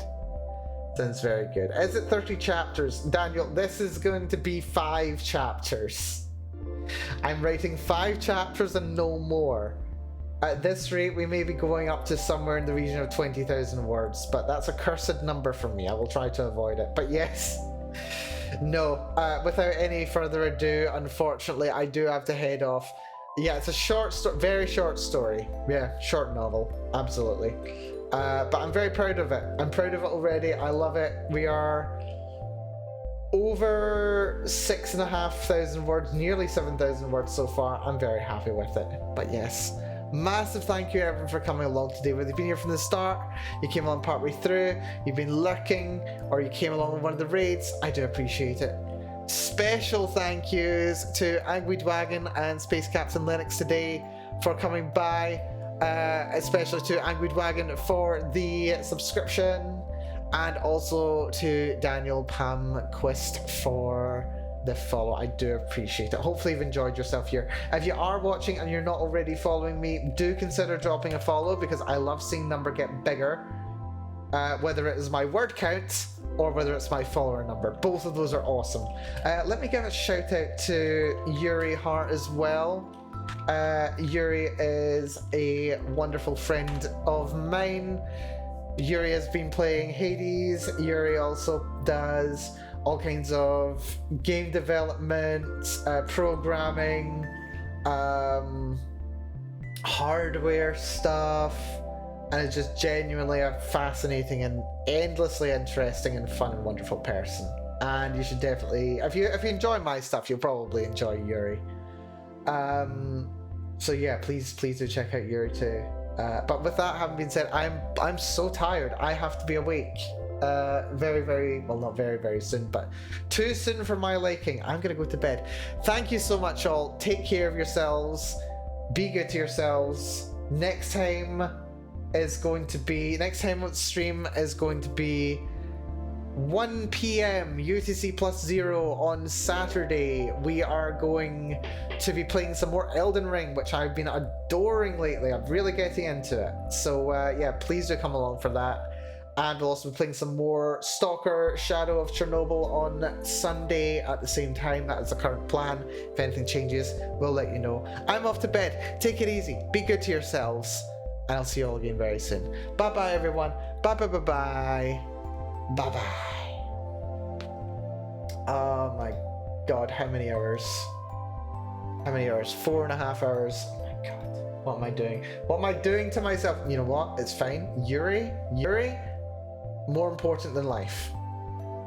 This also goes for the real life Yuri as well. Yes, that Yuri also.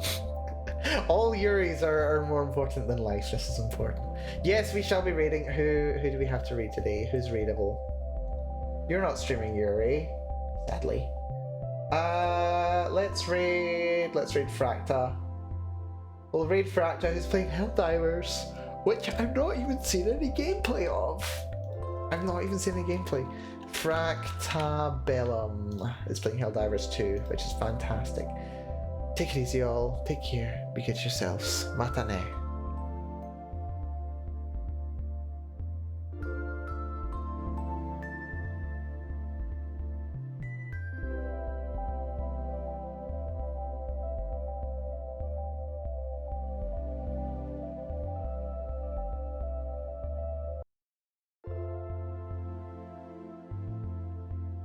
Oh yeah, did I even mention Yuri made my model? Why did I not mention that sooner? Yuri made my model. I love it. Thank you, Yuri. Again and always. How could I forget? Yeah. Okay. I'm actually gone. I'm sleeping already. Good night.